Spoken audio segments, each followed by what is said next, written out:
Riddle me this. Riddle me this, Goldman. Goldman.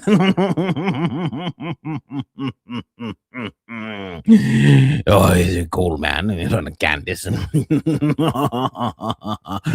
Riddle me this. Are either of you free for dinner at some point? I think it would be a lovely sit down and maybe we could discuss things and, just perhaps kindle some kind of friendship. What do you say, Goldman, Candace? I have invited many people on my show. No one comes on my show. They say, oh, I'm just trying to have friends. I just want friends. Yes. What's going on, guys? That's my new intro.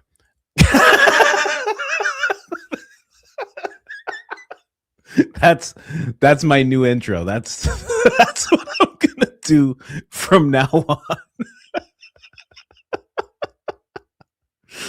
That is my brand new intro. I hope you guys are ready for that intro. That is the intro that's coming up every single time from now on.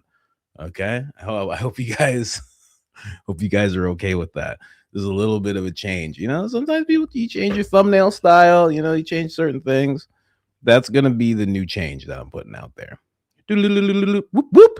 Let's get into it. Wow. Whew, he's live. Let's get into it right now. Someone thought I was late. I'm not late. I'm on time today, ladies and gentlemen, on time today. Even jumped in the chat beforehand. You can braid my hair, Coldman. Coldman, I just, I heard you do CrossFit. Maybe we can have a workout or just, dinner or something like that. I'm quite lonely. The Turning Point people don't really hang out with me as much as I thought they would. I ask Jack all the time to hang out with me. He often says he's too busy. I don't understand why, That's my new intro. That's what I'm gonna do from now on. 3 minutes of it. Get ready. Yeah, I'm a man of my word, so get ready for that. Ladies and gentlemen, you guys know what I'm gonna throw up there. Buymeacoffee.com/Coach Colin. We just pinned it in the chat. If you're watching on Twitch, if you're on Kick, YouTube, wherever you're at, if you want to support, you can do it that way. You also got the other ways that you can support and whatnot, but just throwing it out there. It's always in the description. It's always linked in the chat. It is always there. And what is also always linked in the description is the Spotify. Ladies and gentlemen, as you guys know, we are on Spotify. Please, if you prefer to watch things on Spotify, give us a consideration. Please give us a consideration. Okay. Someone said, have I seen the Debatrix? I have, but I am out of the game of promoting these faceless animation people. I've learned my lesson already. So you can look to Candace to share that stuff and whatnot. That's for her to do, or for whoever else to do. That won't be me doing that. I have the little parts here and there, but I'm not, I've already learned. So we're on Spotify. Definitely check that out. No thumbnails on the video. Okay. I don't know what's going on with Jacob. There's no thumbnails here. We need thumbnails. So we'll see. It's okay though. Either way, the videos are up. You can stay up to date over there if you so choose. It's completely up to you. Let me just move these Hayden timestamps that I have here.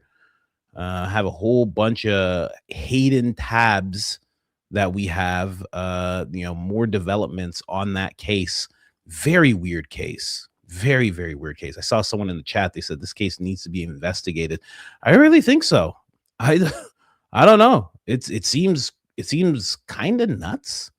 I was like explaining it to my wife. You know how sometimes you explain something to somebody and then it stands out more? I'm like explaining like, oh yeah, she was found, cardiac arrest. And she's like, she was found by who? And I'm like, her brother, or sorry, her boyfriend's brother. And I'm like, and then she's like, oh, so they were like in the same room or this or that. And I'm like, no, I'm like explaining like he was in one room sleeping. She was in another room going through cardiac arrest. The brother finds her. And as I'm explaining it, I'm like, oh, that's weird. Can't say what it is and what it's not, but definitely odd that it's going down like that. So now the DEA is showing up at, I think it is the on and off again boyfriend's house. He's also, I think, stopped cooperating with the police. So he's not doing that anymore, which means I guess it means that he's lawyered up kind of thing. I guess he understands what's going to happen, how they're going to look at him. It's really weird. It's kind of a thing that, if you're the person who's with that person, you're their spouse, boyfriend, you get looked at first. Huh. Funny how that works, huh, guys? Whoa. Whoa. Would you imagine? It's just weird. I'm just pulling up more of them. There's a whole bunch. We're just gonna run through them as much as we can. I got a little thing here from Viva Frey.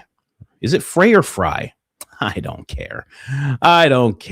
Sometimes you act. Sometimes you just say things, and you're like, "Oh, I really want to know about." I don't actually care. Sometimes you got to call yourself out. I don't care how you pronounce his name. It's ridiculous. Calls himself Viva.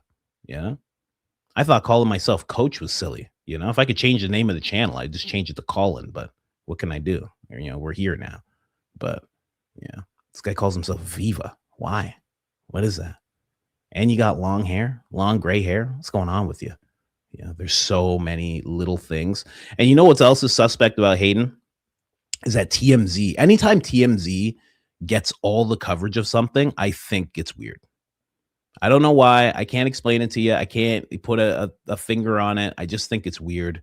One day I'll go through the story of TMZ and Wendy Williams, but the way that they had Wendy Williams in a hotel room like she was in captivity, and TMZ is talking to her via satellite or via whatever, and they just have a camera on the place where she's held captive, and she's on the window like this, being like, yeah, there's they're not letting me out, and TMZ's talking to them like as if they're handlers. It was the weirdest thing. So I always think TMZ's a little suspect that way.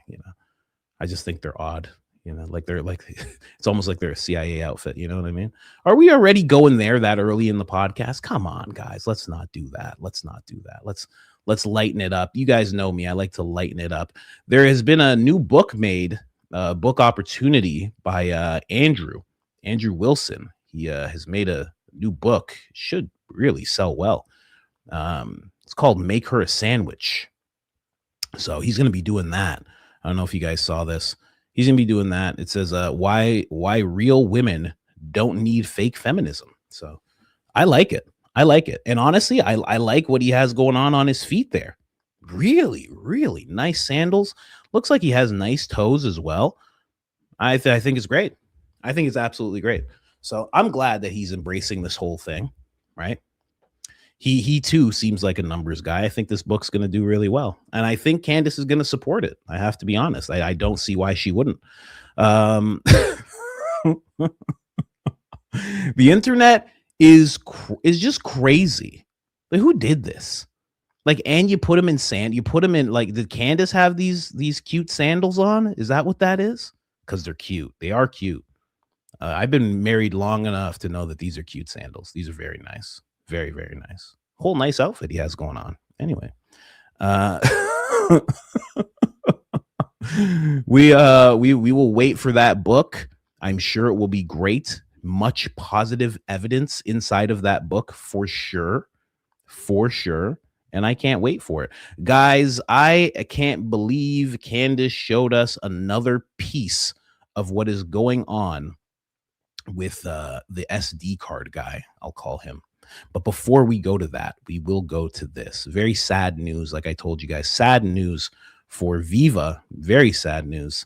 Viva put this out. He said, whenever anybody looks up Chris Martenson or peak prosperity, I hope this is the first search result they get. They get caught repeating lies And this is how they respond. These people are sick in the head, right? So he shows a text message. I'm guessing it seems like it's unencrypted. So this is like a DM on X. It goes, "You have debased yourself, and I am already worried for your children having to live with a father who is a disgrace. You are a morally weak man, and I am being generous." Wow. So that is what Chris Martenson, it seems like that's what he had to say to Viva, which is pretty crazy. It couldn't possibly be the other way around because Viva wouldn't be able to say anything like this to somebody. But maybe he did. I don't know. "Oh my goodness, you went straight to the kids having to live with a father who's a disgrace." Chris, oh, so Chris did say this. And Viva says, "Enjoy the rest of your life. We will have nothing to do with each other for the rest of ours. Can I share that message?" "By the way, I will never speak to you ever again. And also, can I share this message perhaps? I will wait for your response in case I can't share this message. Maybe I can't. Maybe I can. I don't know. And so, just let me know if I'm allowed to, because I would like to. I'd like to show everyone who you are exactly." Yes. "If you don't respond with a positive, I cannot share the message. I reserve the right to do it." That's funny. You just kind of set your own terms. "If you don't respond in the next 5 seconds, I'm taking that as a yes." All right. Hey, fair. Do whatever you want, really. Also, the message didn't send. That's funny. So he wrote that, the message didn't send, and then he shared it anyways. That's cool. Yeah, someone said, "Why ask?" Yeah, you don't really have to ask, I guess. Chris is kind of standing 10 toes down on what he said here. I would think he's okay with you sharing that. "Just let me know I can't share it, or confirm that you're so proud with your absolute effing insanity that I can." Oh, there you go. So that is what Chris is getting into. And then the very sad response from Candace Owens.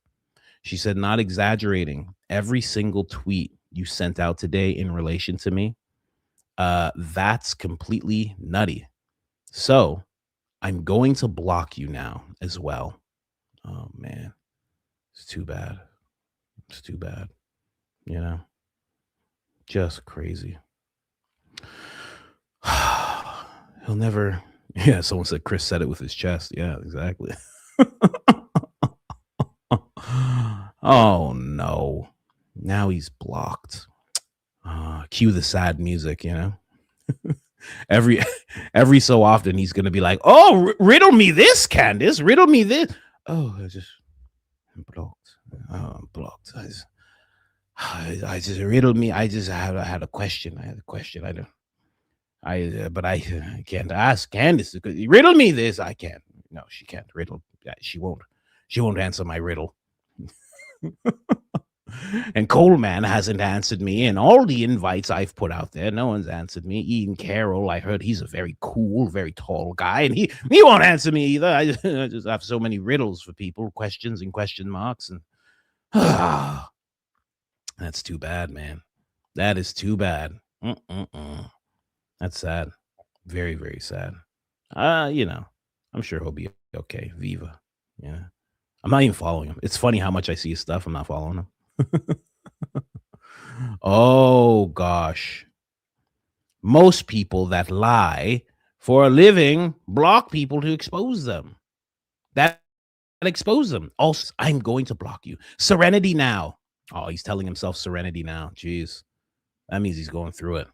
He's taking deep breaths, taking very deep breaths. Oh, no. It's so sad. Oh, too bad.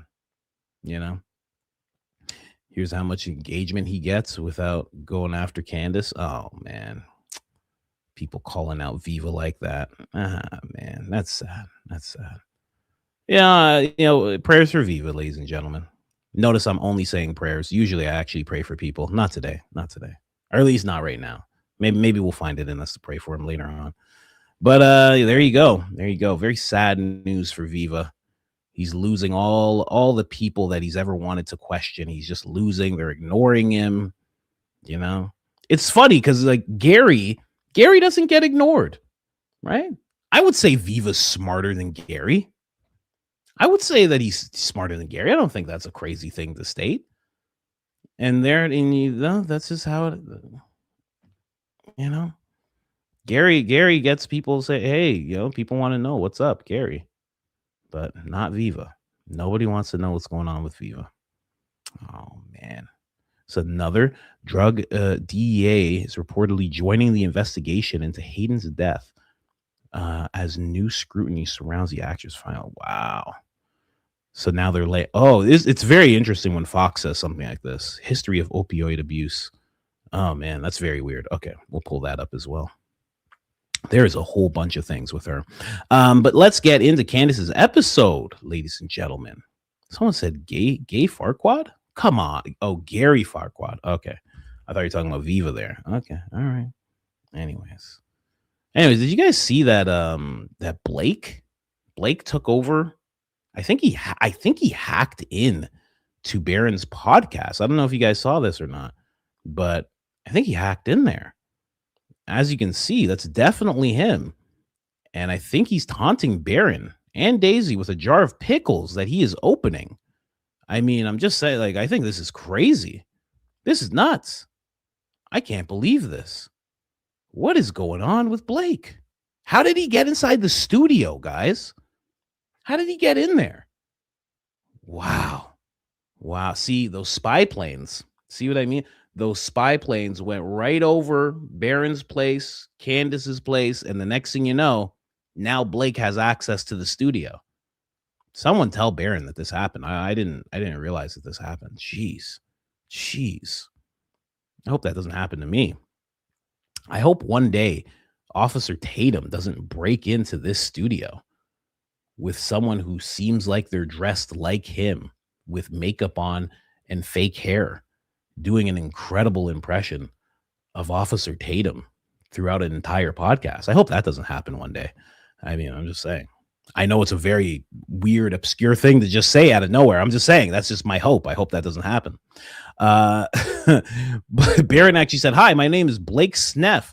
Not only am I a shameless racist, I'm also good at playing stupid and acting like I don't understand the purpose of a prelim hearing and the standards judges must apply to the evidence.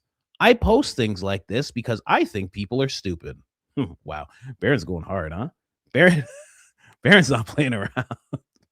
and that's why Blake did this. So he got you. Barron. Poke the bear. You poke the Twinkie bear. You see what happens to you, boy. That's on you, man. That's on you. You got to be careful. This is something that Blake posted. Blake keeps getting community. It's crazy how Blake and Andrew keep getting community noted, and they just push on. I'd be like, oh my God. I would delete it. If that was me, I got community noted like that, and it was like one that checked out, not people just like kind of using it. I'd be like, I'm out of here. I'm deleting this, Anyway, Barron did a whole breakdown of the filings like usual. We'll go through that. But anyways, ladies and gentlemen, let's get to Candace Owens. I caught her in a terrible frame here. This is a terrible, terrible frame here. Let me fix that. For what reason? I don't know. There we go. Oh, no, that's a terrible frame too. Okay. No. Okay, there you go. Much better. Sorry about that. I always catch people in the worst frames. So let's break this whole thing down. What was going on with Candace? If you guys didn't see the episode, I got some highlights for you here. And I think the most pressing one has to be Terrell SD Farnsworth and what he did right after he took that SD card. This is crazy. I think this is more disturbing than what Mikey did. I think it's more disturbing than what Blake did. Kind of did a hop, skip, and a jump and got out of there, obviously. Mikey walked away. He walked away for our sins. I don't know if you guys know that. But it's always good to just know the mystical, magical, majestic Mikey McCoy walked away for all of our sins. But this is very, very different. Very, very different. This is right up there with the event of the century and Sparklers.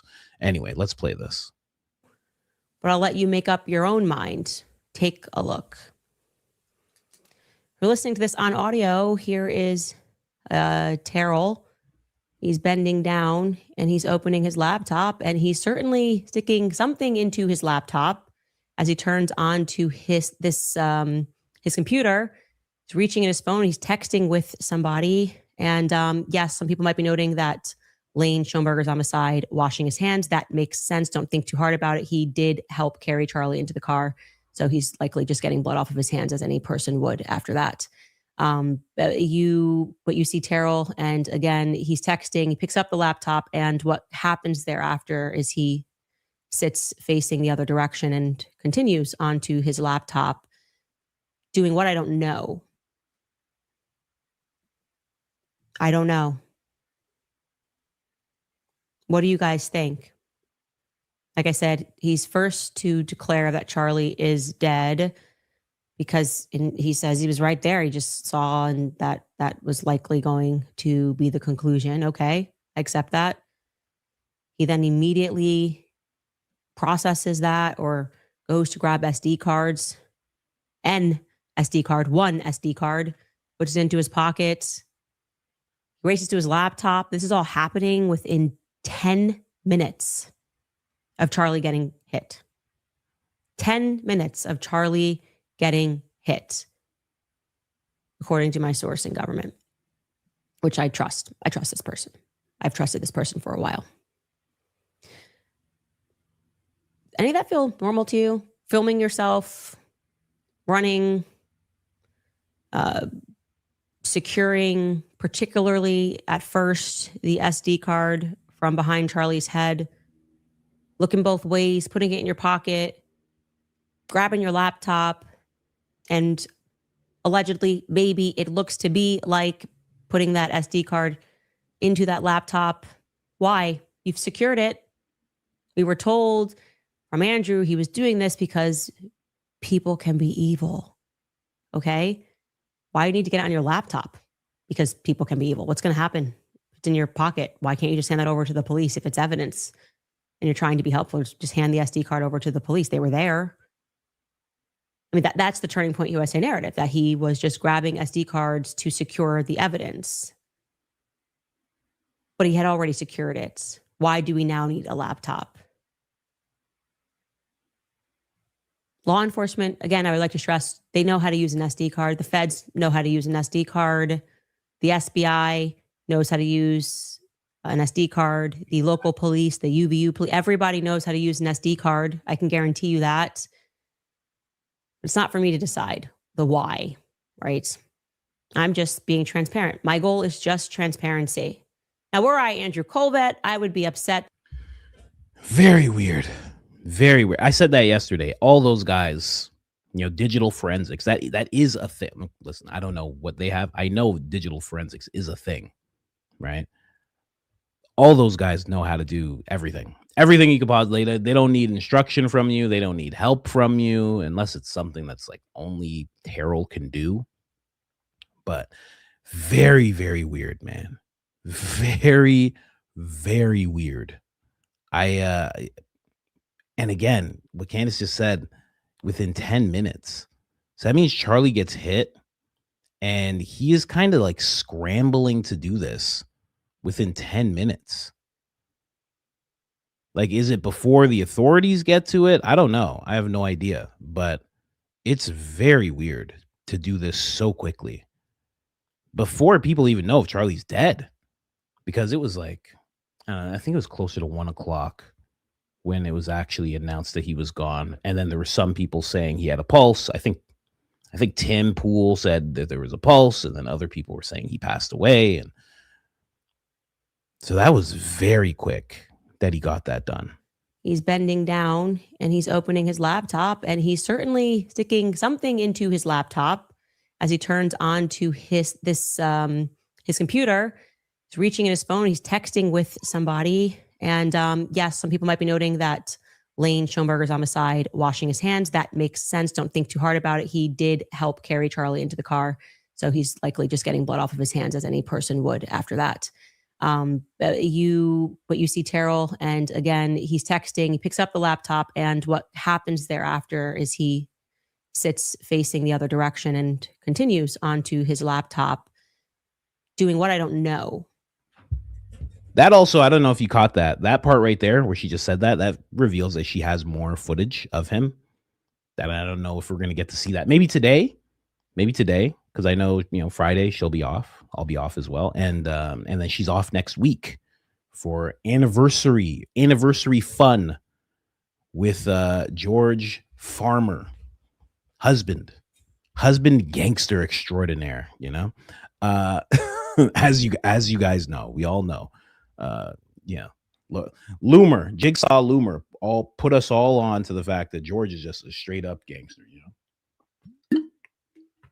just does what he wants throughout the streets of Tennessee, just wreaking havoc, like like he's Christopher Walken in the in the King of New York. I'll do what I want.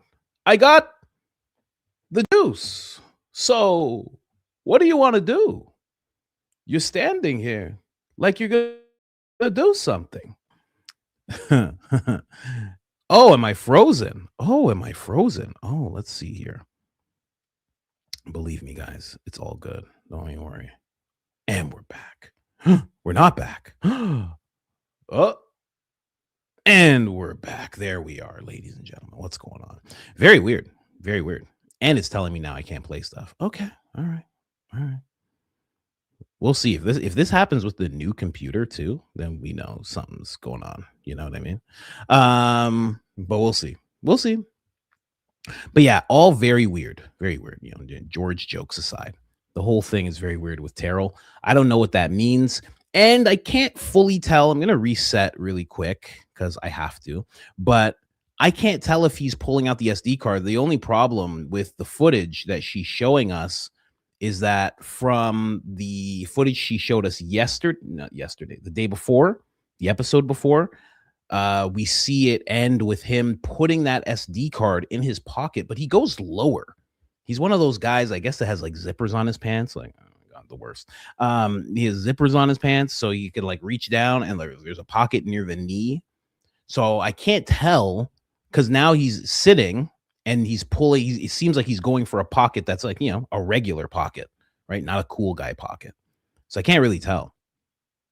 Yeah, someone said cargo pants. Nah, they're like cool guy pants. They're not even cargo. The skinny cool guy pants, there'll be like a rip in there and then there's a zipper down the leg and they're cool guy pants. They're the worst. Someone said action pants. worst superhero ever, Action pants. Anyway, let me just pull Candace back up here really quick. I can't tell where that's coming from because of what Terrell's doing. I don't even know if you guys will be able to hear this. We'll see. But I just want to go back and look at it just one more time. Yeah, here it is. I don't know. Laptop as he turns on. See, he goes like into his pants here. Here, let me just right here. Look. Sticks the SD card in. For what reason, I don't know. But I'll let you make up your own mind. Take a look. You're listening to this on audio. Here is Terrell. He's bending down. So he's definitely going for an SD card. I mean, I could be wrong. I've done this 1,000 times myself. Hundreds of times. Like I've told you guys, I'm nothing like Terrell, but I definitely ran the exact same type of company, started and ran the same type of company, constantly covering events very similar to this. So it definitely looks like he's looking for the card reader slot. And he's opening his... Then he finds it on this side right here. His laptop, and he's certainly sticking... Puts it in. Something into his laptop as he turns... It seems like he found it, and now he's grabbing it. Okay, now he's grabbing his phone. Yeah, it seems like it's the SD card for sure. And what's the purpose of that? Is it to just make sure? This footage is gone? Is it to make sure the footage is there? Like maybe he's just out of the goodness of his heart. He's just making sure. I love what this person said. They said, bro had a job. That's the thing about it, right? Like if we start going back and looking at what he has done, let me just see here. Am I going to spell this guy's name right? Probably not, honestly. It's crazy when your name just pops up. When your name just pops up on X When your name just pops up on X, that is not good. It is not good. Here, let me just throw this up. When you talk about somebody saying like he had a job, right? When you see how he like handled even this, of course you don't need music on this. But the way he like looks around, he's like, come on, man. Who is this? M? M? Come on, M. Don't become one of these people with the music in the videos. Right? He literally, that chair's on the ground. He gets up there. The way he's looking around too. Oh, somebody, I don't know if M put this together. This is a great video. See, this made me think he was going to another camera when I first saw this. Hold on. Let me pause this. Let me make this bigger for you guys. This made me think he was going to another camera when he positioned himself like this. I didn't realize that he just took this one down. I could have swore he went to another camera and took the SD card out, but I guess I was wrong. I guess it's only the one. He grabs it, and that's when, oh, they even put together this footage. Oh, beautiful. Oh, M, if you did this, thank you so much. That's incredible.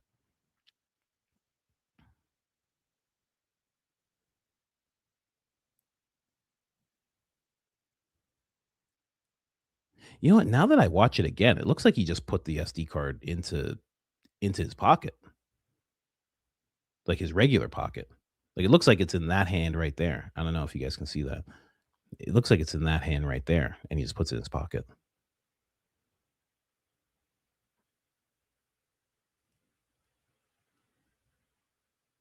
Huh. Someone said turning pants.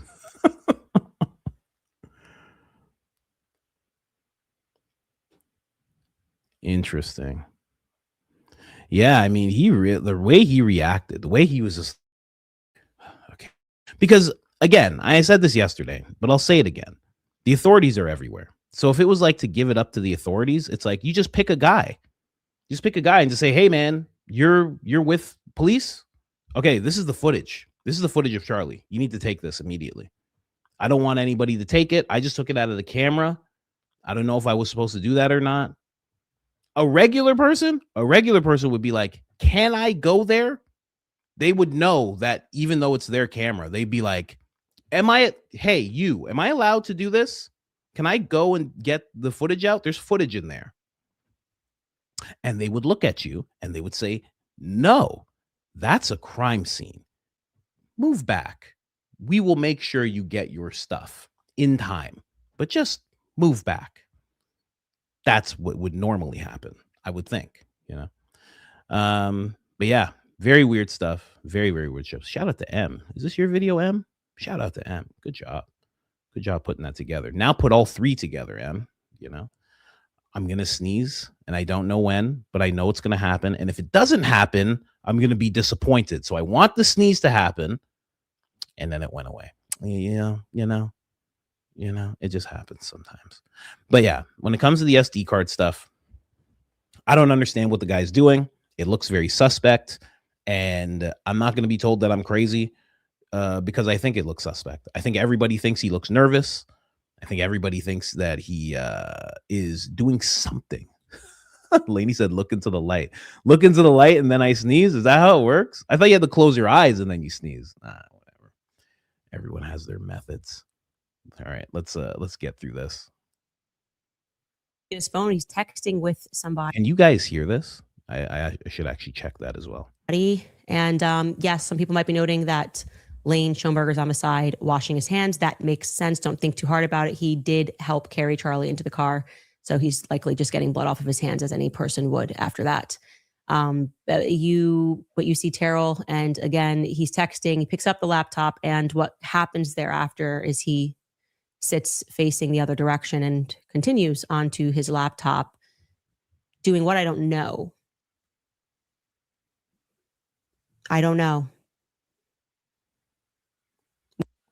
You know, I was going to save this, but I should actually, let me see where my timestamp is here. I'm just going to pull up because they discussed the SD card guy, Candace and Anna. I don't know if you guys know Anna from the Young Turks. they have a discussion as well. And I'm just going to pull that up because they talk about the SD card guy a little bit. Great interview. This interview like just took place. I'm going to pull that up right now so you can hear a little bit more. It's almost like an after show because she is definitely did this like right after her show. Hence why I said after show. I know, I connect the dots. That's what I do here. Anyway, let's play it. Someone said, what's her last name, coach? The video's right here. Hold on. Casperia. Am I wrong? Come on, I'm not wrong, right? It's Kasperian. Oh my God, Kasperian. Yeah. All right.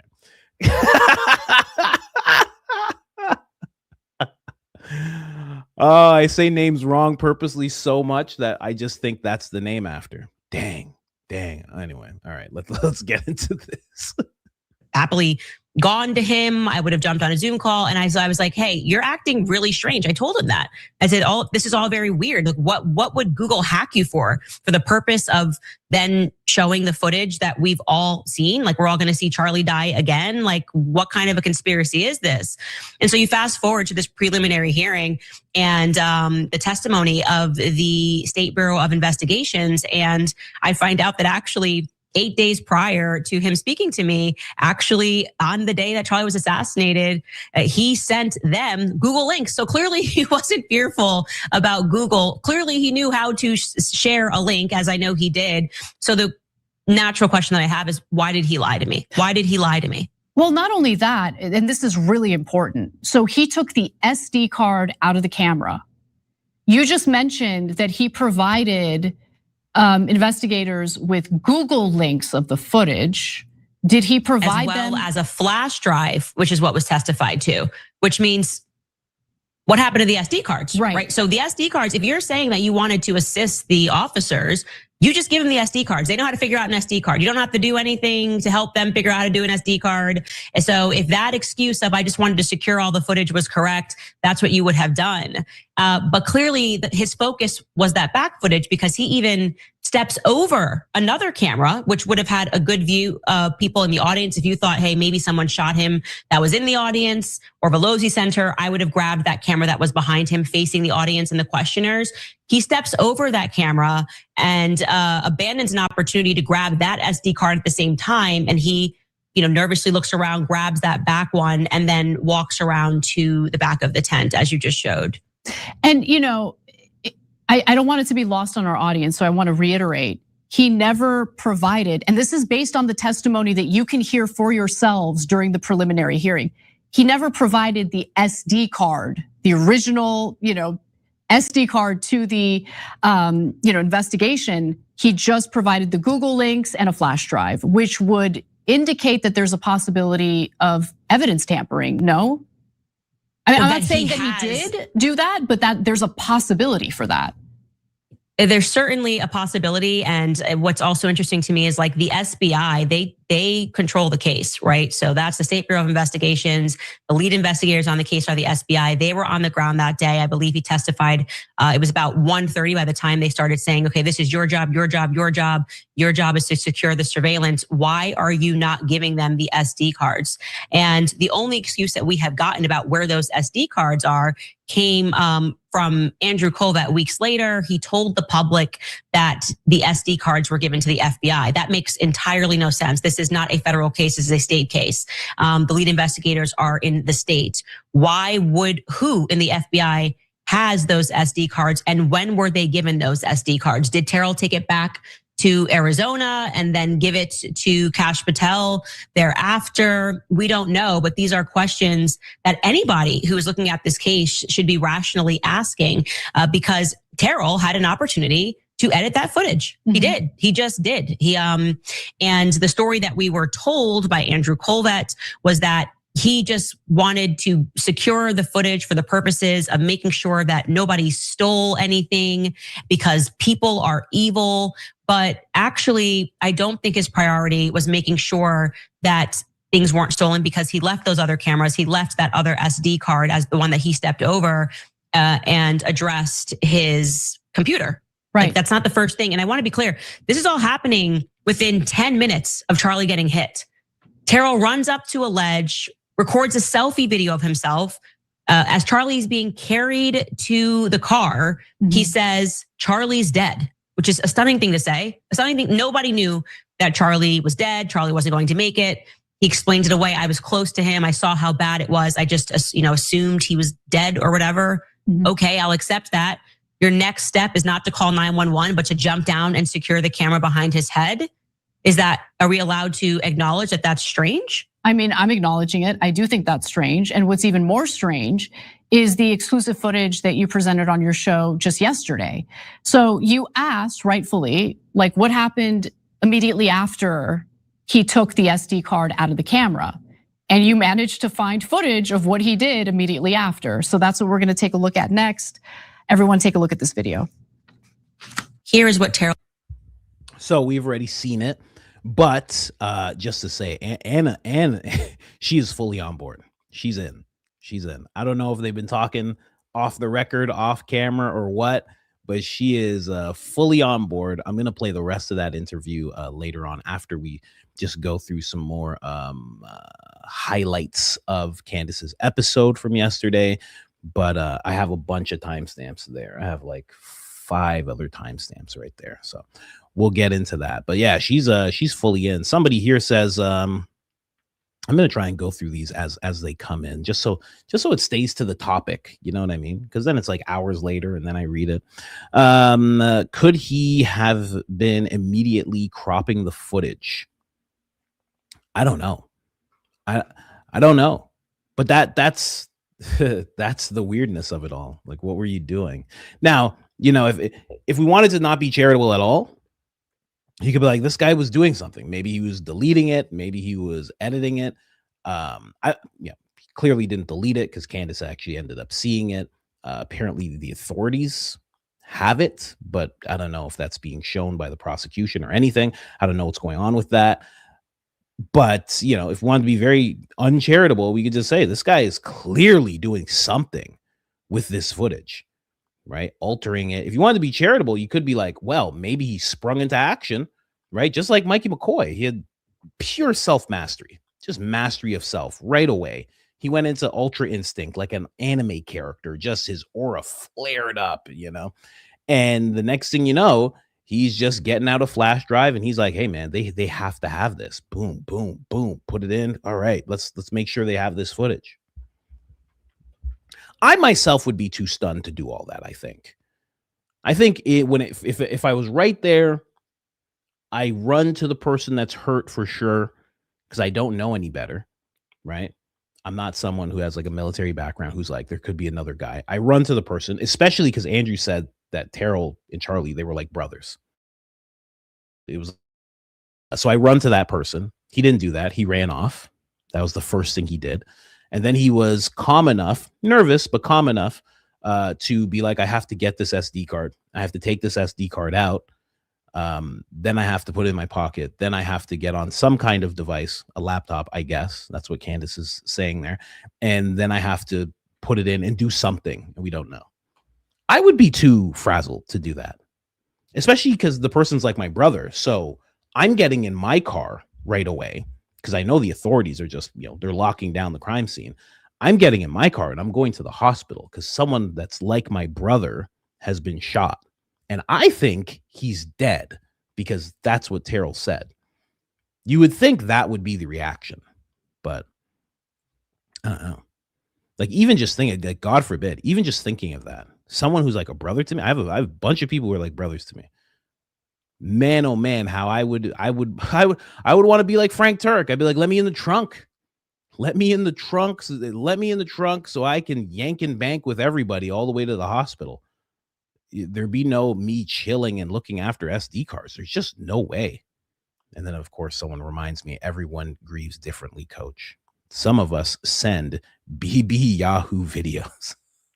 You don't know that he was sending those videos to anybody. How dare you? How dare you? How dare you? Anyway, someone says we should petition to start a scoreboard for claims, counterclaims, receipts. And somebody lying also would say, you're doing amazing. And mama, thank you so much.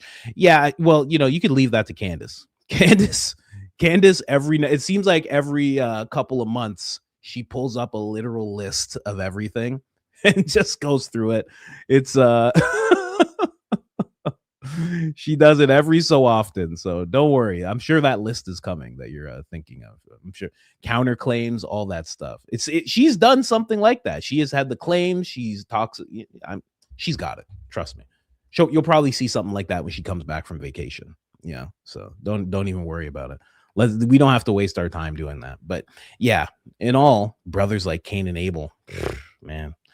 All in all, very weird stuff. Even Anna thinks so. And again, when you see the interview with Anna, it's not like Anna's going off and like going crazy, but at the same time, she really doesn't buy what they're throwing down at all. And when I say they, I mean Turning Point and not just Turning Point, but the players around it, just everything. They question Erica Kirk, everything. So very good interview. But let's move on to the next highlight here. Ladies and gentlemen, Blake getting community noted, slammed by Candace. This is exactly what I was saying before. Blake is just getting community noted left and right. I mean, it's rough to see, really rough to see. It's weird that they're doing this type of thing. But, when it comes to bending reality, right? I often talk about this with people who are putting out certain narratives.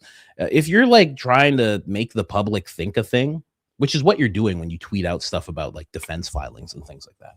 You're clearly trying to get the public to think something. You're trying to establish something. And then you get community noted all these times and you don't correct it or anything. I mean, that is proof that you're trying to craft some kind of narrative. But why? Who knows? Maybe it's just hatred of Candace. Maybe it's just maybe he never liked Candace. A lot of people are pulling up clips of Blake and Charlie talking years ago, back when Candace was first having her issues with Daily Wire. And Blake seems to not like her. He seems to not really care for her all the way back then. So maybe that's just what this is. He has the opportunity. Charlie's not going to stop him now. So he has the opportunity to just talk about Candace the way he's always wanted to talk about Candace. Maybe that's it. I don't know. But that's the most charitable thing, right? So anyway, let's get into it. Blake Neff, ladies and gentlemen. Influencers into the courtroom. Why are they, as Blake Neff has done repeatedly, completely misrepresenting court filings?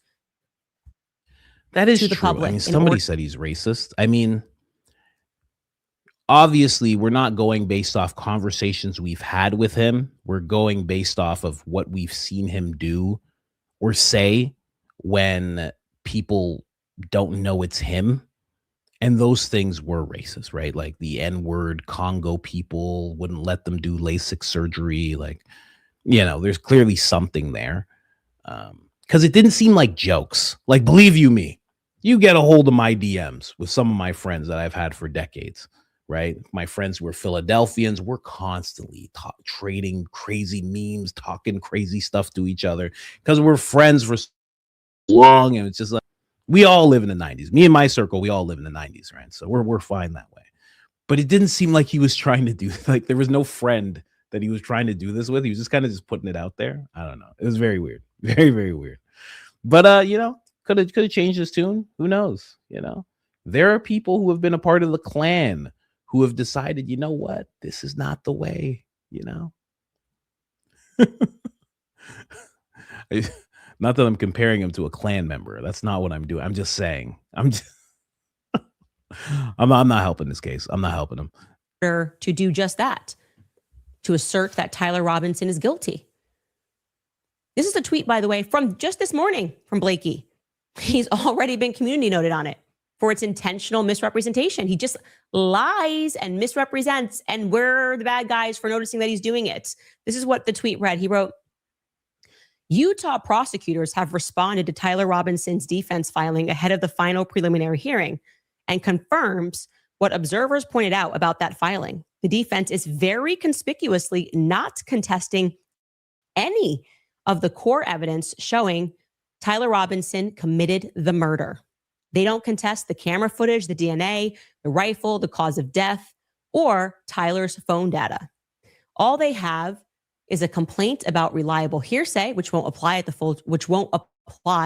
full trial anyway, and then attacks on the aggravating factors. If there was any merit at all to any of the theories that Candace and them have pushed the last 11 months, why didn't the defense bring them up? And he has community noted before I can even reply, because it's stunning to me that he thinks he can get away with this. It says preliminary hearings decide only probable cause under the Utah 1102 standard. Reliable hearsay is allowed. Defense counsel often skip alternative theories to avoid previewing their strategy before the trial. Silence does not prove that those theories lack merit. Okay, that is correct. And I'm going to explain this to you actually thoroughly, because maybe you're a person who isn't involved in lawsuits. And that's what Blake Neff is banking on when he lies. That's what they're banking on when they take stuff from these filings and they present it to the public. They go, I hope these public doesn't know anything about how legal filings work. Okay. Yes, preliminary hearings are not about discovering guilt or innocence. It is about arguing whether or not the filing itself is defective. Okay. Like, is there something wrong with this filing that makes it so I don't even have to argue? So the prosecution is coming in and they are going to state, look what I say he did, right? In Tyler Robinson case, here are the 7 charges which we think we have enough evidence to move forward with. The defense then takes a look and they say, wait a minute. 3 of these charges are so ludicrous on their face that the courts should just readily dismiss them from this filing without us even wasting time or money having to respond to them. Like, that's what a filing to dismiss means. It's you, if you're the defense, saying to the judge, the magistrate, Your Honor, I shouldn't even be forced to waste money responding to this filing in part or in whole because it's defective. There's something wrong with it. And you, Your Honor, based on the current laws that are on the books, have it within your capacity to just outright dismiss this, right? Understand, basically, there are certain causes of action. If they're civil charges, if they're criminal, that should just be readily dismissed, Your Honor. So I can give you an example that happened recently that you guys will recall, because we were on top of the Blake Lively and Justin Baldoni and Ends With Us legal saga. Remember, initially, Blake Lively sued with 13 causes of action against Justin Baldoni. The next step is Justin Baldoni is going to file for a dismissal. And the court came back and decided, actually, yes, Justin, you're correct that 10 of these causes of action are inactionable. It's defective. And I'm therefore going to outright dismiss them before we even go to trial. So in theory, if they had not settled, Blake and Justin would have been left just arguing 3 of the charges. Okay. Same with me and Brian Harpole. There's another example. Again, these are civil examples. He filed a lawsuit. We went over it. It carried with it a long series of claims. We don't want to argue every single one of these claims. Of course, we don't want to argue every single one of these claims. Some of these are just ridiculous. We filed our dismissal, like I went through them with you and was like, this is ridiculous. This is ridiculous. This doesn't make sense. As just one example of one of the things that he's accusing me of, we went back and we said, hey, Your Honor, some of these claims are wrong. You have it within your capacity to look at current laws on the books, as one being opinion is protected speech. So he's suing me for saying I found his interview with Sean Ryan to be unconvincing. That's my constitutional right to think. I'm not arguing with him about that, right? That's what I'm saying to the judge, right? I don't want to argue with this guy about this. Can we just get rid of this? I don't want to spend money having to write a response to that. And so the judge will look at that and they'll say, yeah, or they'll say no and say why it's no. But yeah, maybe that is protected speech. Get rid of that. We're not arguing the substance of the case yet. We're dealing with perceived defects in the filing itself that we believe the magistrate can take a look at and get rid of what's just essentially junk. It's every single case, whether civil or criminal, has this stage. So a lot of times there's people online going, oh my gosh, Candace filed a dismissal. They did this recently with like the Brigitte Macron one. It's like, yeah, did you read it? Well, obviously we don't want to argue with Brigitte over all of these things that are just fundamental to the court. She's not even supposed to be here. That's one of our arguments. She's not even supposed to be here. What are we even talking about? She's in Delaware. I'm in Tennessee. I mean, she's in France, but she's shopping in Delaware, but I'm in Tennessee. That is what it means. You're arguing something before you even get to anything. And you have a judge that's going to act as a magistrate and to look at that. So I want you to know that they are intentionally lying and misrepresenting when they say this. We have not heard anything. We are not supposed to, at this stage, hear what Tyler Robinson thinks about the text messages, as an example. So we again have to ask the question, why do they do this? Why are they doing this? Why, if the evidence is truly so overwhelming that influencers wanted to pass away, they were just passing out on the side of the road outside of the courthouse. They were just passing right away. I think of Officer Tatum just being like, it's the noonday sun. Oh my Lord. It's just clear as the noonday sun. I seen it. I seen his trigger finger. I seen his trigger finger moving, itching. Oh Lord. Oh Lord. Somebody take my phone. Someone take my phone. Go to my contact. Go to my contacts. Just put in MA. Let's go bring it to mama. Oh God. Oh Lord. Oh. Oh my gosh. But it's funny she gets to this whole thing. Like, why are they doing this? Like, I already went over this. They're trying to convince the public for some unknown reason. I don't fully understand. I always go to this like occult realm with why they're trying to do this type of thing. This whole like karmic law of consent that these weird, and I can't say that they're all this, but that these weird kind of like Satanist type people, cabal, deep state, whatever you want to say, I think there's power in a huge part of the population believing something. Again, this is like, part of that divine nature that they take us away from all the time, that they try to pull us away from, that if we all believe in something, I don't know if we can make it real. I don't know what it is, but there's power. The Bible even says when 2 and 3 come together, like there's power in that, right? That's in prayer to Christ. But, there's something there. There's power in many people believing the same thing. A lot of power, I think, which is what they're trying to do, in my opinion. Let's keep going. From the overwhelming evidence that Tyler Robinson is guilty. Why? Right, which, by the way, that's been expressed from this organization, Turning Point USA, since the moment Erica forgave Tyler Robinson on the stage. When you forgive, it is because somebody has done something wrong. Why do they need to continually misrepresent the filings? Why does it seem to the public that Andrew Wilson was actually sent here to try to entrap me into a defamation lawsuit? The language, his face, the way he was trying to fill in the blanks on what I could mean when I said complicit. Why are they intent on punishing the public, me, for noticing? Why did we all simultaneously get that feeling that this debate wasn't actually about debating the case? It was about tricking me in many ways for about an hour and a half. Like they needed me to clearly accuse Erica of killing her husband because they know that I've never actually done that. But they wanted to get me, when you said complicit, you said straight to jail. Out of context, they're seemingly also working with journalists to try to get that narrative out there so they can maybe point in a lawsuit and go, see, this article, even though we were kind of behind it against Candace, shows that most people just thought she was accusing Erica said that in her speech. Candace is accusing me of killing my husband when she was dressed like Janet Jackson. It's factually false. She knows that's factually false. Why are they asserting that narrative? I've been very clear. I think she is wrong. I think what she has done to the organization has been abysmal. I think it betrays Charlie's legacy. She's partnering with his enemies.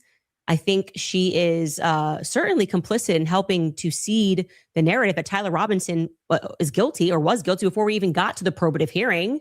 The vice president, I also said, was complicit in that when he was on stage at Turning Point USA talking about Tyler Robinson. You're the vice president. How does that not sway the jury? How are you allowed to do that? Do you not believe that people should be innocent until they are proven guilty? And we called them out on that. I'm sorry if everybody hates our Constitution all of a sudden. It's pretty clear. The rule is you are innocent until you are proven guilty. And at the moment, I think a lot of people are wondering why an organization which purports to carry on the legacy of conservative politics is suddenly so staunchly averse to that. Staunchly averse to the idea that maybe he could be innocent. Why does that make them angry?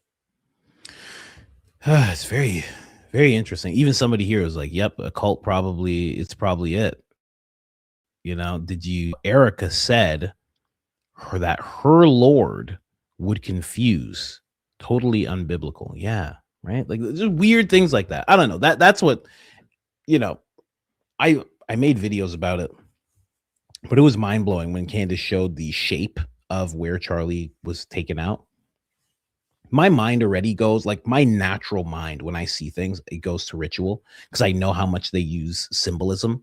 They use it so much, like an incredible amount of symbolism, an incredible amount of ritual.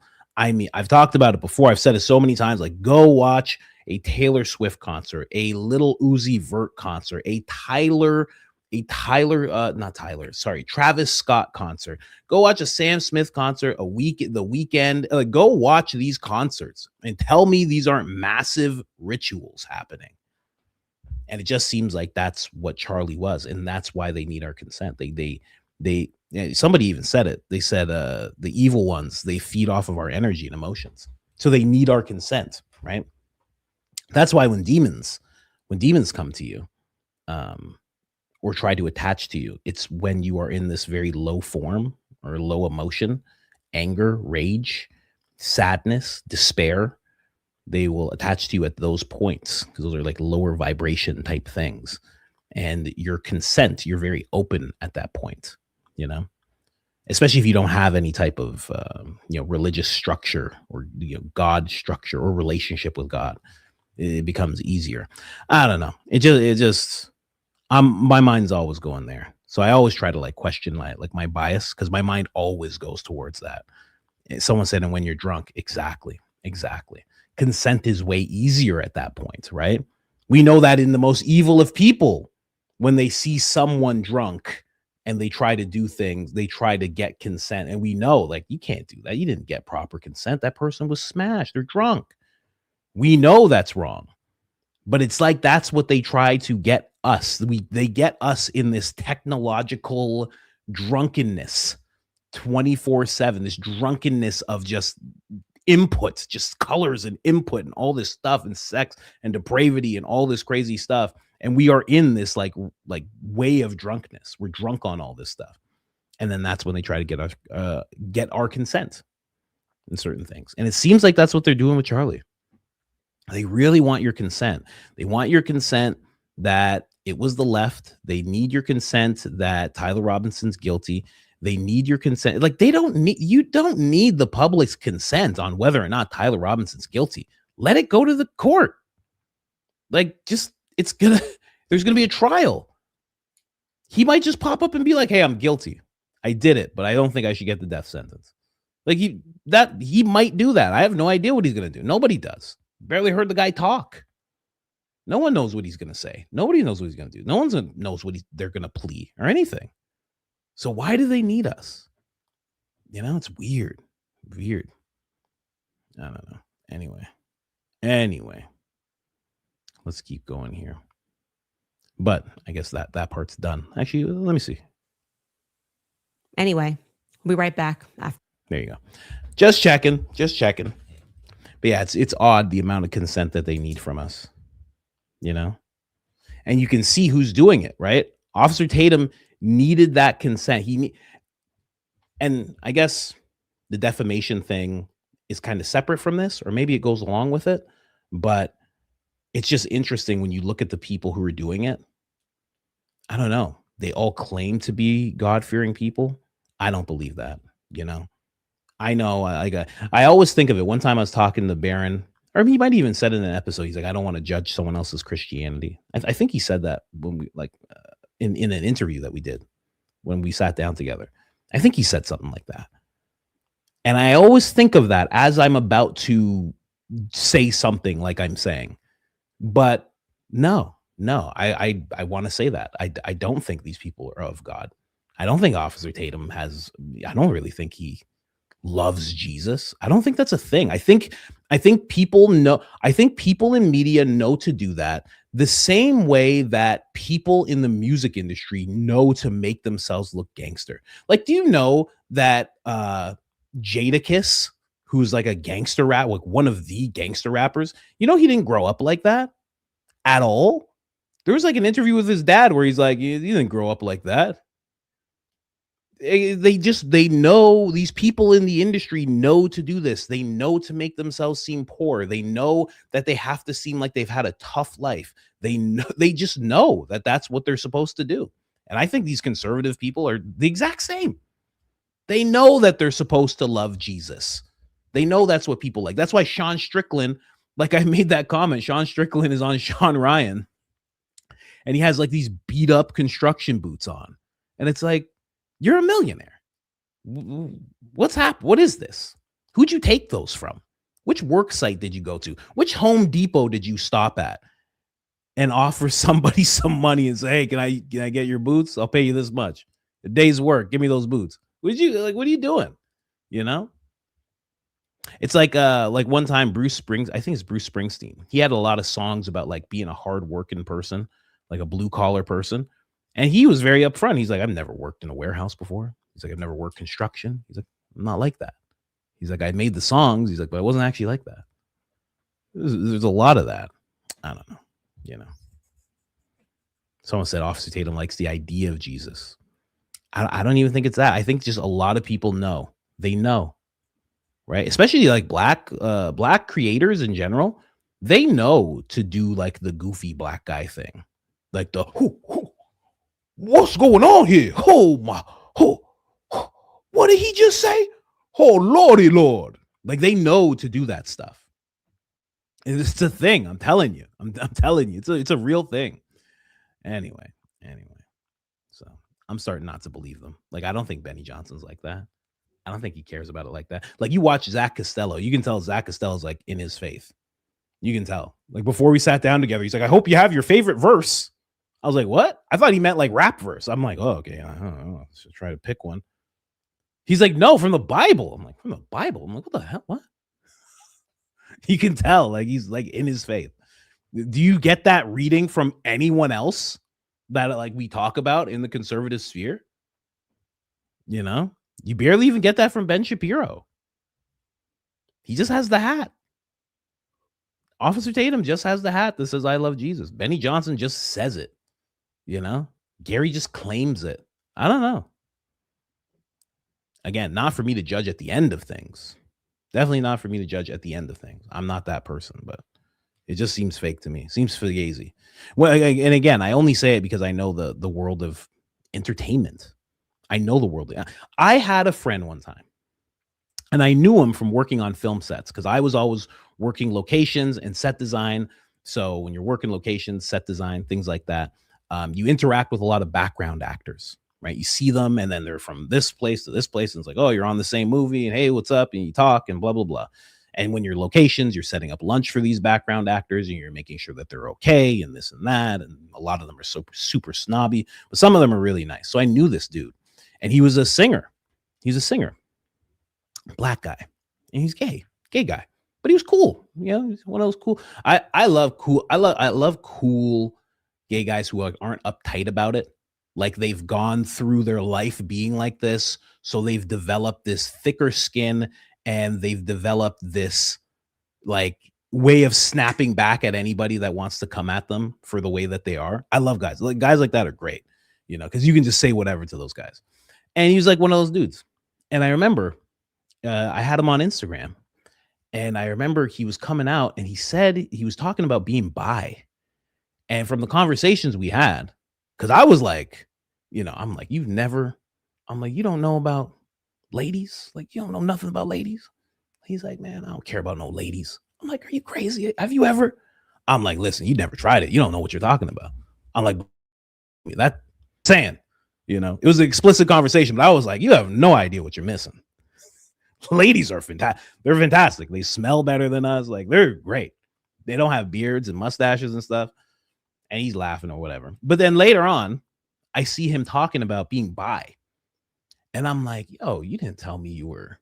Or he was like, bi and non-binary. And I was like, yo, bro, I'm like, you should have told me. I've been calling you he this whole time. I would have, you know, like, you're cool enough. I would have called you whatever. What am I supposed to call you? They or whatever. And he was like, bro, he's like, my manager just told me to say that. He's like, I'm not like that. He's like, you know, he's like, I'm a proud gay man. I was like, what? He's like, yeah. He's like, my manager just said it would be better for me if I came out as non-binary and bi, and you know, it's just, you know, just to help the record sales. I was like, what? For real?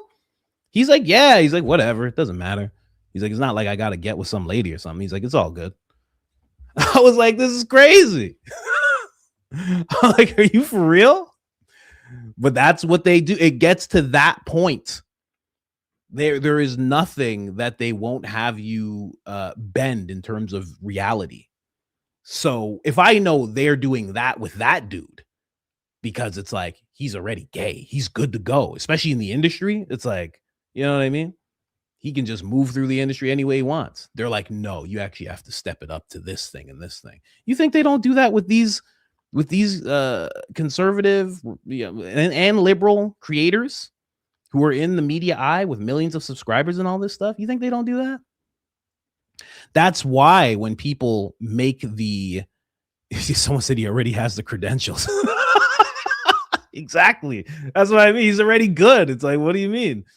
But that's why when people say things like, that there's a bunch of guys in the conservative movement that are, gay or whatever. That's why when that is said, it's believable, because they know they can't be that way. I'm not even going to talk about it.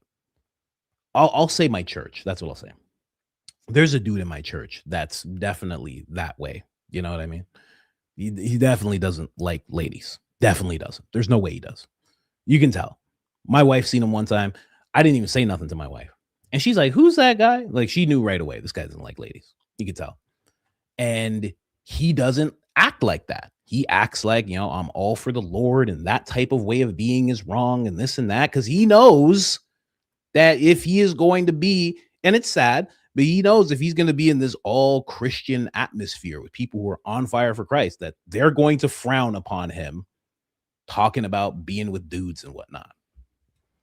There's a lot of that, man. So you think that can't happen with all these dudes talking about they love Jesus and they're doing this and that and they're on the stage? That's why they're always saying Lord. There's a certain way you'll see people, if they're really on fire for the Lord, and that's, whatever religion they are, you will see a certain way of being. And you're not seeing that from these guys, these conservative guys. And again, sorry to disrespect those people. Hope you guys are doing okay. I don't mean the people who don't like ladies. I mean the people who in the conservative movement that don't actually love Christ. I'm talking about those people. They're way worse, in my opinion. Way worse. You're doing this weird stuff. You're setting your friend up to get a defamation lawsuit and all this stuff. Oh man, you're terrible. Anyway, I'm getting sidetracked. Here, guys. Let's get into the next clip that I have here. What else we got? What else we got, ladies and gentlemen? Let's move on. We have I think she already touched on this. She made it clear how she felt about Erica Kirk and the whole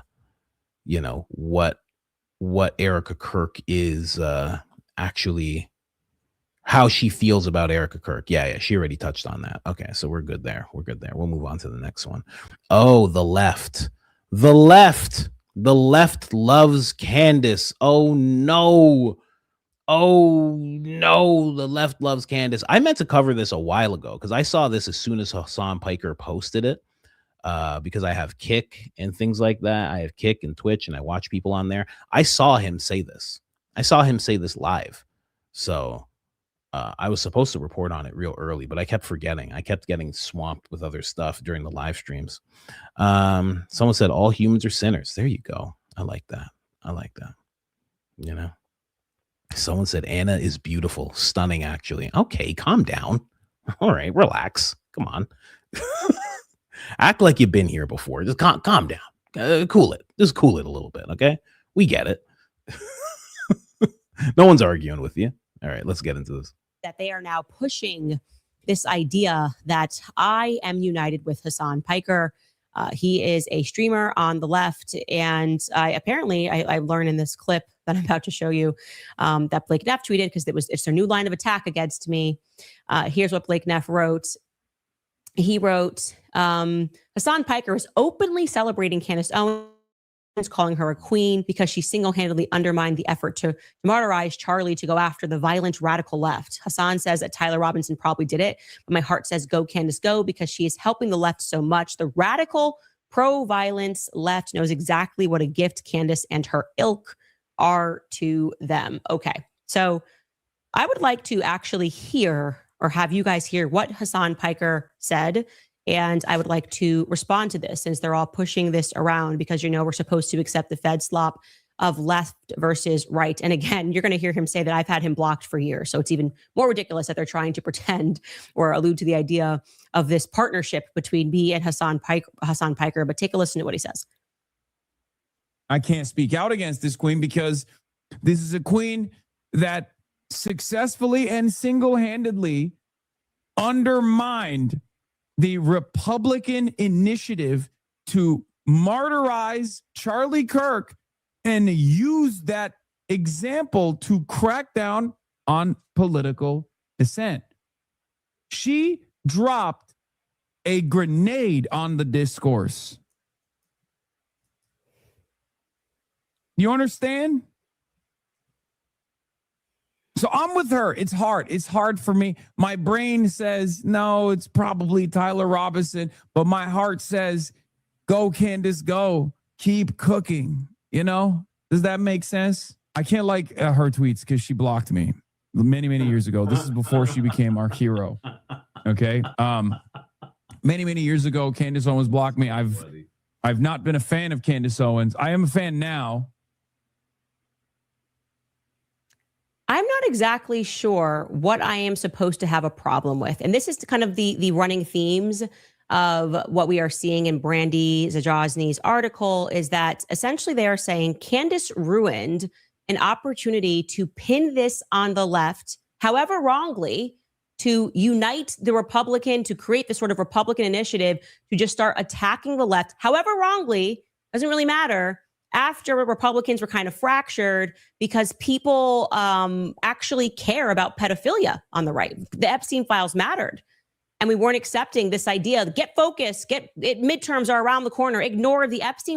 We said, no, we are not going to ignore children harmed. We're not going to see ourselves as just Trump supporters who should be supporting him no matter what, even when he effectively ran. You could certainly say Vance, everyone around him constantly said, as soon as we get in there, here's what we're going to do with the Epstein files, Kash Patel. His administration was running on something that we cared about. This is what they're essentially saying. They're saying you ruined an opportunity to, however wrongly, have us unite around Charlie's death and stomp out the left for something that they didn't actually do. Now, here's what I'm going to say and offer back to the left. All I did here was pursue truth. I didn't do this for the left. I didn't do this for the right. I did this for my friend Charlie Kirk because I want to know who actually killed him. And I am not convinced this had anything to do with LGBTQ rights. If I was convinced of that, I would certainly be the biggest voice against it. I think you guys probably know that. But I want you to remember this because this is not the first time, as what Hassan is describing, we had an event that could potentially, I'll say allegedly, be coordinated by the feds, which was meant to cause a left-right war. So before she gets into that, just getting into what Hassan said, I actually had this conversation with my friend. He's from Philadelphia, but he's not a Zio Ranger.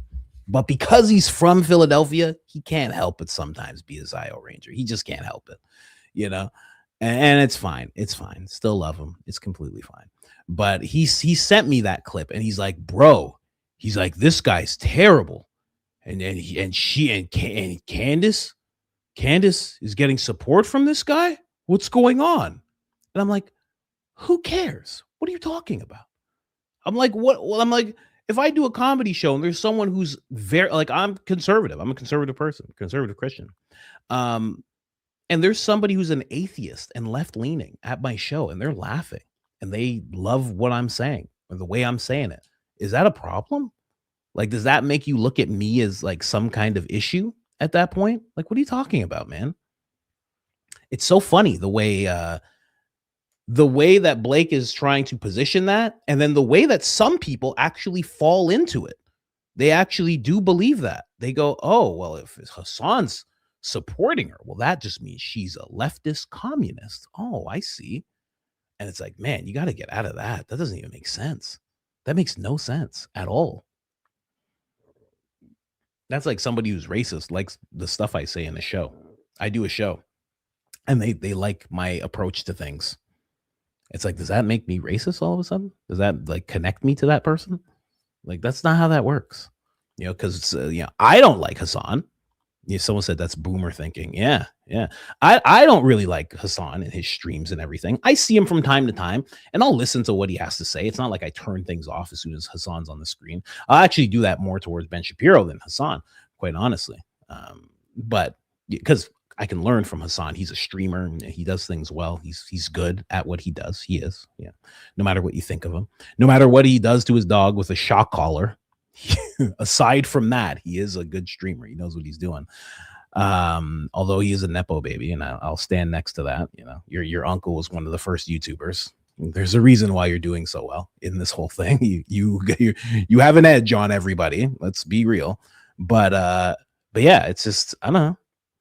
I don't see the issue there with someone said, agree, coach. We can agree to disagree. It's really okay. It's being an adult. Well, yeah, I mean, it's not even that is true, but it's not even agreeing to disagree. Like, somebody agrees with you and they don't have the same stance as you on everything. It's like, well, that's fine. That's completely fine. Hassan and Candace are very far from each other. Very, very far from each other in terms of, that's why she blocked him. Because she's like, I don't like this stuff. And if you actually listen to the song, the people that he endorses, I mean, it's just very weird, the things that he likes. He seems like somebody who would like celebrate Stalin, like one of those guys. And I don't like those guys. I don't like when people try to bring that stuff to America, because America is like the last, and it might be dwindling in a lot of people's eyes, but it is the last beacon. Because it's like, again, I've said it before, there's no First Amendment, Second Amendment, Canada. You're not getting that in the UK. You're not getting that in Australia. You're not getting that in New Zealand. You're not getting that throughout Europe. You're not getting that in Africa. You're just not getting it anywhere else. You're not getting it in Russia. You don't get it in China. You're not getting, you kind of get in the Middle East, because it's kind of the Wild West. But, until a warlord runs up on you, kind of thing. But it's the last beacon. So when I see people who are American and they're like, we should have communism, I'm like, oh, okay, no, it's not a good idea. It's not a good idea, especially with who at the helm, Hassan, that'd be incredible. It'd be insane. Anyway, getting into the weeds here. I think it's fine that she has these people supporting, and it's part of why they're supporting her. Right. Part of why, and it's not just Hassan, right? Blake is using Hassan because Hassan is the beacon of the left, of the far left. But there are many people who are left leaning that love Candace. And I find there's people that are left leaning that actually watch my show too. I'm starting to find that more and more. And that's great, but it's not just Hassan. It's a lot of people from the left. And it's because people are actually getting together based on this thing. It's not just conservative eyes that are being opened from what happened to Charlie Kirk. In fact, a lot of conservative eyes are being like very shut. They're closing their eyes harder with all their might. They're using their nose muscles to keep their eyes closed in terms of what happened to Charlie Kirk. But a lot of people are having their eyes open. And, this administration is opening a lot of eyes, and they're going, okay, well, I supported this thing. Like Candace just said, they told me that they were going to do this. Kash Patel said, day one, I'm going to get the black book, and everyone in the black book is going to be outed, thrown in jail. And now it's just like, no, we're not doing that. And the president's like, I don't care if you're paying more for gas. It's like, but wait, didn't you say when the other guy who's basically a skeleton had the gas prices high, you said you're going to bring them down because it was wrong to have them so high? And people are pissed, and they're coming together on the left and the right. And that's supposed to happen. No matter what these talking heads tell you, that is supposed to happen. You're supposed to look at, you're not supposed to get put in boxes of left and right. You're really not. Although it is easy to do that because you do want to roll with people who have your same values, right? I mean, that is the reason why the left and right thing works so well. Because you want the same values around you. So you're all moving together like as a unit. But in reality, I mean, it should be the people looking at this system. That's how it should be. And if there's some people from the left saying things that are good for society and vice versa, then you're supposed to be able to, it's a buffet, right? Like you as an American, it's a buffet. You're allowed to just be like, yeah, I like what the left's saying there. I like what they're saying there. The rest of it, the blue hair, all that weird stuff, get that out of here. And I like this. I like Christian values. I like that. It is Burger King. It is have it your way.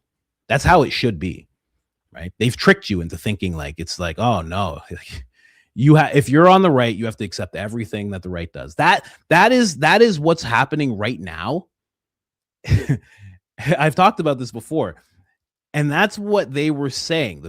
All these conservative talking heads, all of them were saying the worst thing about the left is that you have to accept everything the left does. That was the worst part of them, that they had this groupthink that you just don't want a part of. They have this, if you're a person of color, they have this Democrat plantation, and you don't want to be on a plantation. And now the right is doing the same thing, and they have the same type of groupthink, and they have the same type of plantation. And how dare you question anything that's going on? And if you do, you're a communist. Just like if you're on the left and if you're on the right and you question if you're on the left and you question anything they're doing, you're a Nazi. On the other side, you're a communist. It sucks. It sucks. It's wild. Let's see what else Candace has to say there. I'm getting in the weeds here. Here is your homework, Hassan Piker. Look into what actually happened on January 6th. You took the bait. The left took the bait. Okay, this was a different world. Yeah, I would say in 2020, I think that's when that happened, January 6th, 2020. It was a different world. We were all more divided. I count myself among that as well. But none of us were willing to take a look at the facts. And we were going, oh, I'm team left or I'm team right. And as more and more has come out about what transpired on that, it was without question an opportunity for us to look up and see who rules over us and who benefits from that. And people were wrongly arrested. People who were encouraged to go into the Capitol on that day. If we're all seeing now for the first time that there is an effort by a minority, a very powerful minority who doesn't actually care about left or right, to seize power from citizens full stop, by allowing something terrible to take place and then saying, here's what we must get done and here's what we must pass, a la 9/11, then we both sides, so to speak, needs to do its job and be realistic about it. So I'm not anybody's hero or anybody's queen. I am somebody who cares deeply about what happened on September 10th because my friend was killed. And I have the sense that we are being lied to about it, particularly by the federal government. Man, someone said, did I see his reaction to it? No. Hassan reactions don't pop up in my feed all that often. I have to be honest with you. That is not a thing that pops up all that often. Just saying. It doesn't pop up all that often. So no, I didn't see his reaction to it. I assume perhaps he does seem like, and I could be wrong because I don't watch his content all that much. I could be wrong, but it seems like he is still stuck in the left, right narrative. Very stuck in that. And I think it's partially his views, but then I think it's also probably partially audience capture, because he would be hard pressed to get a bunch of conservatives on his side with anything he has to say. I think it'd be pretty hard. It'd be pretty hard. His uncle did it. His uncle from the Young Turks, he did it. I don't know if Hassan could do it, but maybe if his uncle helped him out. I don't know. I have no idea. But let's jump in here. Well, what am I writing down here? Why am I writing that down? No. Anyway, let's keep going here. Let's jump into, he has crash outs about the left. He knows the problem. Yeah, okay. But he also, I'm not even going to get into it, okay? But I know, because I've seen him do it many times. There's been many people who are like legit terrorists, and he's like, yeah, freedom fighter. And it's like, okay, have fun. have fun there. But, yeah, someone just said Asman Gold is like a MAGA shill. Yeah, he is. That's why they always fight each other. Asman and Hassan always fight each other, because they're the same thing on either side. They are the same type of entity on either side. That is what they are. They are an energetic match, which is why they're so attracted to each other. That's why they're always fighting with each other. They're always going at each other. because they're the same thing on opposite sides. They're the exact same thing. That's where I've seen a lot of his stuff through Asmongold, and I've seen a lot of Asmongold stuff through Hassan Piker. You know. Oh yeah. Chank is Hassan's uncle. That is his uncle. That is his legit blood family. That is his family. That's again, that's why he knows what to do, you know, in terms of content. He helps. He helps. I think he's helped. I can't say for sure. I think he has helped for sure. Chunk Yogurt, yes, as he's fondly known. I'm glad you guys know the name Chunk Yogurt. That is that is what he's been known as for quite some time. Anyway, as we're talking about the left and the right and whatnot, just a little bit from the Dave Smith and Candace Owens breakdown as they're talking about the dissolving. What does that say? I'm almost at reading glasses level. Dissolving coalition. There we go. I only needed it zoomed in just a little bit. I didn't need to lean in or anything. I'm not at reading glasses yet. I'm getting close though. Let's get into that because this speaks to the whole left and right thing. And then we're going to jump into the ultimate left be Candace and Anna profusely agreeing on something, you know, very, very profusely. I think they're friends. I think they're friends now for sure. Anyways, let's go. Dave Smith. There's a mass awakening going on. People like us have been a part of this. We're talking about this, and our audiences respect and enjoy our perspectives and like that we're telling the truth as we see it.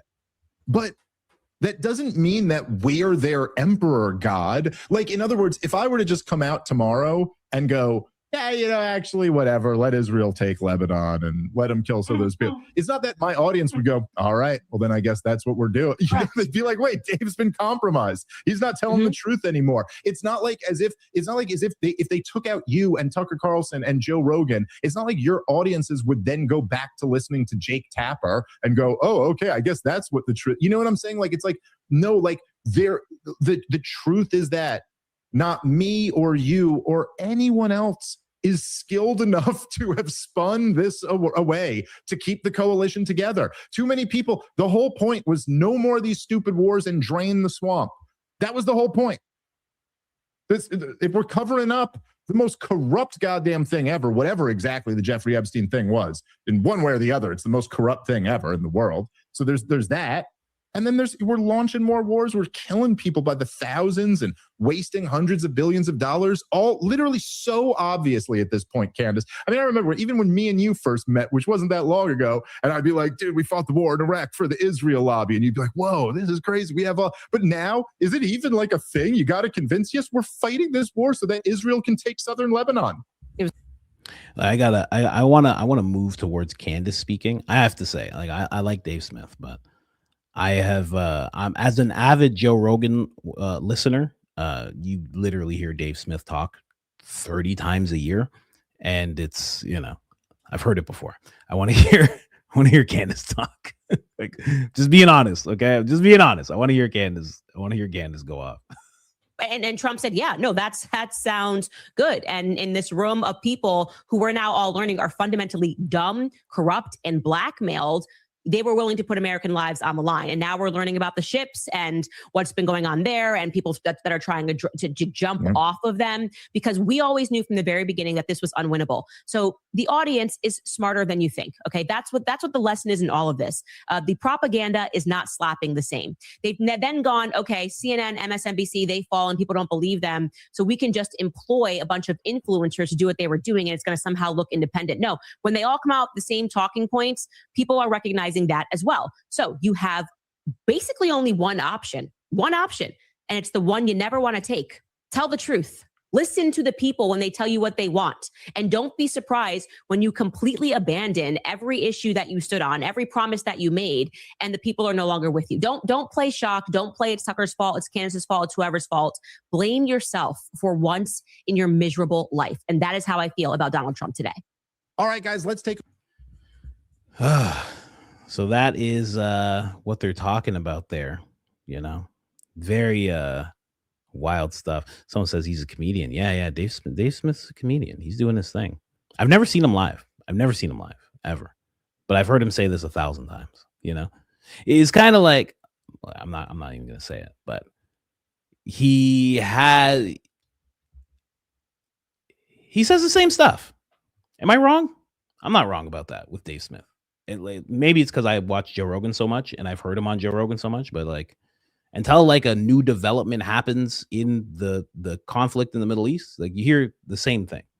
And he always goes on a great rant.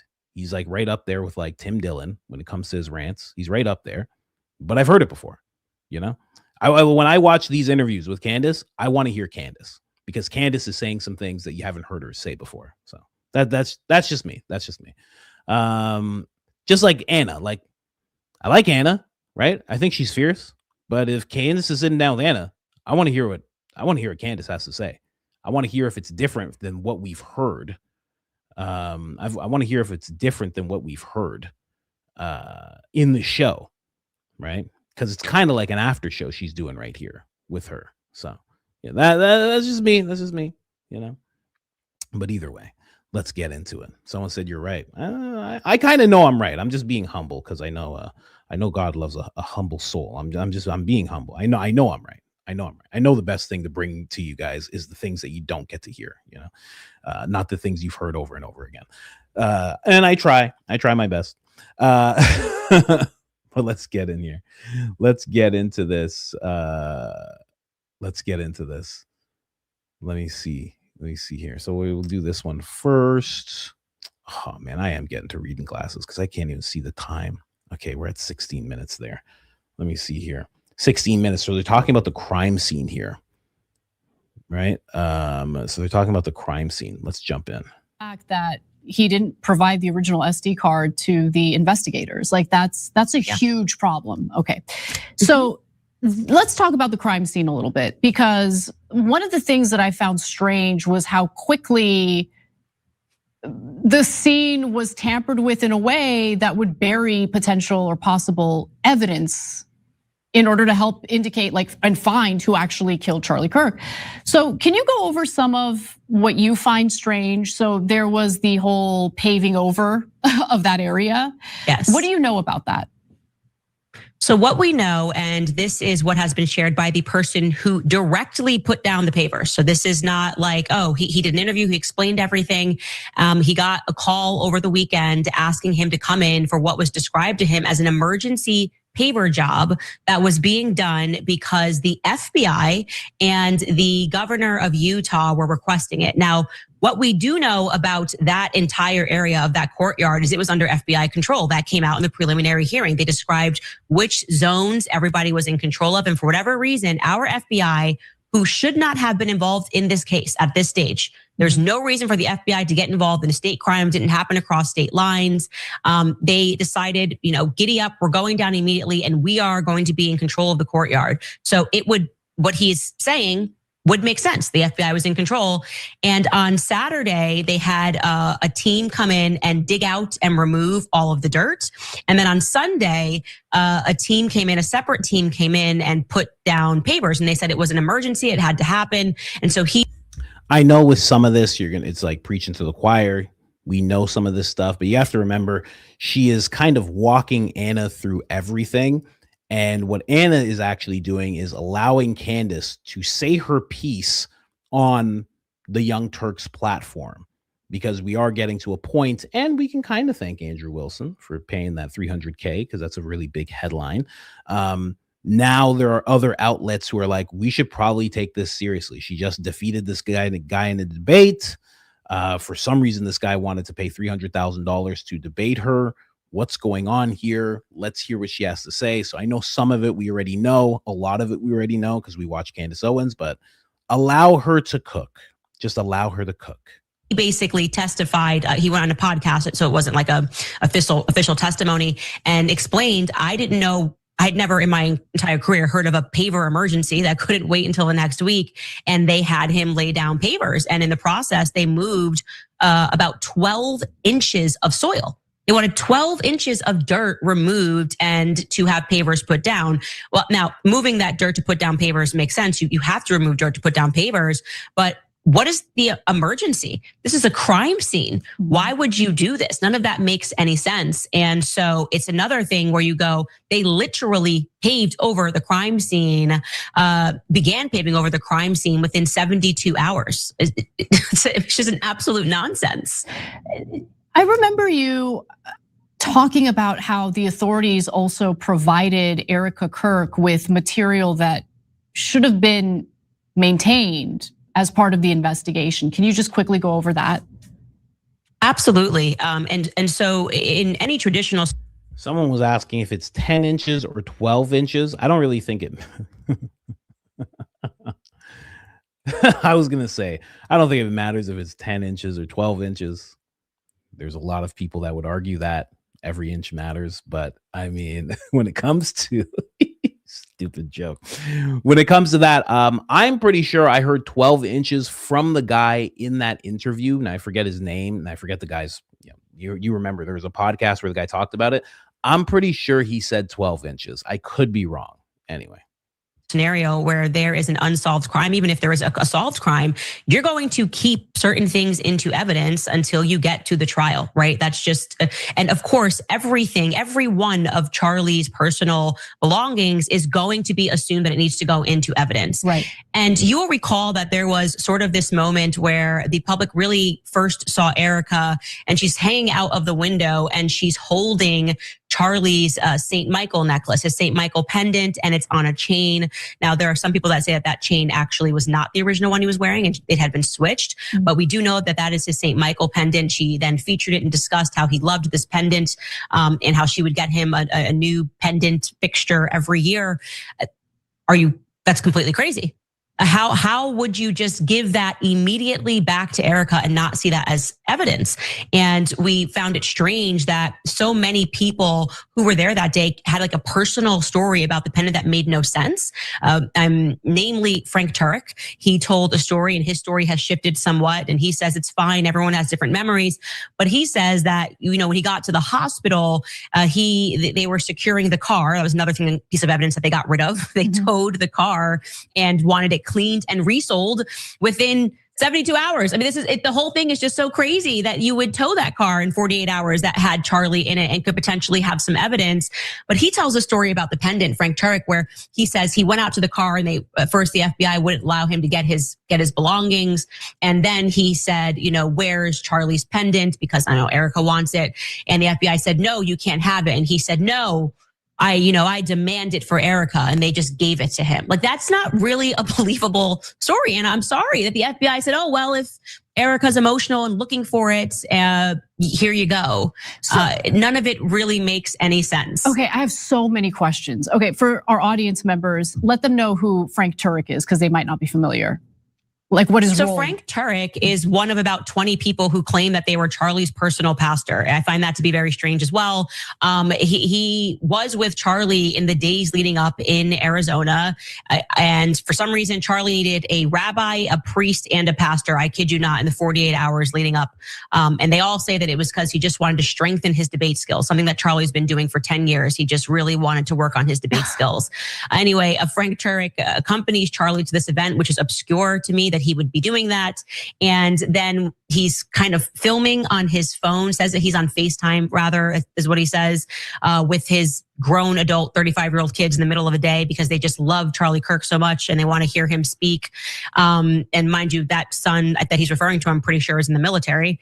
And the shot happens and Frank Turek jumps into the back of the car to accompany Charlie to the hospital. And he did a media blitz thereafter and told a lot of stories about what he did in the car and spoke about this necklace that Charlie was wearing and how it was just sitting on his backpack when he was at the car. And the Fed said to him, oh, there it is.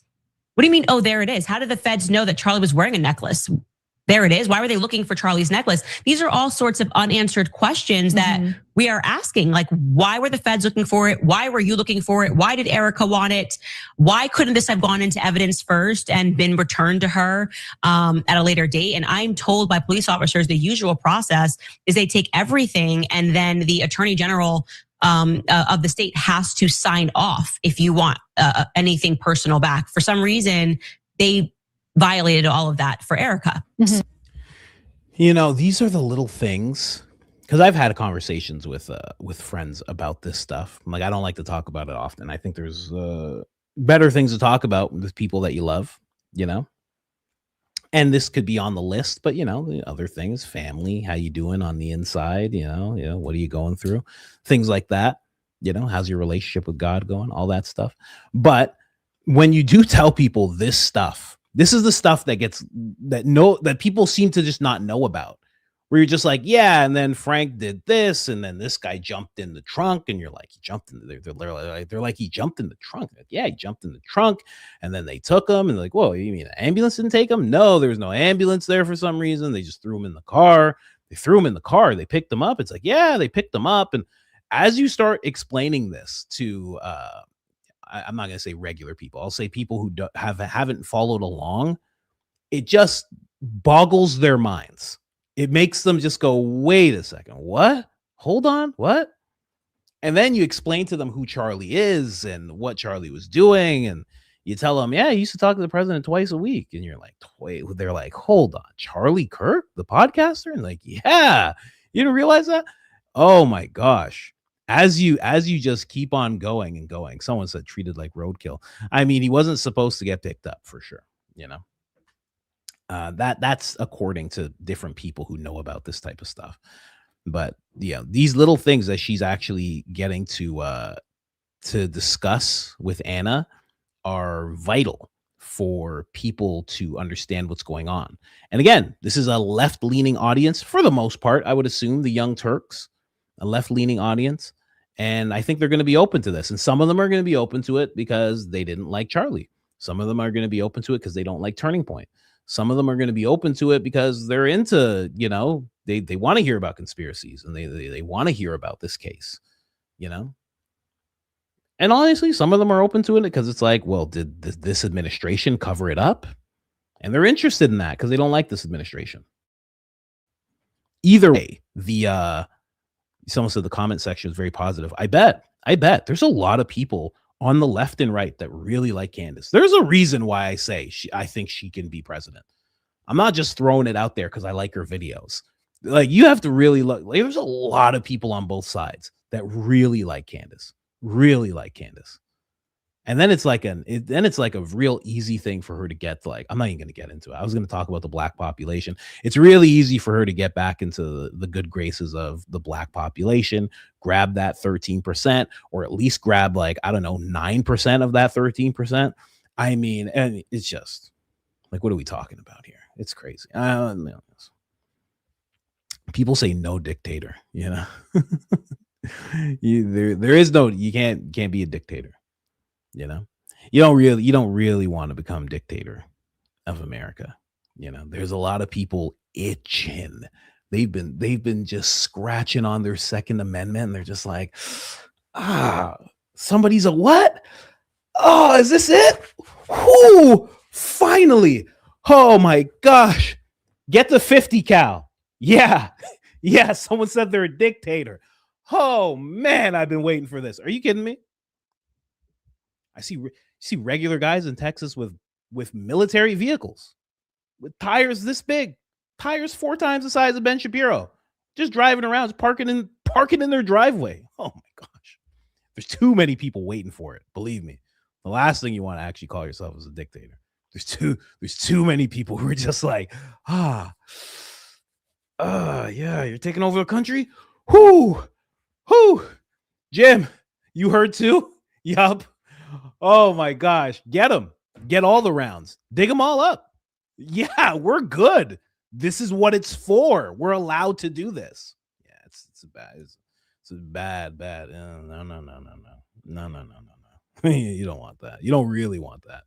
You know, we want her safe. We want her safe and sound in the position of president of the United States. Believe me, that's what you want. You know, I'm just saying, there's a lot of you know how many tactical places there are? Tactical training. I'm not talking about Gary. I'm talking about real tactical guys, not guys that are just, you know, posting on X all day. You know how many places there are like that? You think those places are for fun? Oh my gosh. There's guys in the woods right now training. In the woods right now. Pick a place. Pick a place on the map. There's a forest with guys training in it. Believe you me. I'm getting off topic here, guys. You guys are distracting me. Anyway. You know, allegedly, we did see her holding it the very same day. So what I also don't understand, and there might be a reasonable explanation, you would know better than me because you've done so many of these types of events alongside Charlie. After Charlie is allegedly shot, why is he being transported to the hospital in an SUV as opposed to an ambulance? Like, doesn't Turning Point USA usually have like an ambulance nearby in case something happens? Every single event that I have done has had an ambulance homicide. This is brand new. I mean, everything that day was brand new. I showed how I even texted, like, Terrell didn't come to the events. Terrell didn't sit to the side of us. All of that started, and I describe this as sort of boiling the frog. Ironically, the one time, the one semester, so to speak, that I did not go on tour with Charlie, everything changed. They now have him up on a platform. They have him wearing this double mic. They have this camera behind his head. We never had cameras behind our head. You can go back and find the footage. I mean, I have toured with Charlie from 2019 until spring of 2024. I really appreciate how many tour stops I've done with Charlie. And so I was able to immediately look at the situation and go, what is this? What is all of this? Why is Terrell there? My first question. What is Terrell doing here? He does the big events. He's the CEO of the audiovisual company. This is like a chump change event. I've done UVU with Charlie before, literally have done that exact school. You can go find the footage. What are we doing here? And Terrell said to me on the phone, we were trying something new. He kept saying that we were trying something new. What was new that you were trying? He said we wanted immediate, feedback back to the ops back home so we could cut clips the fastest, like someone's racing to beat Turning Point at cutting these clips. And so it makes me uncomfortable that there were so many admitted by Terrell new fixtures immediately as they got me out of the picture, putting pressure on Charlie regarding Tucker Carlson, as well as me, following my firing from the Daily Wire. And then a year later, Charlie's dead. That doesn't sit right with me. That just doesn't sit right with me. And again, you can look at every piece of this objectively and go, there's a lot of things that don't make sense. And why do we have Turning Point unwilling to offer information that could help make it make sense? Yeah, that's the part of this that's so strange to me, Candace, because it's usually the same group of people who are like, oh, there's nothing to see here when it comes to the Epstein files. Usually people who defend Israel's undue influence over our government and the wars that we fight on their behalf. It's always the same group of people who are not only hounding you and just trying to make you out to be crazy, while, by the way, totally ignoring your arguments, never engaging in the substance of what you're saying. They just try to defame you. Okay.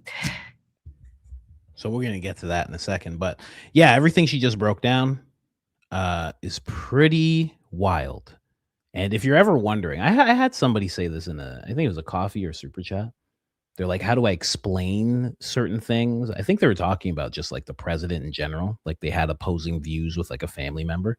But if you ever have someone that doesn't know about this case, these are the things that you have to tell them that will get them, again, not that the public has to come to some consensus. I mean, like that, I'm not some occultist where I need that kind of consent. I'm sure neither are you, but I mean, if you're ever having the conversation, those are the points to bring up. Someone says here, I thought Charlie kicked Farnsworth out of the building Charlie worked in. Probably wrong, but pretty sure they had a falling out. Yeah, Candace talked about that because Candace showed that Erica, I think it was in the Zoom call, that you could see him behind her.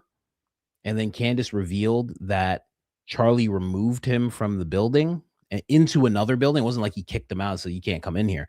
But it was like he was placing him in another building for some reason. Because the headquarters is just huge, right? It's like a bunch of different buildings. So he was like placed in another building for reasons that we don't know. And I remember that because I did a whole bit about it, because Terrell was probably acting weird, and he probably kept filming Charlie from the corner of the room being like, he's dead, guys, he's dead, that whole thing. So I do remember that. But you're not wrong. You're not wrong. You're 100% right. You're 100% right. That did happen. Okay. And it is very weird. Someone else said, in the show Supernatural, end times begins / release the evil ones by having innocent men condemn others. Tyler's trial getting similar treatment. By having innocent men condemn others. TV show Supernatural, the end times begin / release the evil one. Yeah. I mean, that's what I forget what episode it was. It was with Ian Carroll. He was talking about I think it's Full Metal Jacket or Full Metal Alchemist. It's an anime. And in that anime, the premise is that these elites figure out that if they get rid of people, if they offer up people, you know what I mean? If they do that, then they gain power. And then it becomes like a whole thing of that, where they're getting rid of people through war and stuff like that, because it's giving them power. And I think there's something to that show. I don't know if you guys have ever seen that before. Full Metal Alchemist. Go and check it out. It's pretty crazy. Pretty crazy. If you're an anime nerd, you already know about it. If you're not, you have no idea what I'm talking about. All good. All good. Okay? I'm the nerd today. Fine. I'll be the nerd. I don't care. Anyway, now we're going to get into the fact that they talk about Erica. This is where they start speaking on Erica. This is pretty much where I left off, or where we left off. So here, check that out. Saying they just try to defame you. Okay. It is what it is. But what's strange to me is, don't you want these questions answered? Like, don't you want to get to the bottom of what actually happened that day? Very likely that Tyler Robinson is involved in some way. Is he the only person involved? And I've been saying that. You have been saying that. Yes, you have been saying that. Yeah. Like, I've never said I think he's completely innocent. I say I do not believe he fired a shot and killed Charlie Kirk. Mm-hmm. So for what is being brought against him, I think he is innocent of. Could he be an accessory to murder? Was he burying clothes and hiding it, taking instruction from his boyfriend? I know he was around campus that day. I was told by a Robinson family member that he did not step foot on campus that day.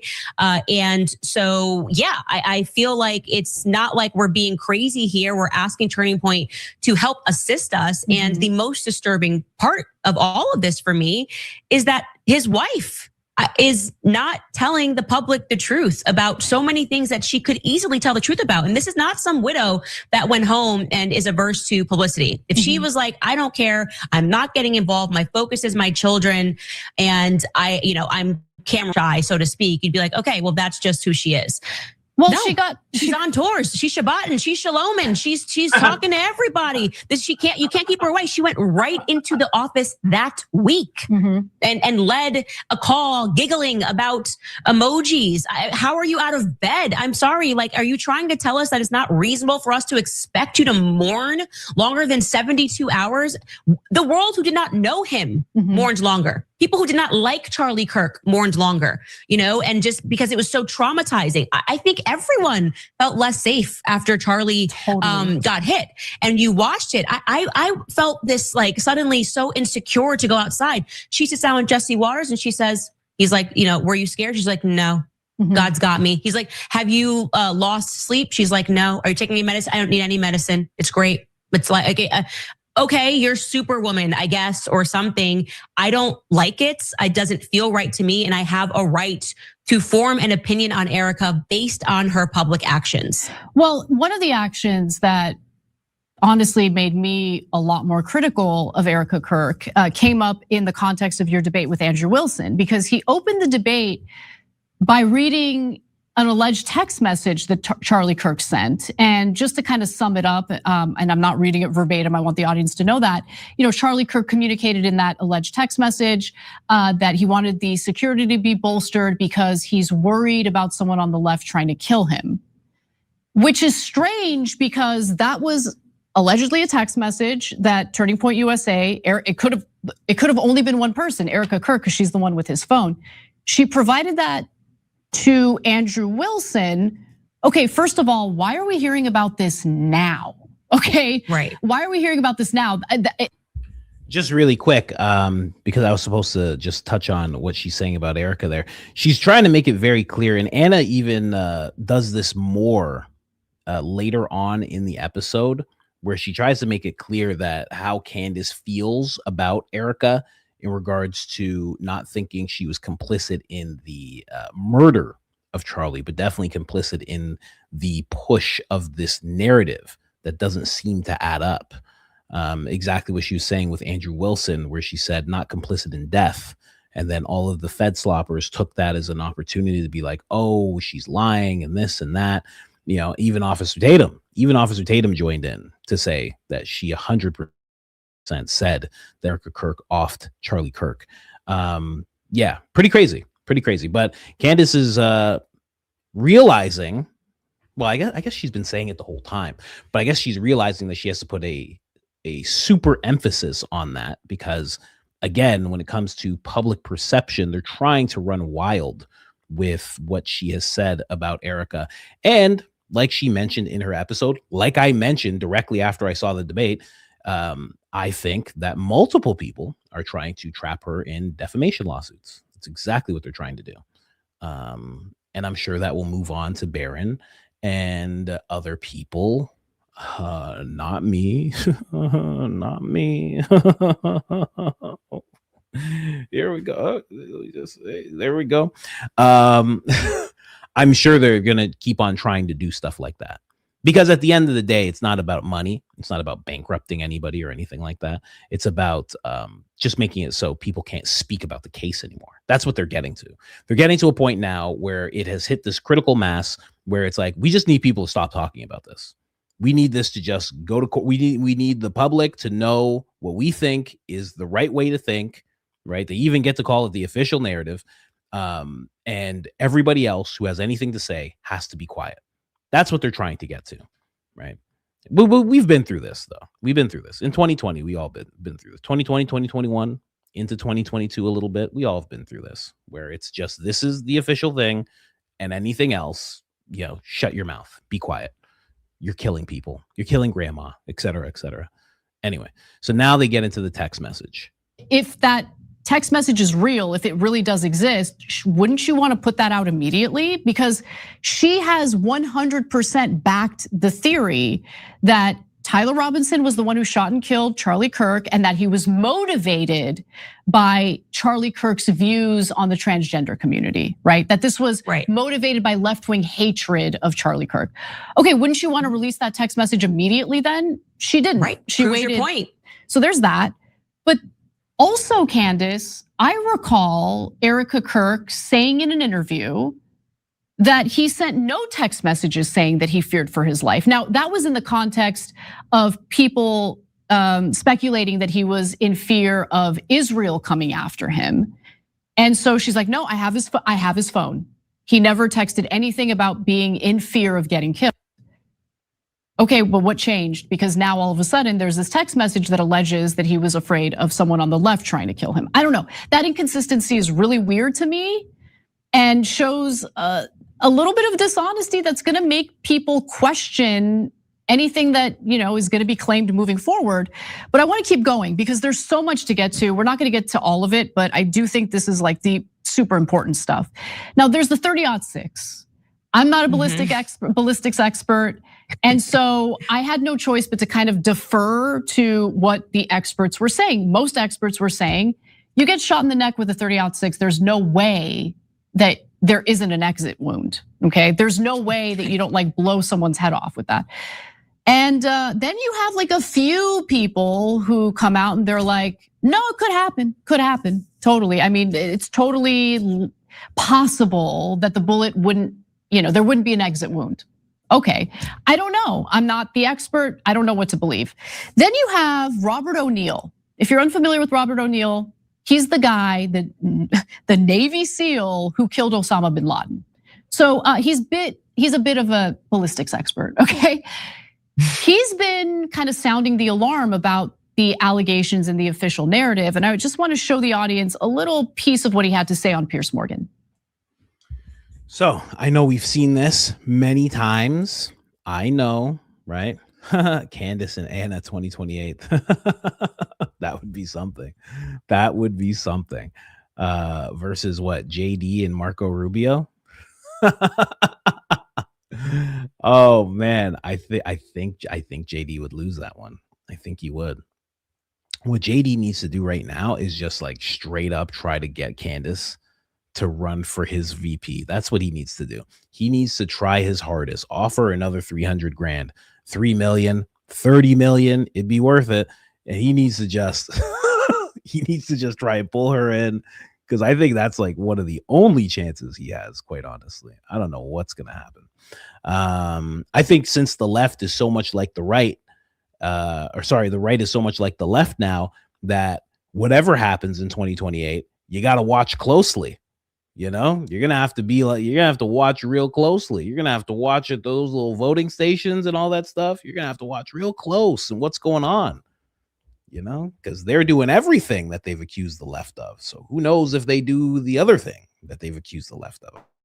I don't know. This hoodie I don't sell. I made this and it's based off a movie character, so I think I can't do that with the movie character.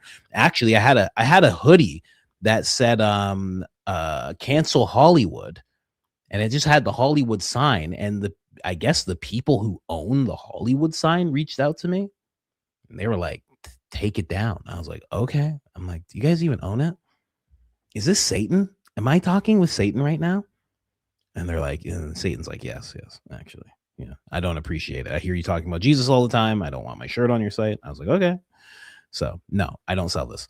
But let's keep going here. This is where she starts to discuss what she realized in regards to, is it here? Yeah, here. When she realizes that she messed up one of their plans. Now, I don't know that I've ever heard Candace talk about this before, where she starts talking about messing up their plans. I'm just going to play this through. I know we've heard this before, and I'll go a little faster through it. I know we've heard Rob O'Neill talk about it over and over again. I understand. I've made episodes about it. Candace has even. But she gets into this point where she starts talking about how they had a certain plan or a certain narrative they were going to put out for what happened to Charlie in regards to the shot and what damage it did. And she foiled that plan somehow. I've never heard her talk about this. So here, check this out. So where'd that bullet come from? You don't bleed like, and I've shot guys closer than the camera was. And an entry wound doesn't look like that. An exit wound does. Why did his shirt move the way it did? When I've shot people, their shirts didn't move like that. And then the initial reaction was, well, he was obviously wearing body armor and it was deflection. One, no. He wasn't wearing body armor. And two, it doesn't deflect like that off of body armor. Why was his shirt moving from right to left? Why were people being interviewed saying, yeah, they came from my left to right, from his right to left, immediately shut down? And then did they shut the crime scene down immediately? If you were dismantling this precise rifle, how long would it take you to do it? A 30-06, well, it's going to take several minutes. I can't even remember I grew up, my first rifle was a 30-06 in Montana. And I can't remember the last time I took it apart. I could take the bolt out, clean that off. But in order to break it down to the point where you can even walk with a limp, it's going to take a solid 5 minutes, I would guess. Okay, so I wanted you to comment on what he had to say about dismantling the weapon, because I don't think people are really paying attention to the absurdity of the claim regarding the weapon used and how Tyler Robinson allegedly dismantled it. Well, so we are to believe that he stuck the weapon into his pants, and it was apart. Okay, so he presumably had one part in his backpack and then had the weapon in his pants, but it was disassembled. And then he gets onto the rooftop and takes out a screwdriver. And they don't have footage of this, but they want you to assume that when he ducks down, he then spends time reassembling the rifle. Now, I have done a minimal amount of hunting. Yes, I have shot and killed animals. When you do that, the part that he didn't even get to is the scope, which is needed to look through. You would have to zero the scope, meaning you'd have to fire a bullet to make the scope work again. Like, think of it like as a compass. You have to zero it to make it work again. So he didn't fire a bullet to test. You can't. If you took it apart, the scope would just be completely messed up. A 30-06. I mean, it would decapitate you. There's no other way to say it. Even if you tried to pass the idea that there was some miracle and he had a steel neck, there's actually a YouTuber named Valhalla who was like, "Hey, let's actually pretend he had a steel neck. Let's take it at face value." And he shot from that distance a piece of steel. And it went through. Okay, Wow. so even if Charlie had a steel neck, it would have gone through. There are people who have replicated this experiment, said, I cannot get this to happen. I've done this 500 times. I'm not saying one way or the other what happened. I'm just stating that this did not happen. And even Turning Point USA, when they introduced that, they say it was a miracle. Now, the only time when they first... Valhalla with the shout out there. You know, she's shouting out Valhalla there, or at least making mention of him. That's interesting, which means she's seen the video, which I guess most people have. That video went kind of viral because it was the first time everybody saw what a 30-06 could actually do. And he did get pretty crazy with how much he showed, like how many things he used. He used femurs and this and that, and cow and neck and this and that. And that 30-06 was demolishing everything. Everything. It was nuts. But yeah. Let's get into the next part here as she starts talking about this this plan that it seems like they had for what happened to Charlie. Acknowledge that it didn't go through. And this is why I do think that part of the reason they removed that footage was because it was never supposed to see the light of day. And we were supposed to assume that it went through because everyone would have made that assumption. And Terrell showed me the footage. Okay, okay. Tell us what you saw. That's how this started. When he called me after on the 18th, and I was like, "You're acting really weird. Like you're just acting weird. Everything you're saying is weird, Terrell. What is going on? Like help me help you." The next day he called me on the 19th and he said, "Okay, I'll just show you the footage on FaceTime." And thank goodness someone on my team said, "Candace, just screen record the conversation. You just don't know, just screen record the conversation." And I did. And when I looked at it, I was then even more shocked at the fact that Terrell wouldn't show this footage because there was no gore. It was the cleanest footage. We already saw him get hit by the front. So I'm going, why are you not showing this footage? It didn't go through. There's no blood. Charlie goes down to the side. What is happening here? And immediately after that, my husband gets a phone call, the OO of Turning Point USA. And they're like, did Candace record the footage? Did Candace record the footage? And I learned, and I will say allegedly here, that the reason that they were asking was because the feds were freaking out about the fact that I shared on my show that I had seen the footage, and they were saying, you need to find out if she recorded it, okay? And I wouldn't answer because I'm going, why does it matter? One way or the other, why does it actually matter? And this is why it matters, because it proved that it didn't go through. So the next day, they like panicked, and they just, on the same day, they panicked and they sent out a tweet. Andrew sends out this tweet and says, "Oh, we just now kind of wanted to announce to the world this miracle happened, and Charlie ate healthy, and the surgeon said it's because he's got strong bones and he eats salad, and I guess he's Popeye the Sailor Man or something." And he's so strong that the bullet doesn't even like push his body backwards. At all. Like that is 2,000 pounds of force coming at you. Okay. So just to touch on that part, like I know she mentioned that they were calling George and asking if she saw or if she recorded the footage, right? I didn't realize that the narrative, again, according to Candace, would have been, hey, like this is what happened to his neck, because she says in this that Andrew told her there's no neck left. So why would Andrew say that?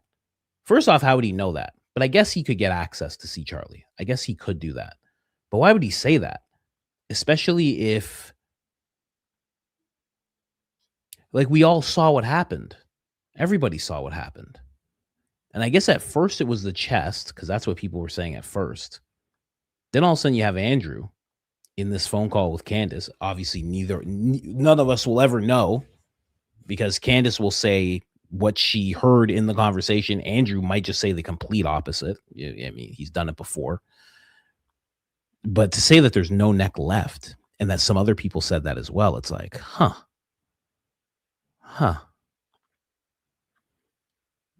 Maybe that was the plan. I don't know. It just seems crazy. Why would they do that? Why would they want to do that? Why would they want to say, oh, there was just no neck left? And again, how could you say it? Everybody saw him get picked up. Everybody saw. I don't know. Very weird. Like, didn't blow him backwards. Didn't, even if you said it didn't go through, he'd be decapitated by the front. And I do want to say this, Anna, because I think people have forgotten this most crucial element. I did not suspect Turning Point USA at all. So on that day, I was one of the people that was on the phone talking to Andrew Colvett when they were in the hospital. Andrew Colvett told me that Charlie had virtually no neck left, okay?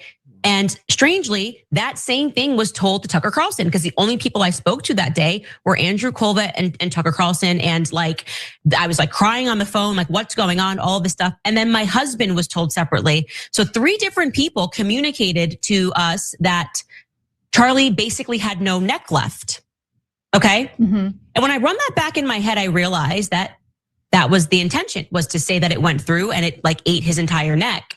Until I saw the footage, and then until I had a source who dealt with Charlie's body and said that's simply not true.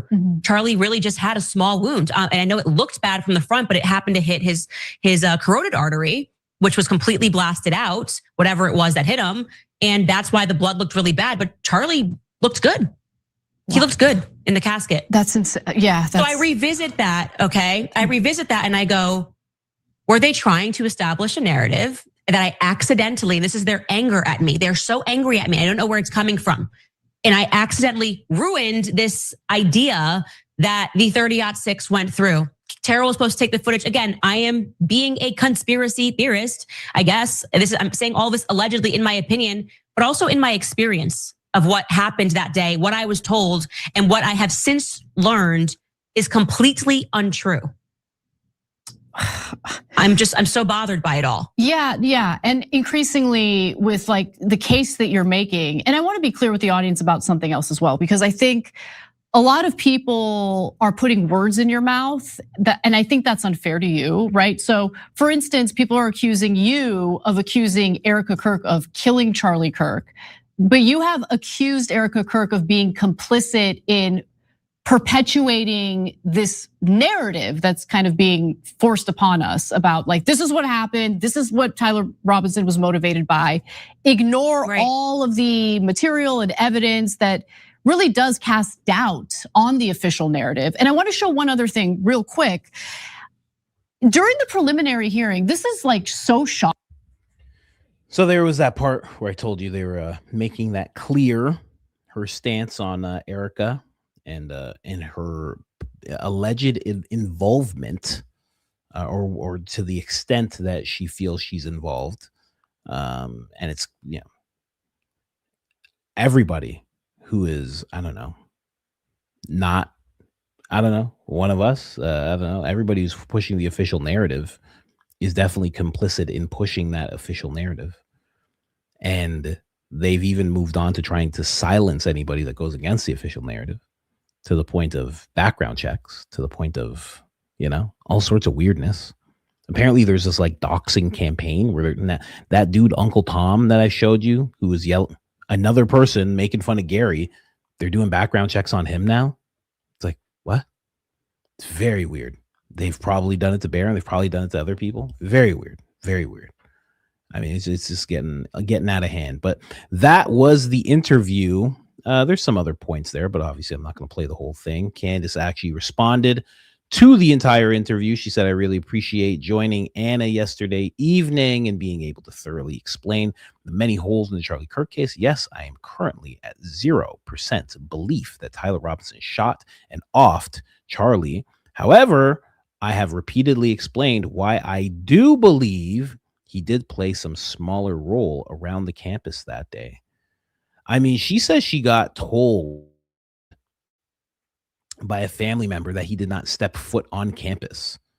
That's gonna be crazy if he says that. I've said this so many times. I often wonder this. I'm like, what is he gonna say? So he's gonna say I wasn't on campus. Then what happened?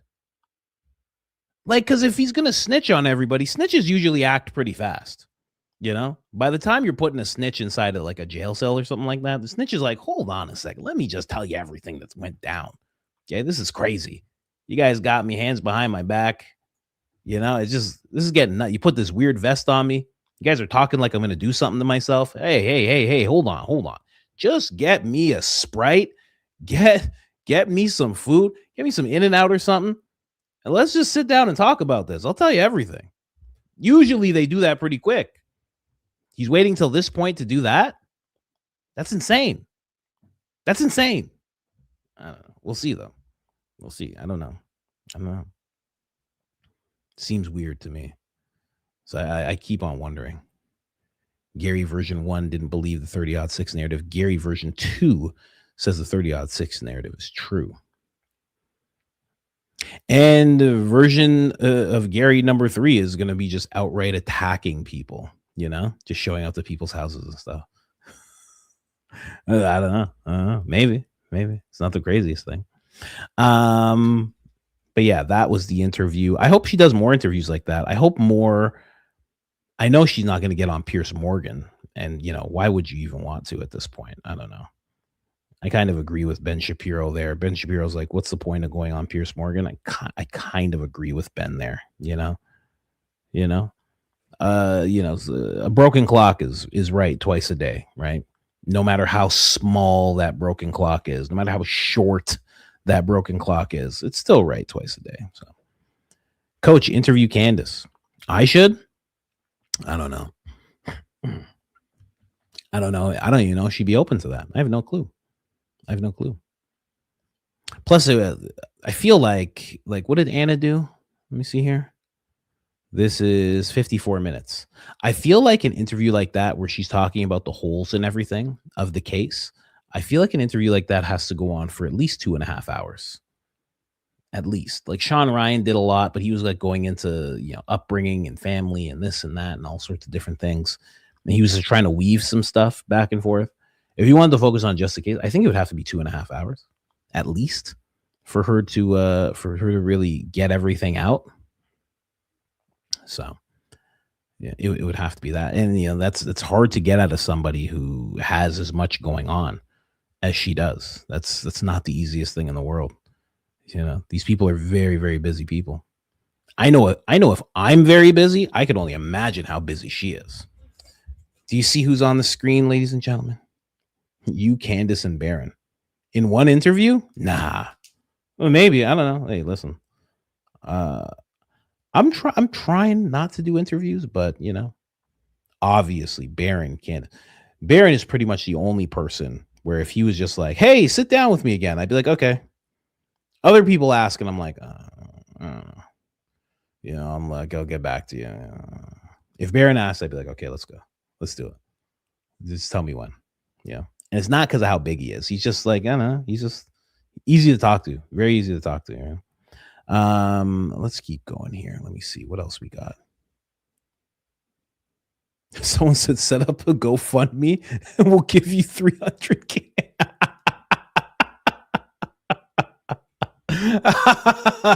Okay. All right. Well, gotta give the people what they want. You know what I mean? What else can I do? To deny the people would be wrong, ladies and gentlemen. Candace, I need to interview you. It's gonna make me $300,000. And then just like Andrew, bang, I'll only raise $80,000. Only, like it's a bad thing, but he's nowhere. The last time I checked, this was like 5 days ago, and he was at 78,000. That is slowed up. That slowed up. You know why? Because people got pissed. If people thought he won, they would have donated that money so quick. They would have been like, hurrah, hurrah, Andrew. Yay. Thank you so much, sir. Oh, you've done us a service. All those nerds. You've done us a service. Your debate skills were just so exemplary. But because they feel like he lost, they're like, I don't know. I don't really feel like donating to this guy anymore. Oh my gosh. Look at that. All these anonymous people. He really thought he was gonna get that money. He said it very cocky. He was like, and you guys are gonna pay. You guys are gonna pay to watch me wreck these people. I'm gonna send Baron Coleman's crying under his bed. He's gonna be crying under his little bed. You know?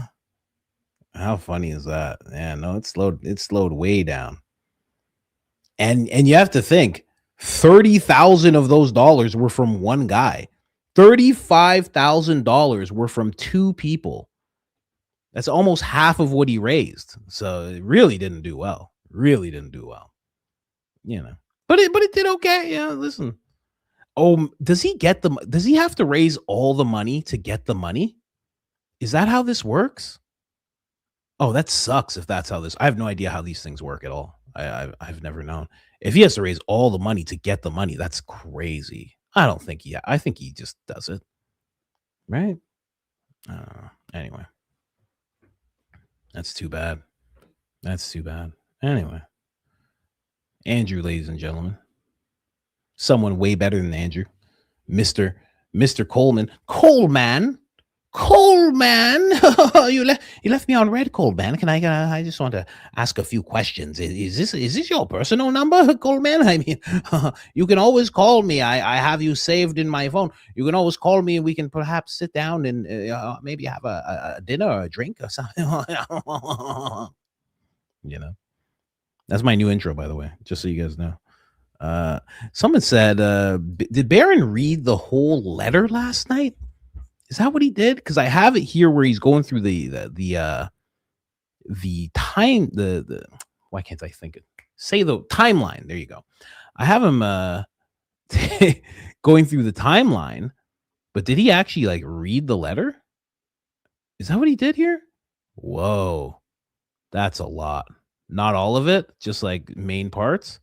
Is that what this is? Him going through the letter? Wow, really? Let me see this. Whoa, let me see. To put a roof on.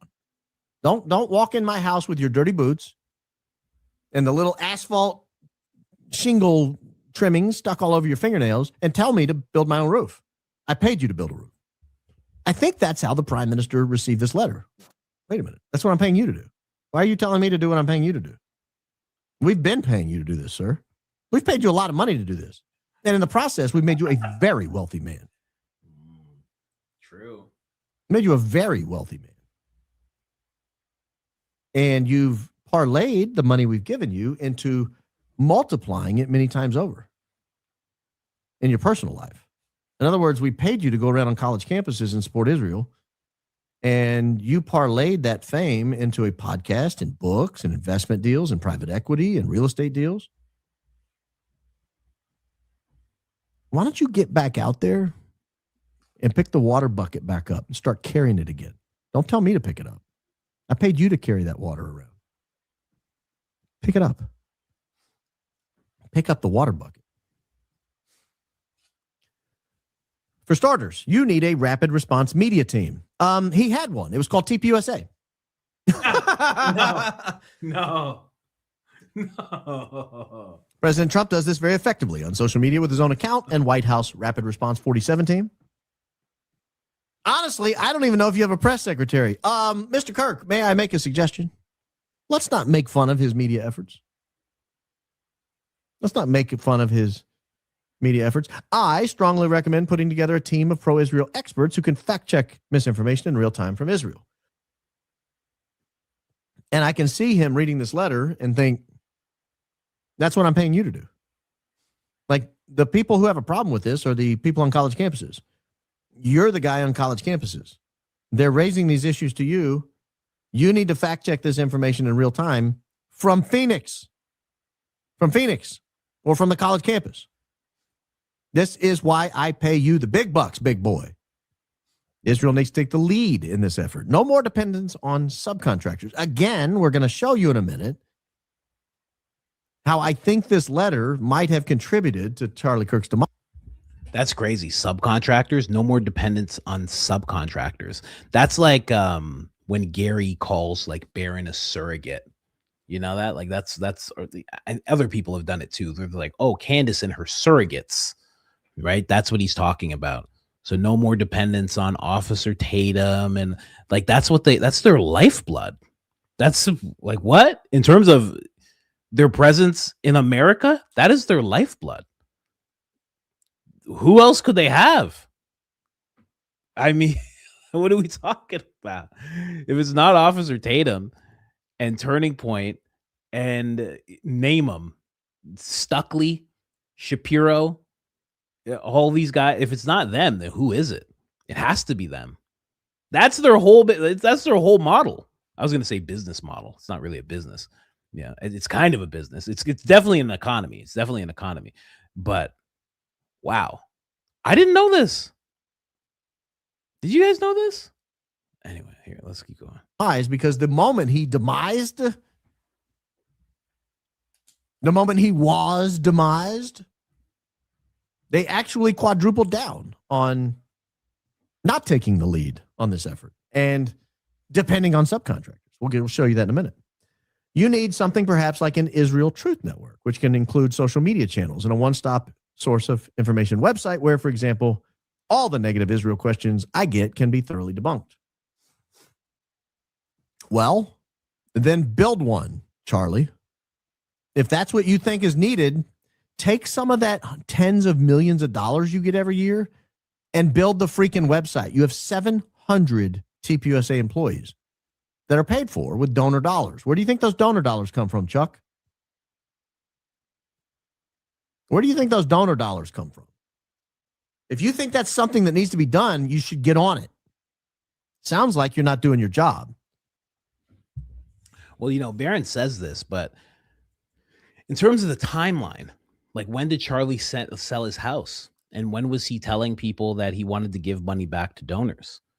Because if it's before this or even at the same time, then the reason he's putting this out there is it almost becomes like, and I don't know if Barron touches on this, this is almost like a election. If you think about it, it's like a farewell, like, listen, love this place. Absolutely love where Jesus took his steps. Oh my goodness. We've been there so many times and whew, it's great. And oh my gosh, where he walked on water. That's fantastic. Listen, I won't be doing this for you guys, but you know, it's like you're trying to wrap things up neat and tidy when you're putting in your 2 weeks. You know what I mean? They're like, well, can you stay and train someone? You're like, I can't stay that long and train someone, but I can write down everything that I would do and that I used to do. I could write that all down. And then maybe a couple days I can talk to the person about it, you know, but I can't stay the extra 5 weeks and train the person. No, I can't do that. Yeah, it's kind of like that. Sounds like you're not doing your job. Let Israelis explain in their own words how Israel's a pluralistic society, a free country with elected leaders. Why not show how your hospitals take care of wounded terrorists? Clips of Israel dropping flyers from airplanes warning Gazan civilians to get out of harm's way. It would have been nice to see an Israeli plane with a Star of David arrive in the U.S. full of supplies after a hurricane. Has Israel offered any assistance to the U.S. insofar as technology to protect our border with the missile defense shield President has discussed? In other words, this seems like a one-way relationship, sir. It seems like you want and want and want and take and take and take, and there's no give in this relationship. Better is to give than to receive. Better is to give than to receive. You're not giving anything. You might as well poke him in the eye and call him a greedy bastard. I'm not sure that's the right tone to take, Mr. Kirk. I'm not sure that's the right tone to take at all if you're trying to stay alive. Israel needs to better portray itself as a member of Team Humanity. In other words, you don't exactly exude humanity, sir. Wow. This is crazy. You don't. When people think of humanity, they don't think of you. Now, these are the words of Charlie Kirk, not your humble host. Don't take it out on me, YouTube. Don't take it out on me, commenters. I'm just quoting Charlie Kirk. I'm providing context for some of the things he said. Yeah, don't take it out on me either. I'm just listening. That's it. I'm just listening to this loose cannon Coleman here. That's all I'm doing. Don't rely on non-Israeli social media influencers to create all these clips. Okay. So you don't want to create the clips? That's fine. We don't need you then. Bottom line is Israel needs to learn to fish and be more self-reliant when it comes to your communication strategy. Another way to say this is, I'm tired of building your roof. This is like a breakup letter. Again, I don't know if Barron touches on this. This sounds like a breakup letter, you know? And you're letting the person down easy. You know, you're letting them know what their faults are, but you're not being vicious because you know you're about to leave and it's going to hurt them really bad. So you're like, you're not trying to, you're not jabbing them too hard. You're just, being real soft about it. That's what it seems like. How did I not know this? How did I not know this? Has Candace read this? Man, see, this is why revisiting, I'm telling you, a lot of people hate when people revisit stuff. Revisiting is key sometimes. Key. Because this has been out for a long time. People, isn't this the letter that people portrayed as a love letter? Is this the same letter or is that a different letter? How many letters is Charlie writing? Why is Charlie writing letters to world leaders? How powerful this guy was. He's writing letters to world leaders like he's one of the founding fathers. He's like, and the thing about this is, you have to learn how to be humane. In the power of Christ is where you can find these things. And I know you know where Christ walked. I saw it when I was down in your country. It was beautiful. Little felt tip like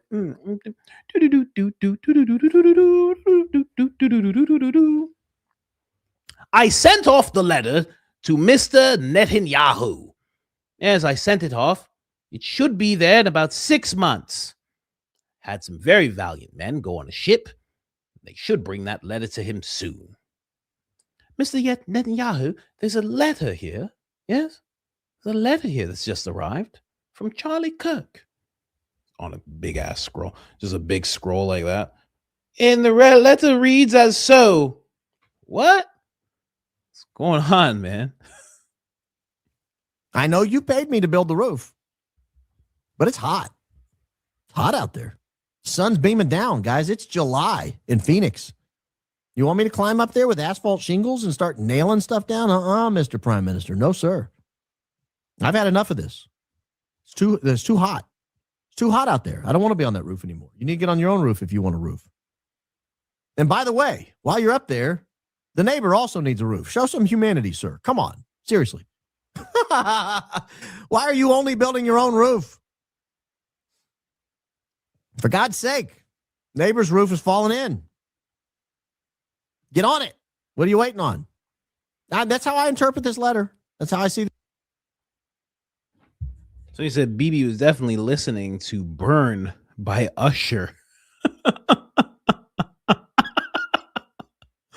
Oh my gosh. I remember listening to sad songs and breakups and stuff.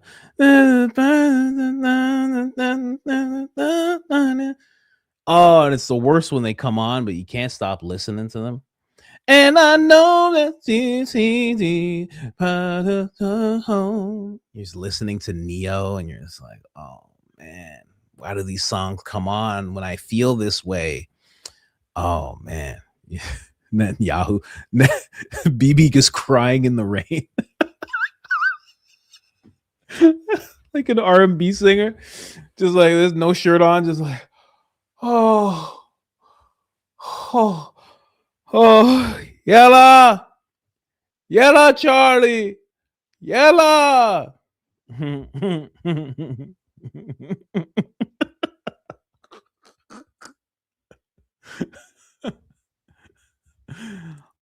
All the people that work with us out there, he's out there singing in the rain. This is crazy. He made us make fake rain. Yeah. He made us do this. So this is fake rain. He's been out there hours. Yeah, this is crazy.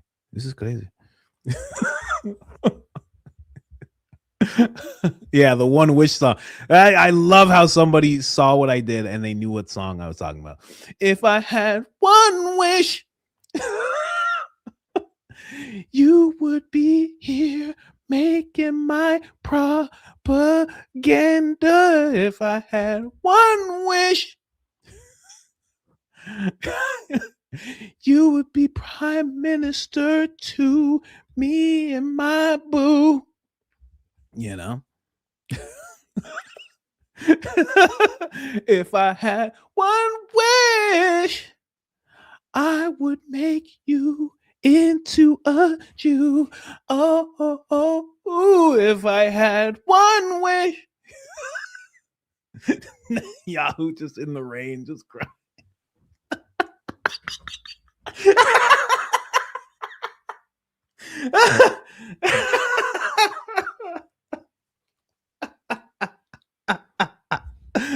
Oh my gosh. Just so sad over Charlie, you know? Just so sad. Oh my gosh. You make me wanna run the you relationship with you. This is what you do. Think about it and you're gonna now everything's changed between us. You were like my best friend, the one I used to run and talk to when me and my girl was having problems. The one I used to run to when me and Trump were having problems. You used to say it would be okay, and that the nice things I could do. When I go home, I head down and think about it, you. It says you make me wanna the one of the. Netanyahu doing dance moves. He's like, relationship with you is just what you do.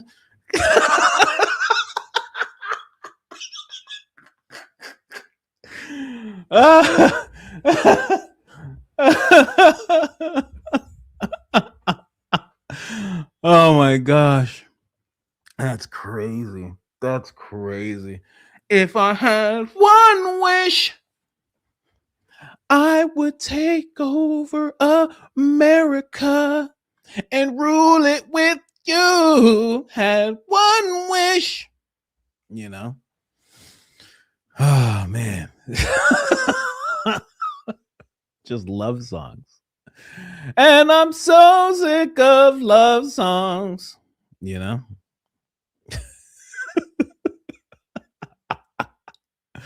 I don't know. He's going through something. This is I'm very worried.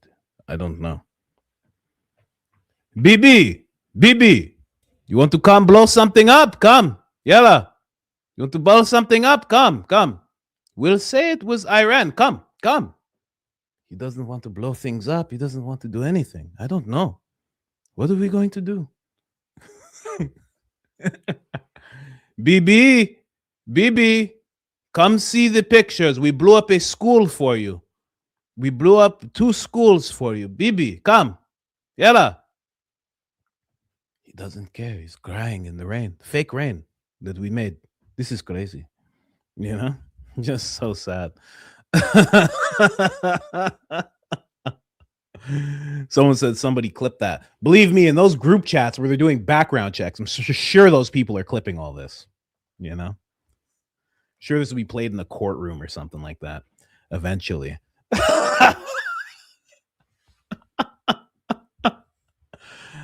And here we can see Coach Colin singing One Wish from the perspective of BB.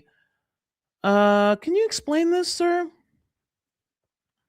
Well, I was just on a roll. I was thinking of Ray J, and I just figured it makes sense to do. This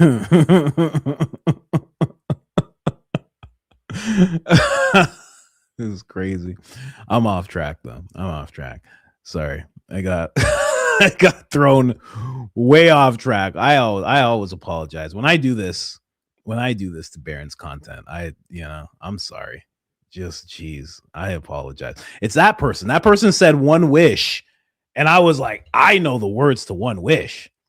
I'm like, I know that song. And then I was like, I love that Usher song. So I was just like, and I was like, okay, let's go. Like, what am I supposed to do? I believe I can fly.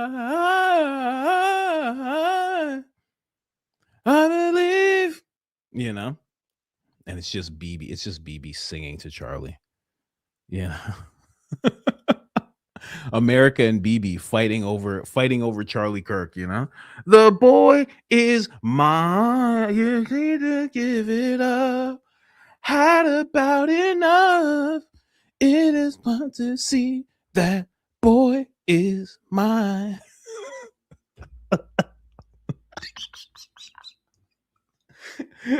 I can't even give you guys what's actually in my head when I do this stuff. There's so much more.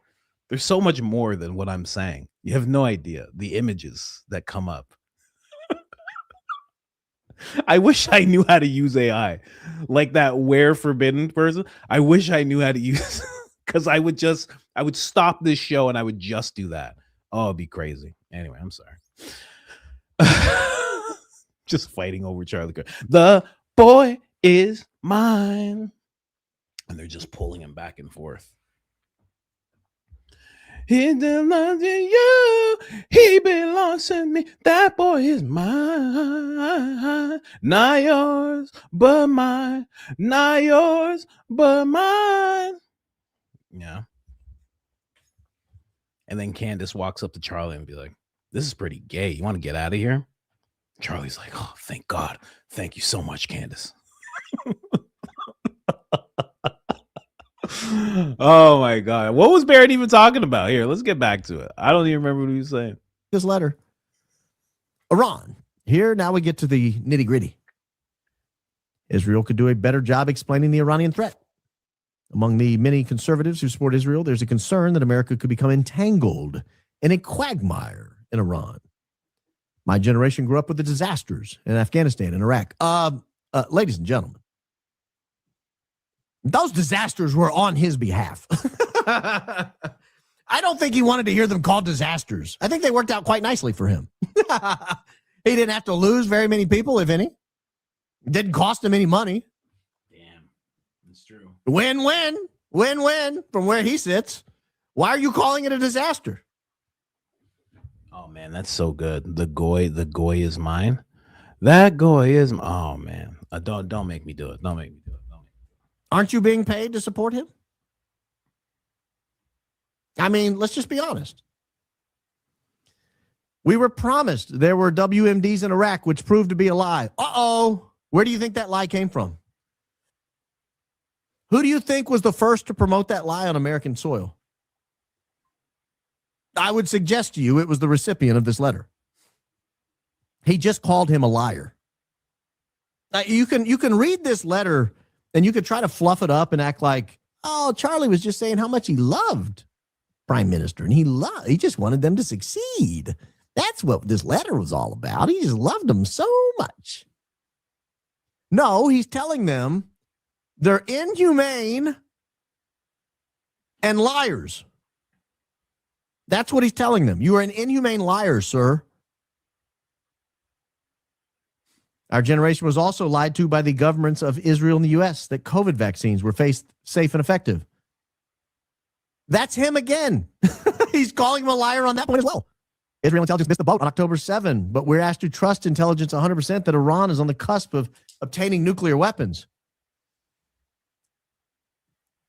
He was in power when they missed the boat on that.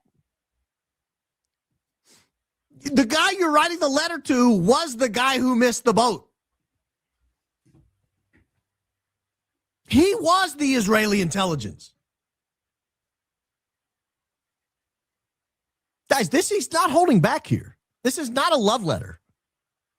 This is a poke in both eyes. Beep, beep.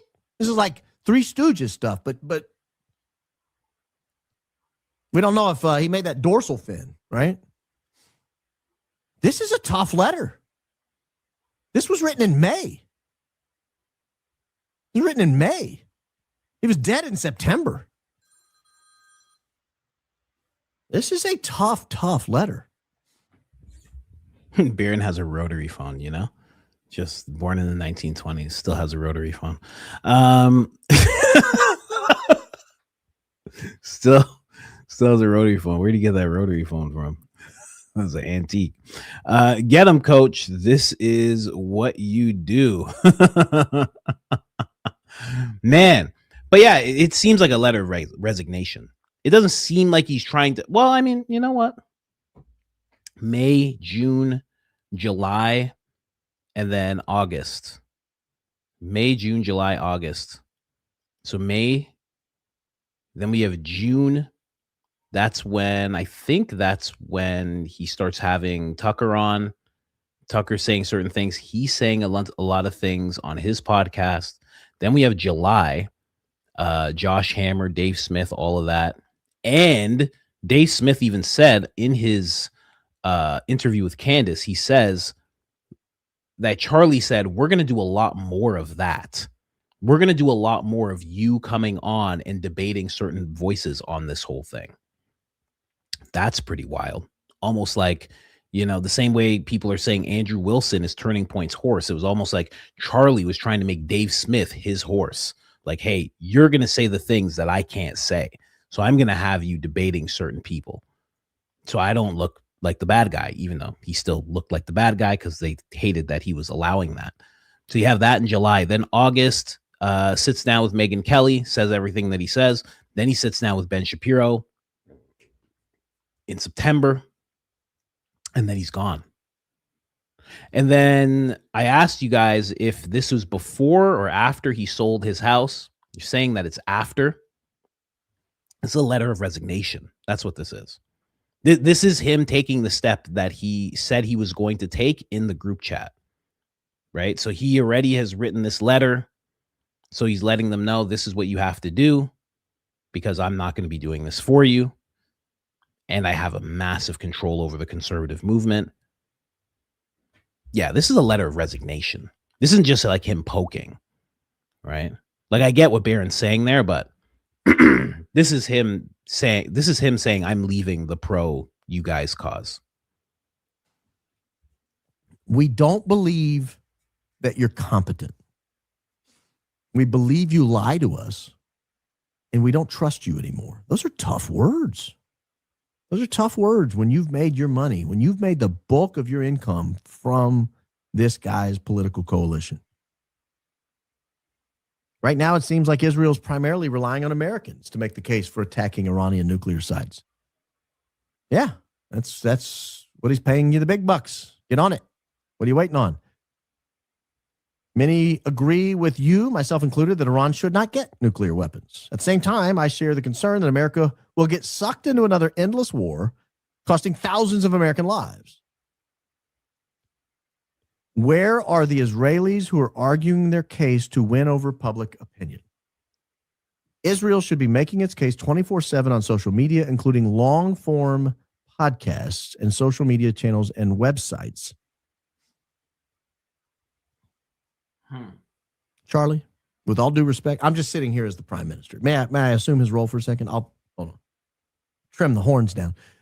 Charlie, with all due respect, get back on the roof and finish the job I paid you to do. Finish the job we paid you to do. Get back on the roof now. But in actuality, you know, Mr. Ballin on Joe Rogan, that's going to be interesting. There's going to be a lot of fun stories there. But in reality, I mean, let's say that, you know, Philadelphia, right? Let's say they were giving these high-level donors the money, right? Charlie's not looking at it like I've been paid directly by this country, by this guy. He's looking at it like these donors say they want to save America. That's what they're saying. They're saying they want to save America.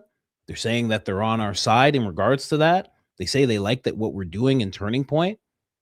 There's nothing that says that I have to be doing all of this for that country, right? That's just been what every conservative person has been falling onto for years, maybe even decades. I don't know.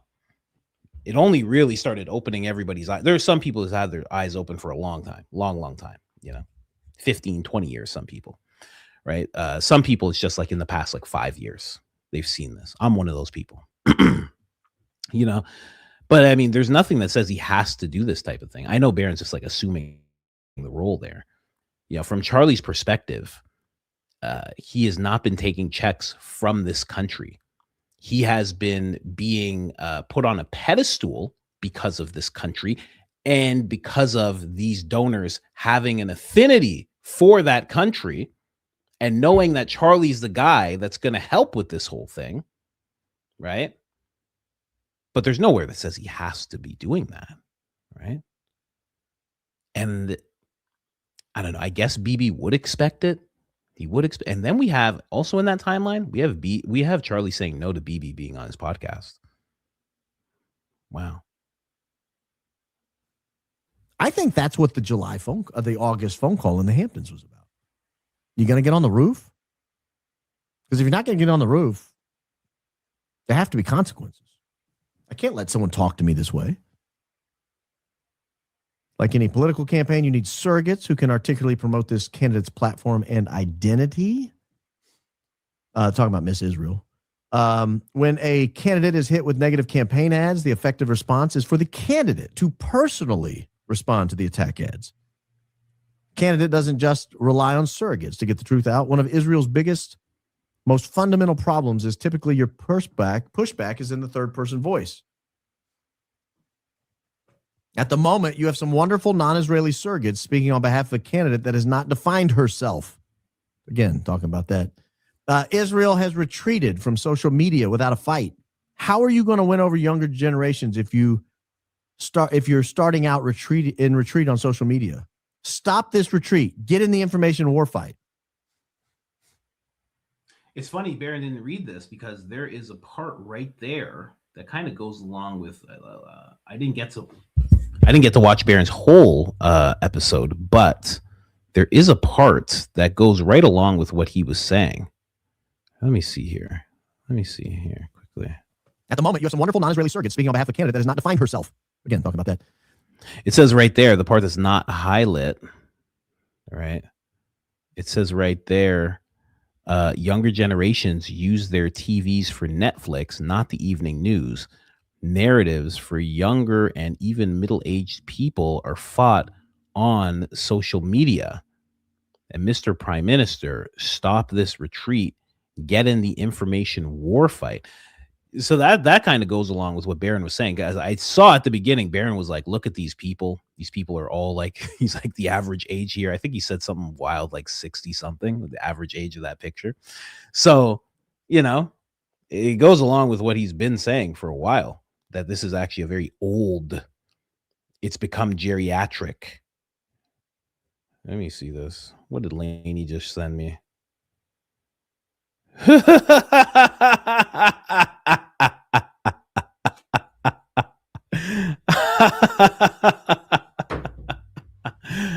Oh gosh. Well, I know what Candace is going to be talking about on her episode. Let's hold quickly. Thank you very much, Lainey. That is hilarious. Wow. Come on over here, guys. Check it. Go ahead and check it out. So this is what Turning Point's going to be doing in a second. Check this out. Andrew Colvette says doing a 1 hour special, an hour special with Andrew Wilson starting at 1 p.m. EST. Is that now? I think that's now. Lots to discuss. I have questions for him. He has some for us live on X and Rumble. Well, let me guess where it's going live on X. Let me take a flying guess of where they're doing this live on X. Let me just check. Could it possibly? Oh, Charlie Kirk. Charlie Kirk is live. Oh my goodness. Of course. Of a debate, it's almost more challenging for you in that way. Wow. Well, here, I'll demonstrate it for you. So you just asked me a pointed question. what your pointed question was is, hey, Andrew, if somebody doesn't know what they're doing on the other side of this thing, does it actually make it more difficult to do this thing, right? Now, I could just say, well, yes, of course, and then we would move on with the conversation. But if I was going to be Candace Owens, I would say, well, what we're talking about here is how I feel and about how I feel about the various things that I'm talking about when it comes to debate. And you say that I'm not a very skilled interlocutor, but we have evidence of me being a skilled interlocutor. You can look back at all the times that I've done interlocuting with other people, and I think that we can all see what's going on here. Yeah. So you fair see, enough. like, you see how that doesn't that's completely unhelpful to So- moving a conversation on or getting to the point of a Oh, I haven't seen Blake this happy in a long time. Blake was giggling. Oh, I haven't seen this in a long time. Wow. Wow. Wow. There's no way Candace doesn't talk about this. There's no way. conversation because it's just incoherent rambling. And so what my whole job there was, and I knew that that was what it was going to end up being, was to make sure that I could get her to, with her words, make those claims. And then I knew she would. And the reason I knew this is we'd had a like pre-debate summit, I guess you could say, with Patrick Bet-David, where I talked with her briefly, and she was a prattle machine.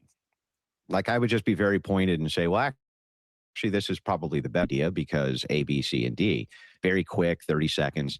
And she would prattle for like 3 minutes straight about just nonsense. And so I knew going in that was likely what it was going to be. And so my job somewhat shifted in that debate from the idea that I could just kind of inquire towards those positions and get good faith answers to, she was going to have to let her prattle and then point out the inconsistencies and that's exactly what I did. Yeah, and I've heard you describe it as sort of Operation Let Her Speak kind of thing, because I guess your strategy was that she was going to sort of concede debate points all on her own, and you didn't necessarily have to do too much work to make that happen. I did. She walked back every single claim she made and had no evidence whatsoever for any of the things she was saying. Now, I knew that she wouldn't because I had been looking through kind of the body and catalog of the alternative evidence. And you know what I found out? There isn't any. So if you're a very skilled debater, the first thing that you do always is you move to falsify your position first. You always move to falsify your position. So the idea there is, if I'm going to defend a thing that I believe, the thing that makes me so good at defending it is because I know it's true because I've tried to falsify it and I can't. These people never did that. They never attempted to falsify any of their own positions. Right. No, that makes sense. Or falsify any of their own evidence. And so the holes in it are just miles wide and make absolutely no sense. And so the inferences don't make any sense. They get blocked immediately. You say, well, I think that that Israel killed Charlie Kirk. You go, okay, well, why? Well, because we have a text message where he said that I may leave the pro-Israel cause. Okay, I understand that. But how does that actually lead towards Israel killing Charlie Kirk? Answer, nothing. There's no answer, right? It just leads nowhere. These are all, so they're never attempting to falsify the claims, right? That should lead to the next claim, to the next claim, to the next claim until we get to the claim of, no, Israel killed Charlie Kirk or France killed Charlie Kirk. And we never get to any of that. It just stops immediately. Well, it stopped at field and opinion, and you can't tell me how to think and all this stuff. Which, like, right? And you said I'm not telling you how to think. Yeah, it was interesting. So I predicted that this debate that you were going to win it because the truth is on your side, right? And as somebody who's lived this firsthand, I know all the garbage when they continually drone on about this stuff, and how many lies are continually laced in and just repeated ad nauseum, so that the internet begins to believe them. So I knew that, but I knew also that she has a bigger following, bigger followers on YouTube, whatever. So I knew that immediately there was going to be this rush to say who won, who won. But I predicted this. I said, this will age really well, because what I was watching is that she conceded the whole debate very early on, multiple times at every different point and juncture. She kept conceding the point, walking things back. And that as the commentariat kind of comes in, that has, an IQ above room temperature, and pointed that out for people, that it was going to then be this kind of finishing effect after the debate. Is that what you have seen? That's amazing. So he's just giving his whole He's giving him the whole thing, just laying it out. Is that what you've seen? Do you agree with me that you won the debate? Let me see if he agrees. Oh, 100%. So Oh, okay. Okay.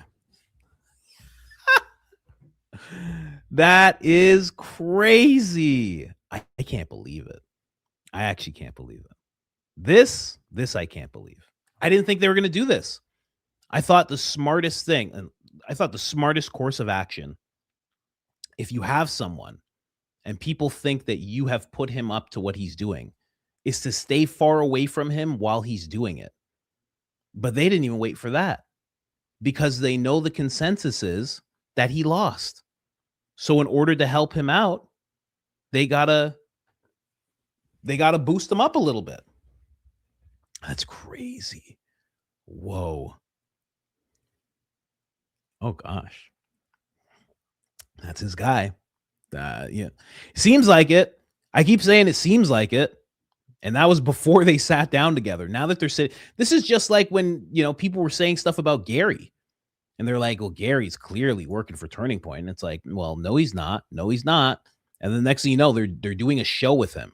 And then the day they choose to do a show with him is the day that Candace Owens goes and meets with Erica, and they're not supposed to be doing that show. I mean, wow. They always do very weird things. Even just looking at them right now, it's just, they just do very weird things. Got to be honest. Blake looks great. I mean, you got to give it. The guy has a jawline on him. Okay. Yeah. He's one of the fellow bald people, right? He's embracing it. Tell he took a bic to that head. That's how you got to do that. There you go. Put a nice Gillette to that head. I know what he's doing there. I see it. It's nice. So, plus if it's like this, right? He has a jawline on him and he has the cakes down below. What? It's Coke bottle sniff. Kidding me? Anyway, I mean, I guess we could go through it, but I mean, it's how long do you want to listen to these guys basically just say Candace is dumb, Candace is crazy, Candace is this, Candace is that. That's all this is going to be, obviously. So, essentially, what happened here was really interesting. The Baron Colemans of the world and the sort of law tube picked all of this up and just started tearing her position to pieces immediately. And the commentators in the debate sphere they're making a mockery of her. They think that she's a lunatic, has no idea what she's talking about. And then on the flip side to that, too, you even have Main Street coverage. And even on the Main Street coverage, it's the same thing. They're like, well, where's any of the evidence for any of these supposed claims? And we never got to any. So not only will it age well, but what I thought that it would do more than anything else, to be as candid as possible, I thought that it would up the pressure of people questioning the questioners. And I've seen a lot of that now moving on social media of people saying, hey, wait a second, where is the actual evidence? I got hundreds of DMs, for instance, from people who didn't know that the steakhouse receipt was a complete phony fraud, that the whole thing is a fraud. Well, I can't believe he said phony fraud. I can't believe he actually talks like that. Can I had just no say idea something? that was the case. Can I just say something? So we Sure. have Andrea Burkhart. She's going to join us on the show tomorrow. Wow. She is apolitical as it comes. Like, she is not like on a side at all. And I asked her, I said, if they had exculpatory evidence, whether it's the parents. Man, some people are asking, how is the steakhouse letter or is the receipts? How is it a fraud? It's not. That's the thing. The guy who got it together, who did that, it's real. The owner printed it out. He said, this is the person that they're talking about. This is when he was there. This is his receipt. Here you go. I don't know how you determine this is the thing with Andrew. The way that he will determine that is phony is that he will say, well, I mean, do we have positive evidence, right? That's the joke everybody runs with. But that's what he'll do. He'll keep on pushing and say, well, did you take it to the merchant? And if you say, yeah, I did actually take it to the merchant, they verified and they found a card that said Tyler Robinson. Okay, now, can you verify the address of this so-called Tyler Robinson? And you'll be like, well, no, I mean, I was just looking to see if it was Tyler Robinson. So you didn't do your due diligence. Wow. So you have no evidence. Like, that's the way that he rolls. That's it for him. And it's because, and Dave Smith's producer, I think it's his producer, said it so well. It's because for him, it is about the sportsmanship of debate. It is not about getting to the truth. He doesn't care about that part. He cares about winning the debate because it's what he does. So however he can make somebody seem like they don't have any evidence or anything like that, that's just what he goes with. And he just looks at it like points. I got the point. That's it. So now he will just keep on saying, well, that's a fraud because I pointed it out. She didn't even go to the merchant. She didn't go to the merchant. So how's it even on her timeline? This doesn't make any sense. And then, of course, will not address Diligent Dennison because Diligent will be like, I was there and I watched the owner of the place print it out. And then I talked to 3 people and they all verified the information. Why? Because that's that legwork that when you say, do you have positive evidence? You can say, yeah, I did a lot of legwork. I was here. I figured this out. I figured that out. And then he'll say, but where's the name? It doesn't say the name. It's like, well, it doesn't say that. When you print out a thing, he goes, oh, well, I mean, I guess you don't have any evidence.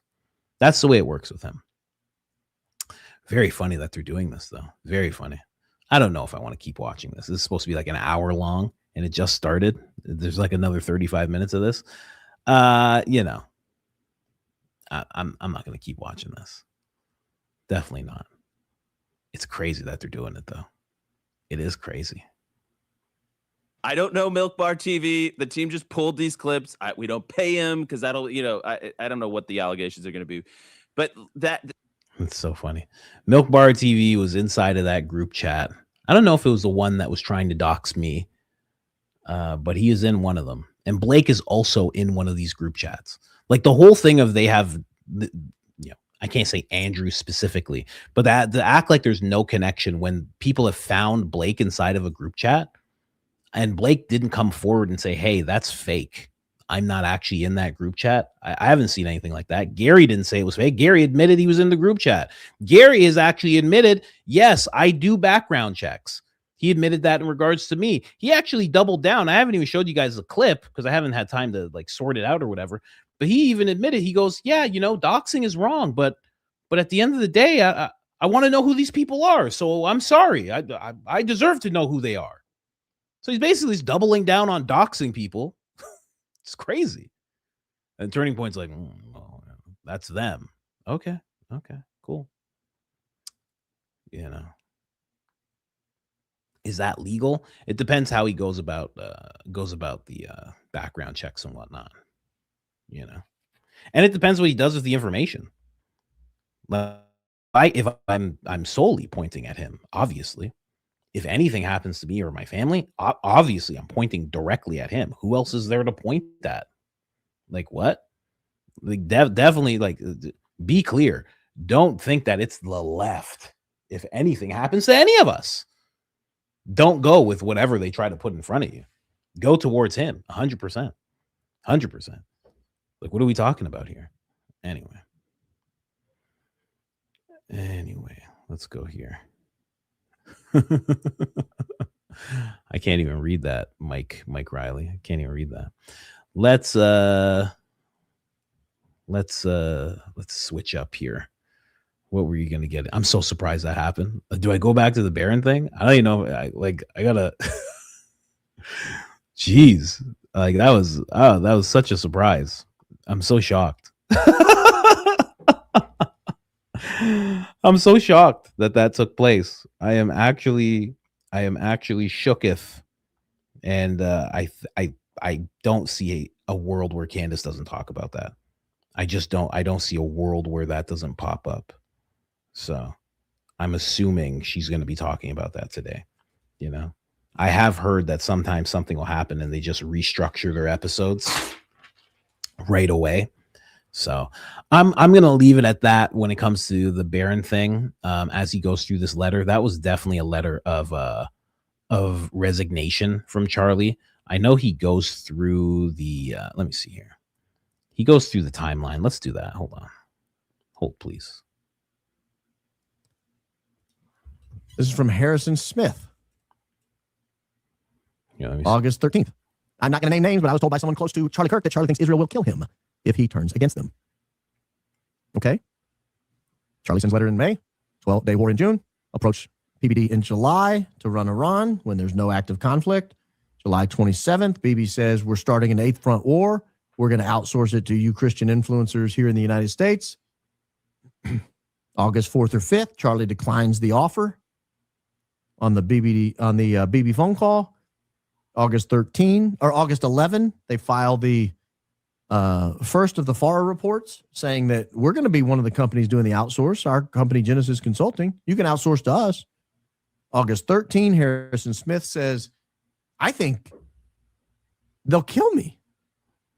Quoting Charlie through hearsay. August 26th. August 26th. 2 weeks before Charlie Kirk passed, we get this tweet, or we get a tweet about that date from the Beebster himself. Charlie Kirk was murdered for speaking the truth and defending freedom, a lion-hearted friend of Israel. He fought the lies and stood tall for Judeo-Christian civilization. I spoke to him only 2 weeks ago and invited him to Israel. Sadly, that visit will not take place. He said no. He said no. Should have gone to Israel. Maybe he'd still be breathing. I think that's the message. I think it's the message. I think it's the message to everyone else. If I invite you, you should come. It's good for your health. Prevents lead poisoning. Now, we saw that initial FARA filing in August. What happened the day after Charlie died? The day after Charlie died. That's when the registrations start coming in hot. This was September 11th. Steve Rabinowitz, registrant will seek to publicize in the news media a proposed peace agreement reached between the foreign principal and Palestinian leadership. So that's the day after. What about the week after? That's where we get Clock Tower X. Clock Tower X on September 18th. Registrant shall provide strategic communications, planning, and media services in support of Israel to develop and execute a nationwide campaign in the United States to combat anti-Semitism. Well, Charlie? Okay. What about September 26th, 16 days after Charlie passes? Assist with promoting cultural interchange between the United States and Israel. That's Bridges. Man, that's crazy. I feel like there was an actual timeline that I saw that he had pulled up. I don't know. I guess I was wrong. I thought he pulled one up like Candace had one pulled up. I could have swore I saw that. I guess not. I guess I was tripping out. But I mean, he does a great job anyway. But yeah, I see the timeline now. And I don't even need all that stuff. Like, I mean, the stuff afterwards, yeah, that's great to touch on. But I mean, the thing that stands out, again, it's just he wrote that letter. That letter is just a clear letter of resignation. And then from there, he was doing all of these things. He did the town hall where he let the kids speak about what they thought about what was going on in the Middle East and America's connection to it and them not wanting America to be so connected to it.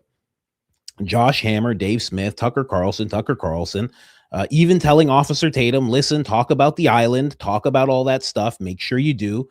Right. Like, I mean, go Max. That was when all of that happened. Sits down with Megyn Kelly, says, hey, listen, I'm getting all these texts on my phone. I'm getting all these things on my phone. They're questioning my moral character. Sits down with Ben Shapiro, says a bunch of, borderline disrespectful things to Ben Shapiro. And then he's gone. I mean, and in that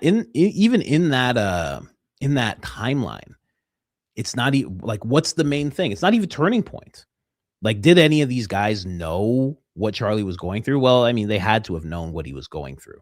But the real thing of it all is the donors, the commentators who were kind of giving him what I call temperature checks. I've told you guys about this before. I think him and Ben Shapiro, I think it was a temperature check. I think him getting invited to Philadelphia, I think that was a temperature check. I think him saying no to BB being on the podcast when Officer Tatum and Patrick Bet-David and all these people are saying yes. I think that was a temperature check. I think he failed each one. I think he showed, hey, my temperature is not where you guys want it to be. My temperature is max. So I think all that makes a lot of sense. I don't know. Anyway, let me run through this Hayden stuff, man.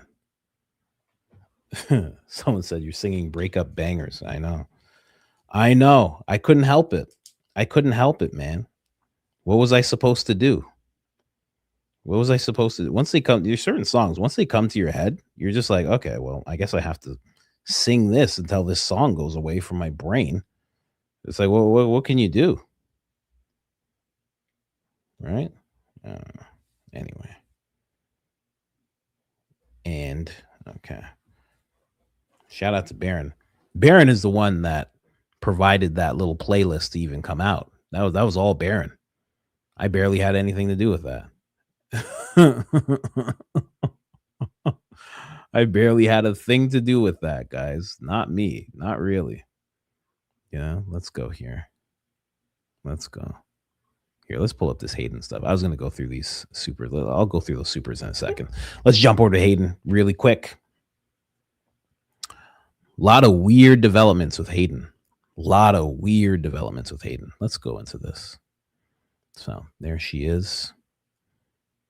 I really think something weird happened.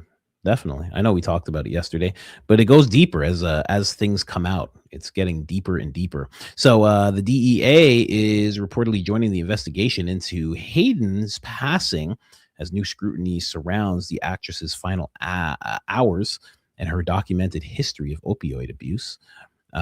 She had spoken openly about her struggles with drugs and alcohol, once saying they became something she almost couldn't live without.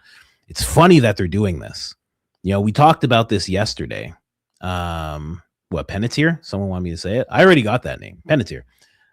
There were some of you that were pronouncing it wrong. I saw some of you trying to tell me how to pronounce it. I was like, oh, little did you know, my wife she said it to me because I was like, Hayden Pennis something. My wife's like, Panettiere, and my wife's on point with pronunciation. She's like a grammar World War II bad guy. So I'll take her word for it. Went to one of those special schools like Charlie did. You know that? Weird stuff, huh? Panettiere openly spoke about something she couldn't live without. It's really weird that, we talked about this yesterday. I think Bianca, who was helping us with this whole thing. Yes, it is correct. I know you're like, no, it's not correct. It is correct, actually. Just go listen to a recording. I don't know. What do you want? No, Panettiere's not wrong. Trust me. You can trust me. You know why? Because there's tear in her name. You can see the tear.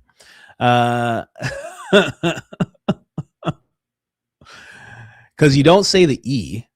Listen, I have to train you plebs right now. I have to train the plebs right now. You don't say the E at the end here. Okay? All right? Yeah. Your room temperature IQ having, you candy cultists. So I have to train these candy cultists on how to say this, huh?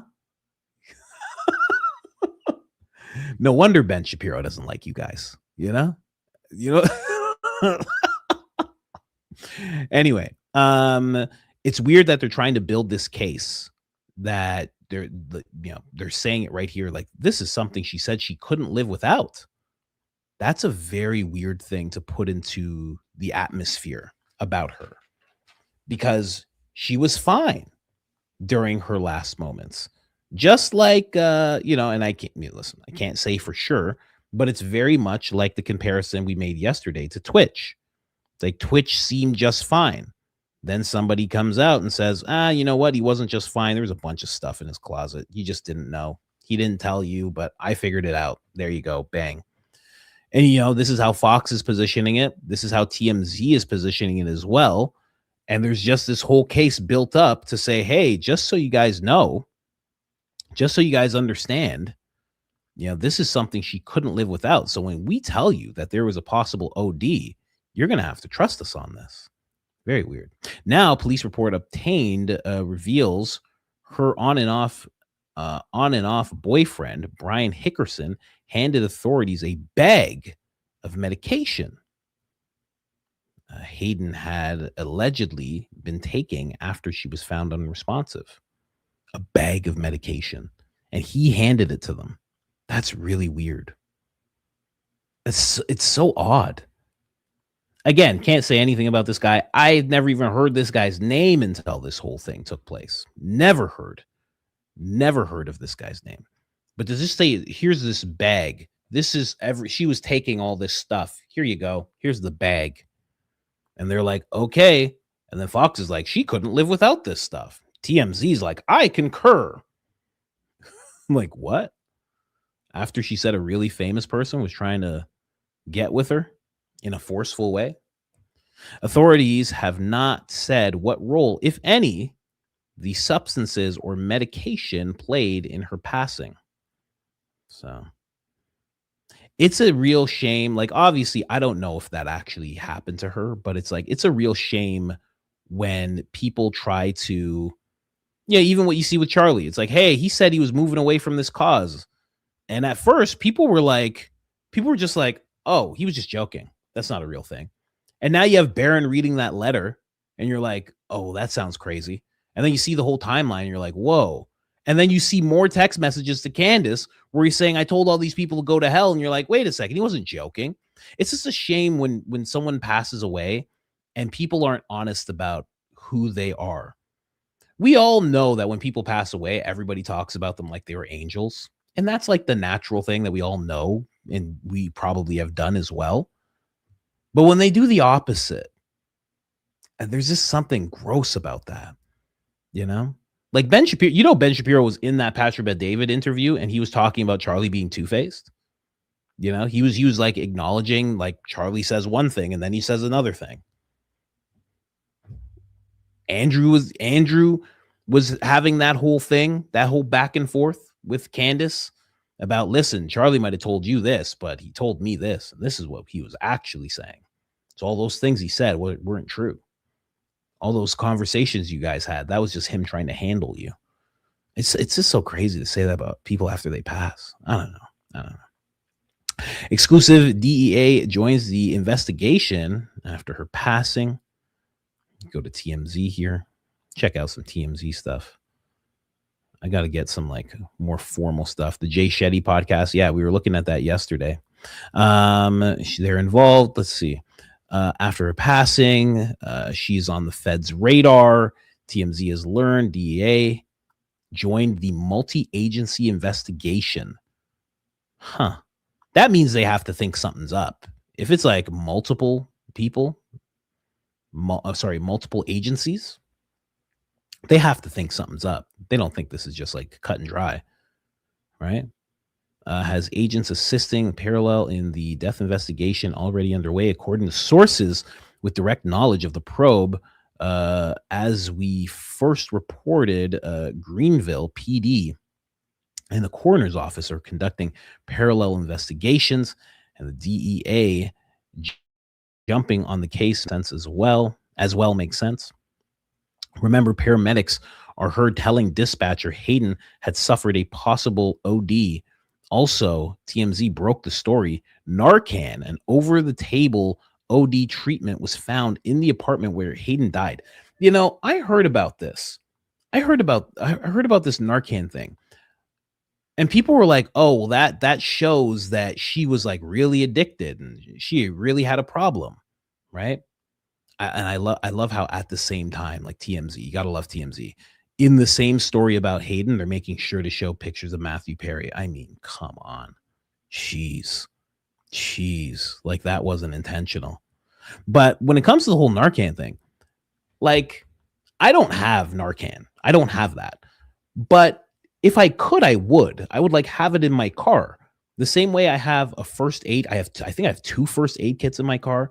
I have something that is an aid for choking, like for an adult, and I have one for a child where if you're choking on something, like I can take this contraption and just like suck stuff, like whatever's stuck in your throat, I can just like bang and get it out right away.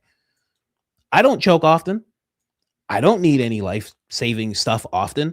I don't need gauze and all this stuff, but I have it because why wouldn't I? What if I drive by a place and somebody needs that? Like there's a lot of people who have Narcan and they don't engage in any usage. But if somebody is in that situation and they have it, they can save a life.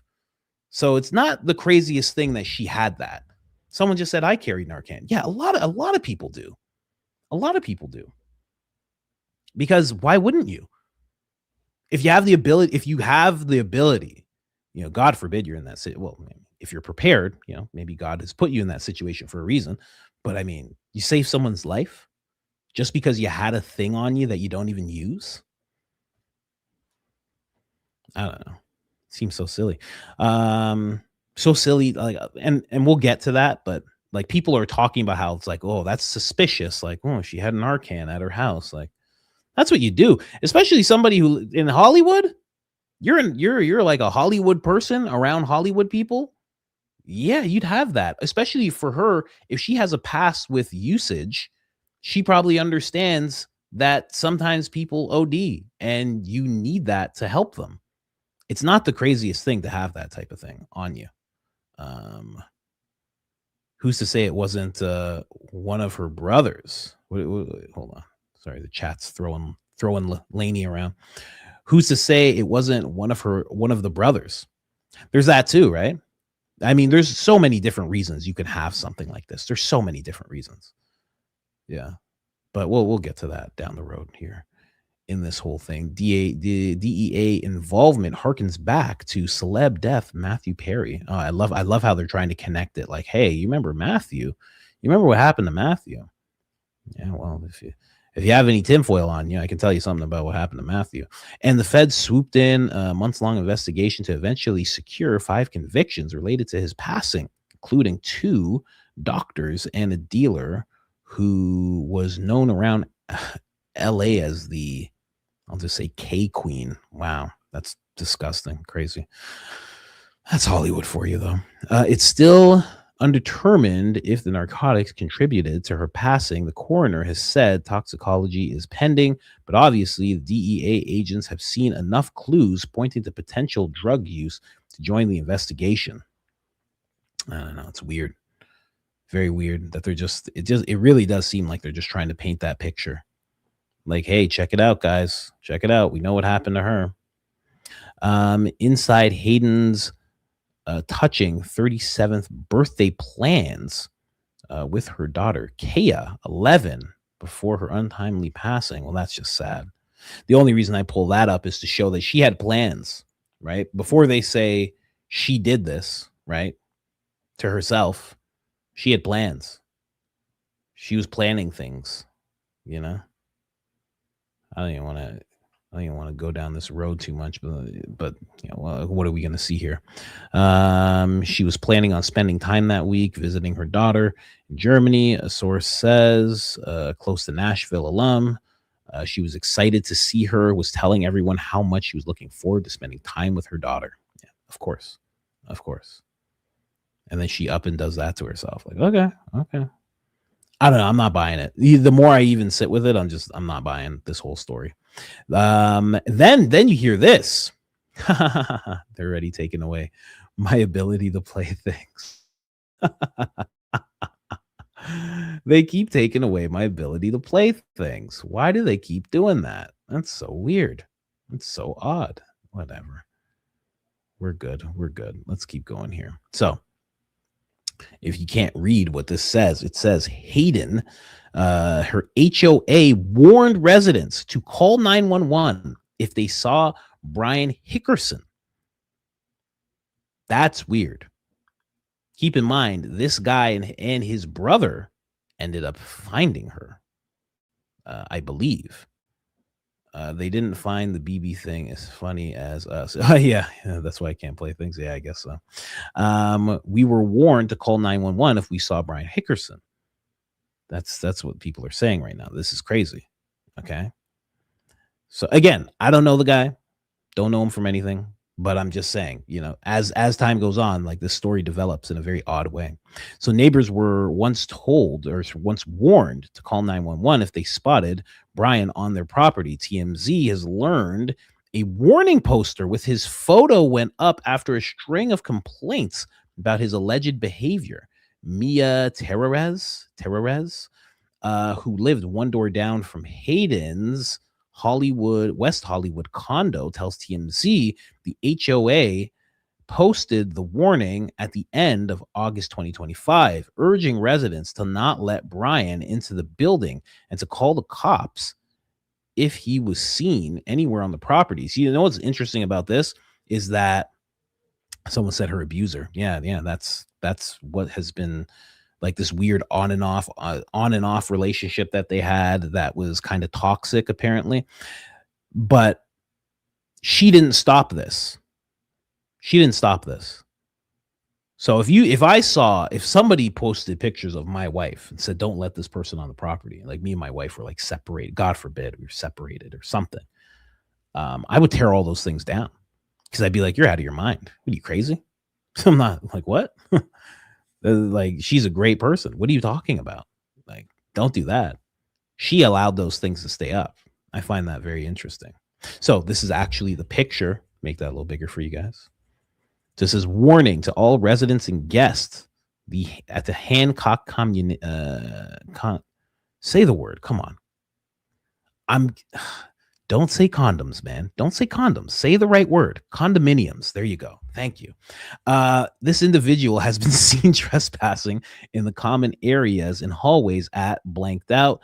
Please do not grant him access to the building. If he is seen anywhere on this property, please call 911 immediately. Report that he is trespassing on the premises. Wow.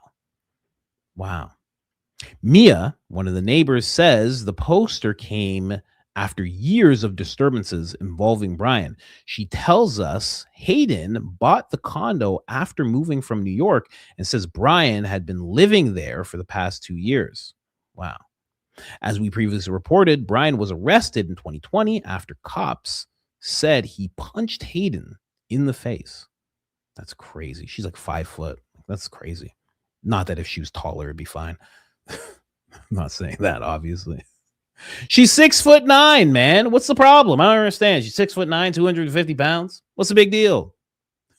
Hands behind your back, wise guy. Come on, let's go. He later pleaded no contest to felony DV charges and served jail time. Wow.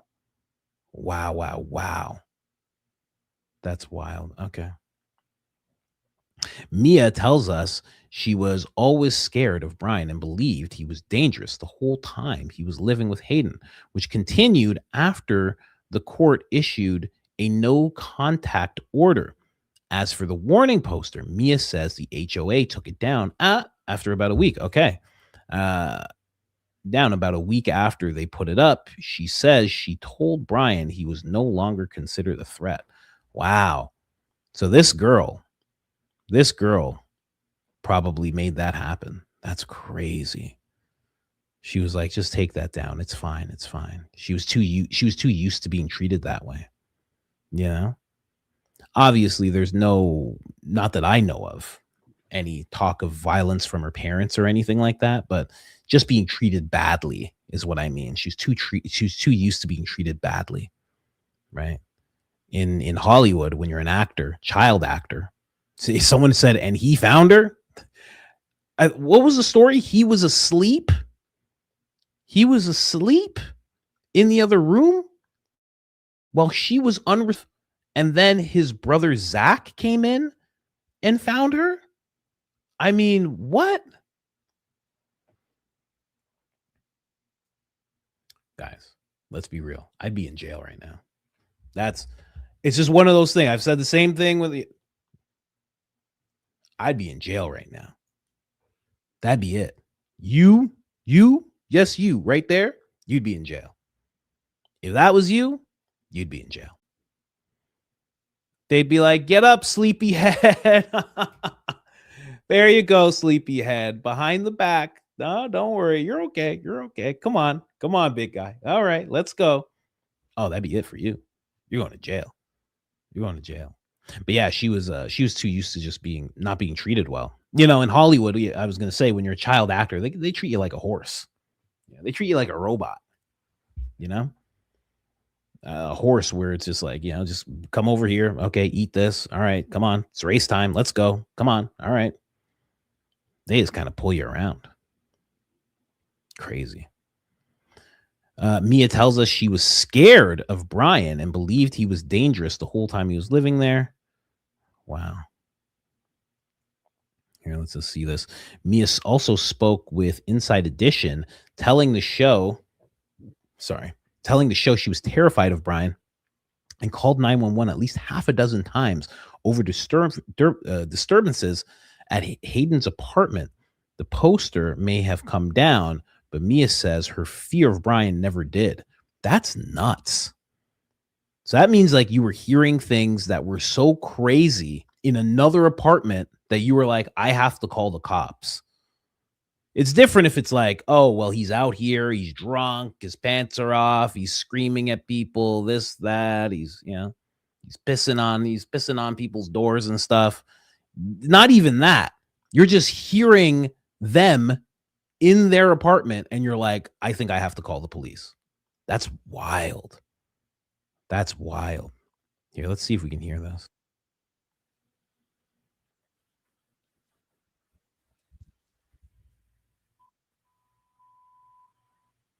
Okay.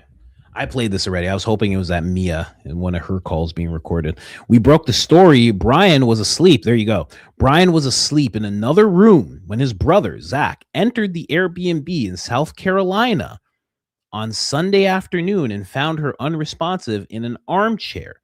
Hayden was in cardiac arrest, but she was not able to be resuscitated, and was pronounced dead. The police and the coroner's office are investigating, and the Drug Enforcement Administration are assisting parallel death probes. Whew. That is crazy, man. That is crazy. Here, let me move on to the next one. I mean, that alone, you know what? You see what I mean? That alone is just, all of that is odd. All of that. Again, not saying the guy did anything, but yeah, it just seems toxic. And then he's there. He's asleep. Let me read that again. Did it say he was asleep? So he was in a room asleep. Then his brother entered, found her unresponsive in an armchair. That's a crazy coincidence, man. That's a crazy coincidence. I mean, you could look at both sides, and you could say, you know, maybe when she's with this, you know, in the throes of this seemingly toxic relationship, from what we're hearing, you know, maybe she's like indulging in the medication and this and that, you know, and then something happens, and it just so happens to happen while he's there and while he's asleep. I don't know, but man. How to get away with any crime. Say you were sleeping. Yeah, Lance Twiggs too, right? I'm not saying Lance did anything, but it's interesting. Is that the move? Is that the move we need? And then somebody says, so his brother had a key, right? It's an Airbnb, right? See, that's another thing. It's an Airbnb. So at an Airbnb, his brother had a key. Were they both staying there? Weird, man. Very weird. Yeah, Lance Twiggs could just be like, I was asleep. And they're like, okay, do you want immunity? Yes, please. Okay, no problem. What? This guy, what happened to this girl? I don't know. I was sleeping. Go on home. Go on home. Get some more sleep. Okay. It's very weird. Very, very weird. But as we go down this little rabbit hole that I'm getting to, oh, there we go. Here's the next one. Cops show up to Brian Hickerson's family home. So apparently they showed up to his house. Let's read a little bit about that. Whoa. Why is it Sandra Bullock? What is this? What are we talking about? Why did another? Come on, TMZ, get it together, man. You guys kidding me? Are you guys joking right now? All right, fine. I'll do my own research. Fine, TMZ. Fine. I'll find the thing myself. Let's see. Page doesn't exist. Okay. All right, TMZ. I don't know what you're doing here, TMZ. Here, let's check this out. I'll just find this out. Here, we'll switch over here. They're showing me a completely different story. Police officers from Greenville PD visited the home of Brian Hickerson's grandmother, Betty Ellison, on the morning of Wednesday, August 19th. Oh, wow. That was yesterday, 3 days after the passing of Hayden. The officers arrived approximately at 8:20 a.m. and conducted a welfare check at the South Carolina residence, knocking on the door without receiving a response before leaving a few minutes after. While the police spokesman stated the call was unrelated to Hayden and did not require an incident report, the visit occurred as authorities continue to determine if criminal conduct was involved in Hayden's passing. Brian Hickerson and his brother Zach Hickerson were present at the Airbnb where Hayden passed away from a suspected OD Sunday, 16th of August, with Zach reportedly finding her unresponsive. Yeah. Here, this TMZ again. Let's see. Okay, so now it pulls up the story. That's so weird. On X, it doesn't pull up the story. It pulls up a completely different story. I had to actually go to the website to find it. Okay, whatever. So here's the actual thing. Let's see. So they just knocked on the door. I already got the rundown, but I just want to check it out. Police just checking out the house, wanting to see what's going on. It's so weird. A welfare check on this guy. So what's going on with this guy? It had nothing to do with that? This is pretty crazy, man. This is him and his brother Zach. Yeah, it is. Brian and Zach Hickerson. You know, Hayden was suffering from cardiac arrest. When Zach found her, first responders were called, attempted life-saving measures, couldn't do anything for her. Brian woke up after Hayden was found. The sources told us he became overcome by emotion when emergency medical personnel officially pronounced her dead. While neither Brian or Zach have spoken out in recent days, Zach was seen picking up food from a local restaurant earlier this week, looking quite somber. He was overwhelmed with emotion. You know, they came through the door. What are you guys? I didn't do anything. I didn't do anything.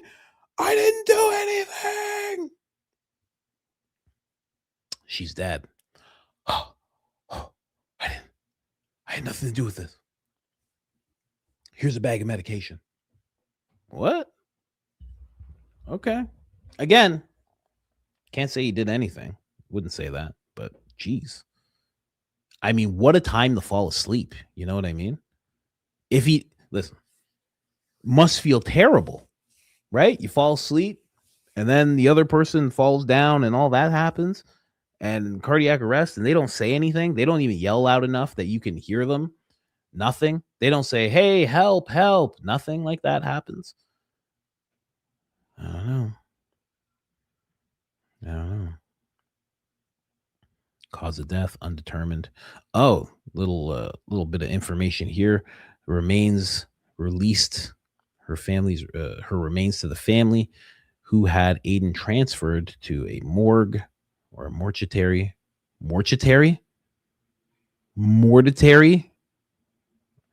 Audio dispatch mentioned a possible overdose. Narcan was found in the apartment where she and Brian were staying.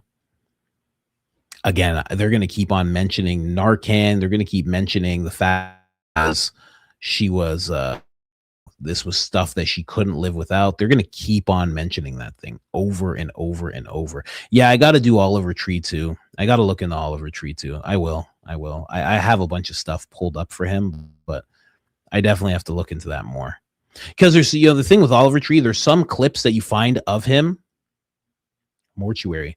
There's some clips you find of him and he's saying things, but he's trolling.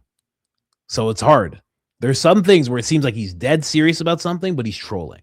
So it's very hard to pin it. You just have to go with the story, really, and the facts of the story. Let's go. Hayden and Brian Hickerson had dark energy on movie set last year. Director recalls. Let's see.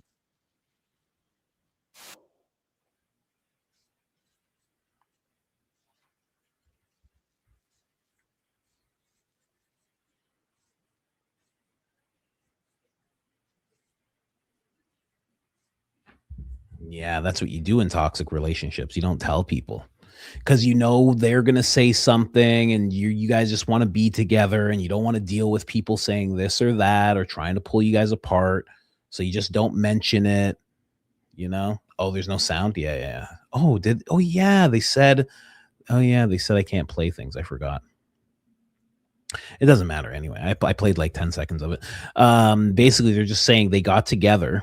They got back together, and apparently they weren't telling people about them getting back together because, in my mind, if you're in a toxic relationship, that's what you're going to do. You're going to make sure not to tell the people closest to you because you know the people closest to you are going to be upset because of what you did.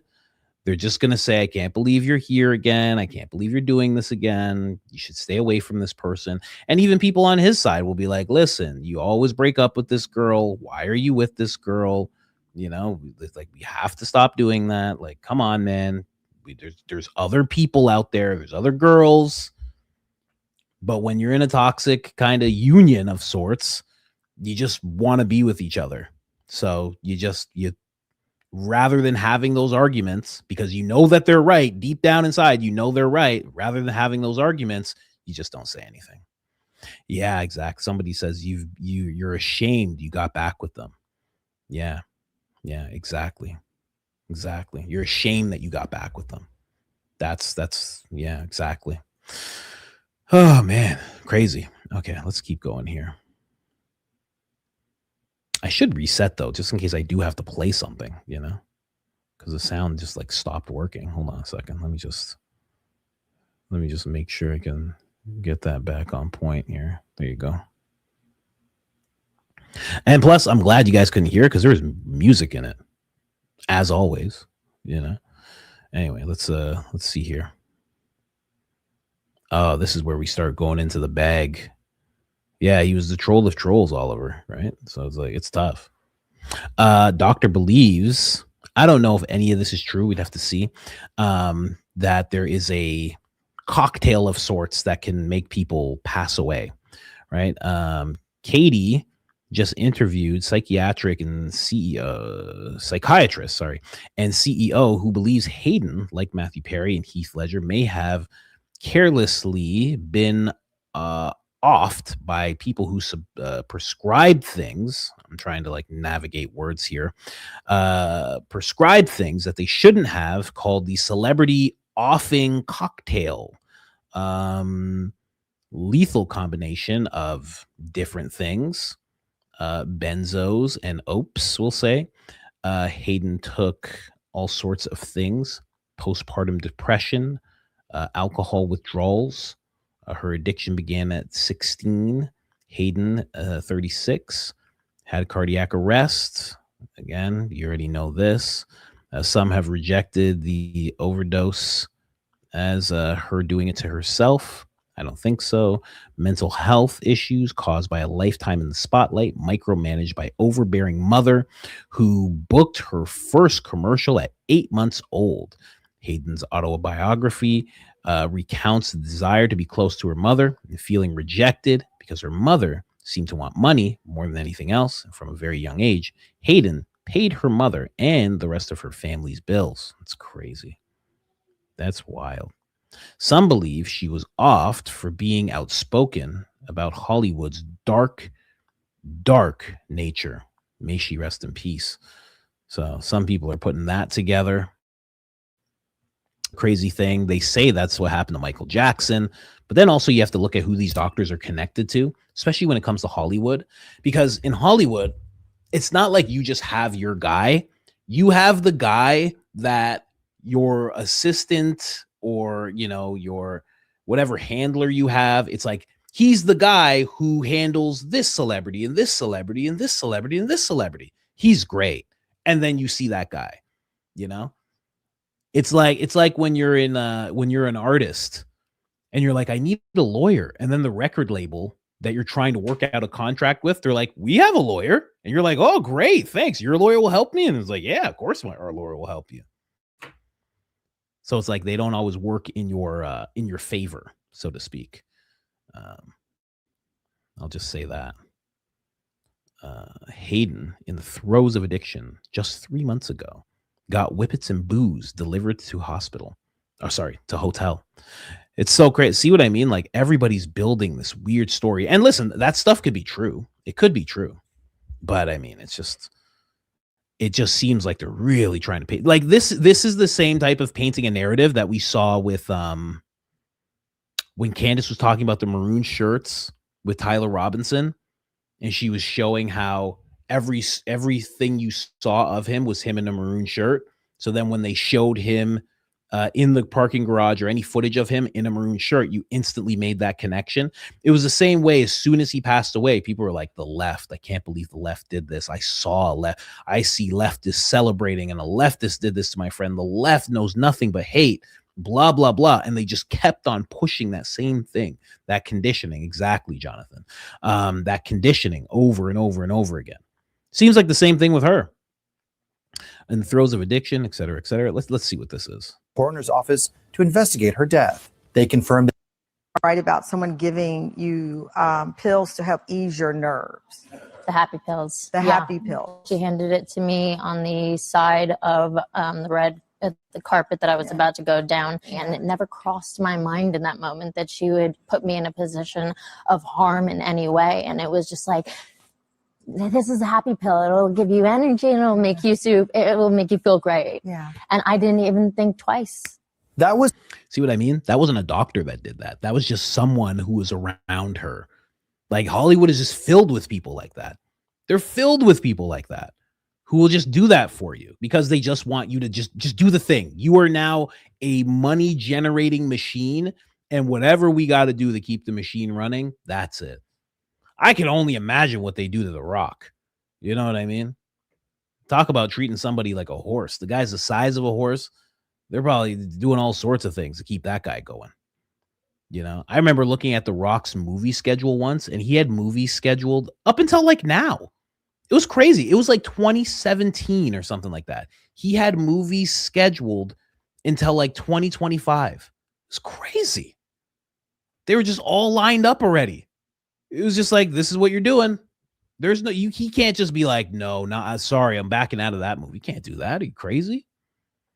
And his ex-wife is his manager. Did you know that? His ex-wife is the one who created the Rock brand and everything. So his ex-wife like runs everything. It's so weird. It's so weird. I can't wait till they do like some kind of weird special on him. And he makes a tell-all book. I can't wait. But then he'll probably pop up gone and people will be like, oh my gosh, I was in his closet and I found all these things. Oh, he was suffering in the dark. I guess, yeah.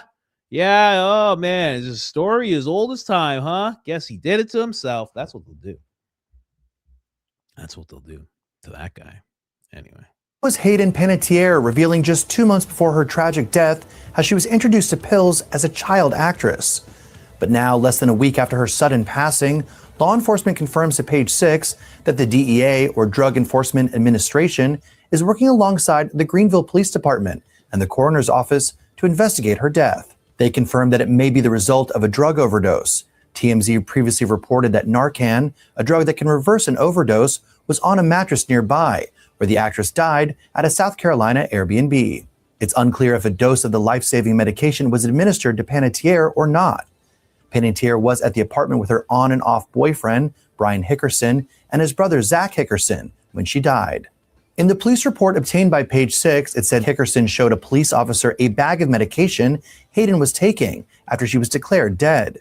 The exact names of the medications were redacted in the report, but 9 in total were listed. This comes after Page 6 spotted Brian Hickerson for the first time since Hayden Panettiere's passing. He was photographed getting into a car with his brothers Zach in Greenville, South Carolina on Wednesday afternoon. He kept a low profile, wearing sunglasses, a hat, a white t-shirt, and a sweatshirt.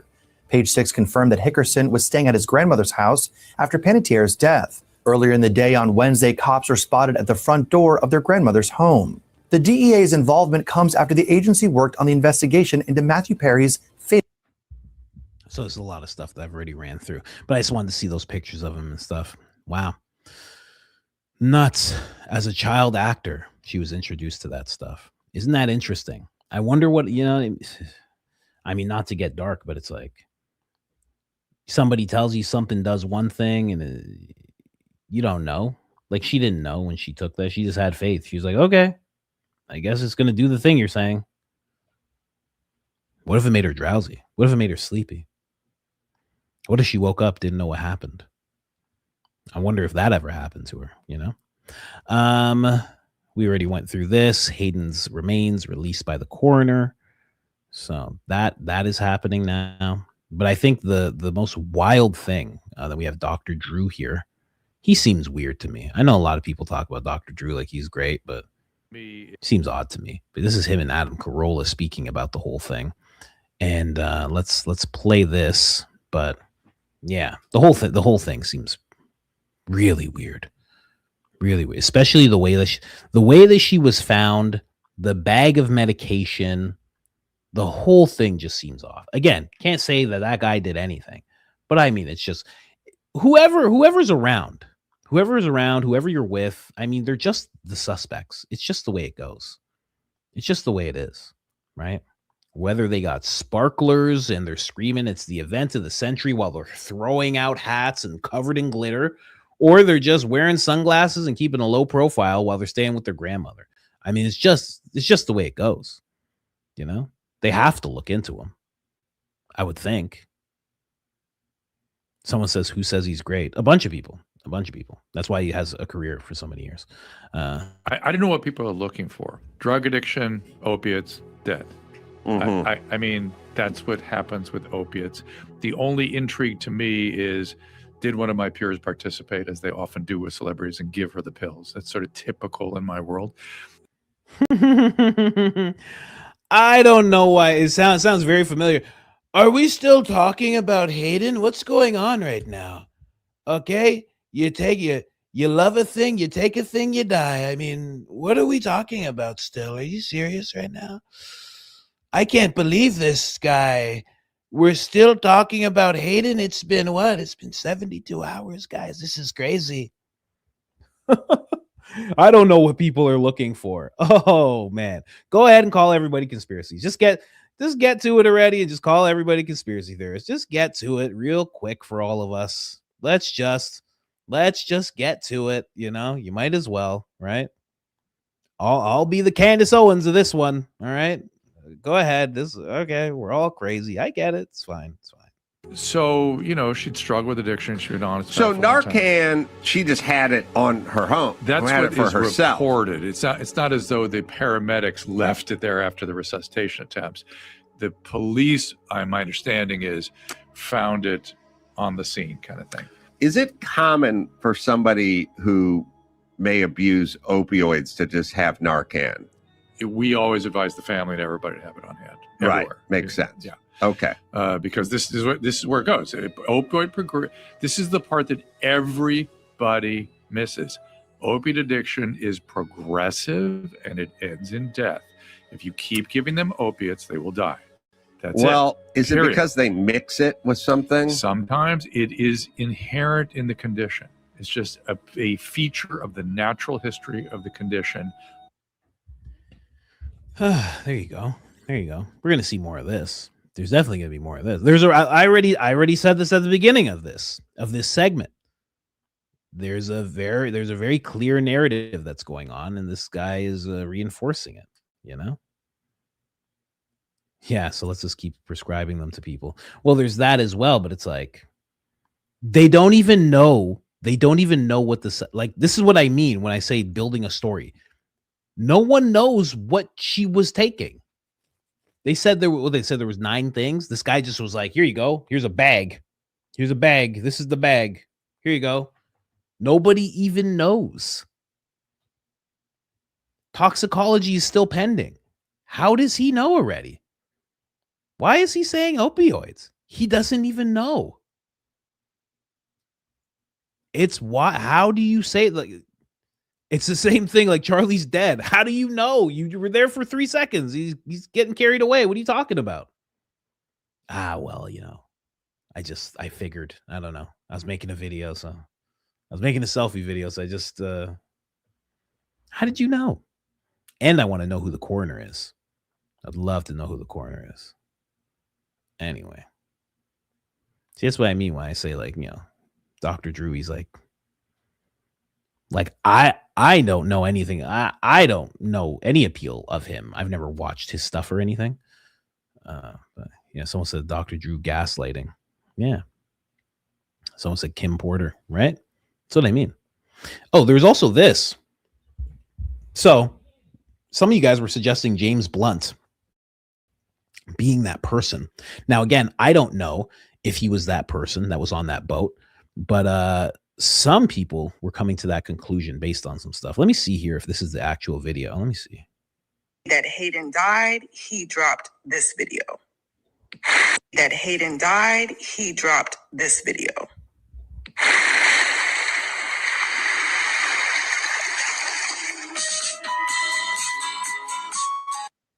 He dropped this. I'm going to do it without music.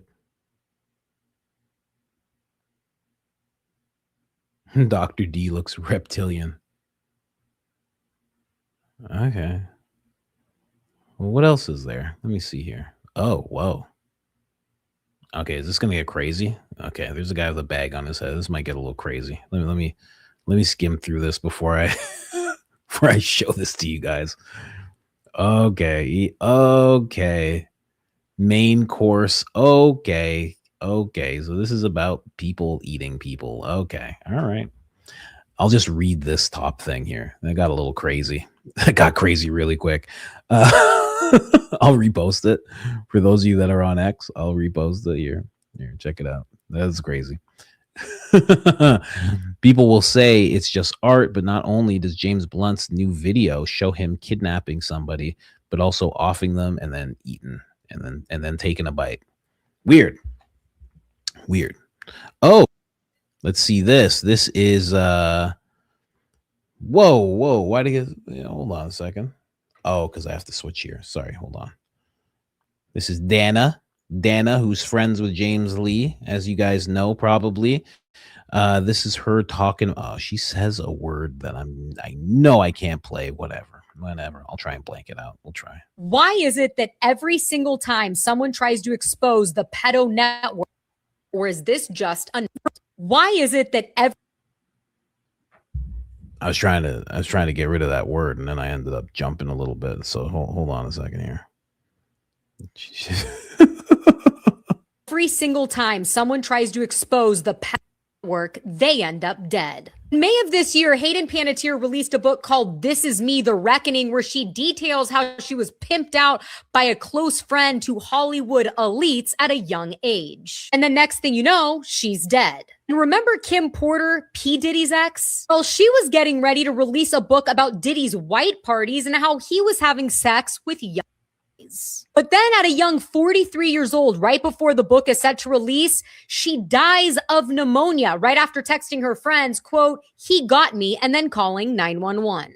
Anne Hesh and Paul Walker were both working on a sex trafficking documentary going on in Hollywood when they both suddenly died in car crashes. And let's not forget the footage of Anne Hesh being carried away in a body bag, ripping it open, and then later pronounced dead at the hospital. And then, of course, you have Jeffrey Epstein's most outspoken. Wow. Jeez. Let me check this out here. Okay, that's where she got to the offing themselves part. Is there a pattern here, or is this just another coincidence? Well, this is like the whole crux of why I'm even looking into it. So she mentioned the people. These are all the people that I just mentioned yesterday. So it's Kim Porter and Hash. I didn't know was working on something with Paul Walker. Paul Walker I knew was working on something because you could see it in his last movie that he kind of figured some things out. I didn't know that other lady was in on it. but I knew about her passing. But now it makes sense why. Okay. So now that makes way more sense. But yeah, it's Erica said there are no coincidences. Yeah, Erica did say that. Yeah. Let me see here. Oh yeah, check this out. So somebody says Hayden passed on August 16th at 8:16, shortly after appearing on episode 816 of Jay Shetty's podcast, where she alleged something happened to her and she got put into a bed next to a very famous man. Her initials, HP, align perfectly with the date. 8, the 8th letter, P, the 16th. She passed away 3 months and 16 days after the podcast at the age of 36 years old and 360 days. Okay. 36 is the triangular number of 666 in which equals sacrificial death, 666. Her death came just after August 12th, solar eclipse. She's best known for Heroes, a series where heroes become vulnerable during eclipses, exploring premonition and predetermined destiny. The logo and opening credits feature a solar eclipse. From season 1, her character is portrayed as prey and is SA'd. In season 4, she dies of cardiac arrest. What?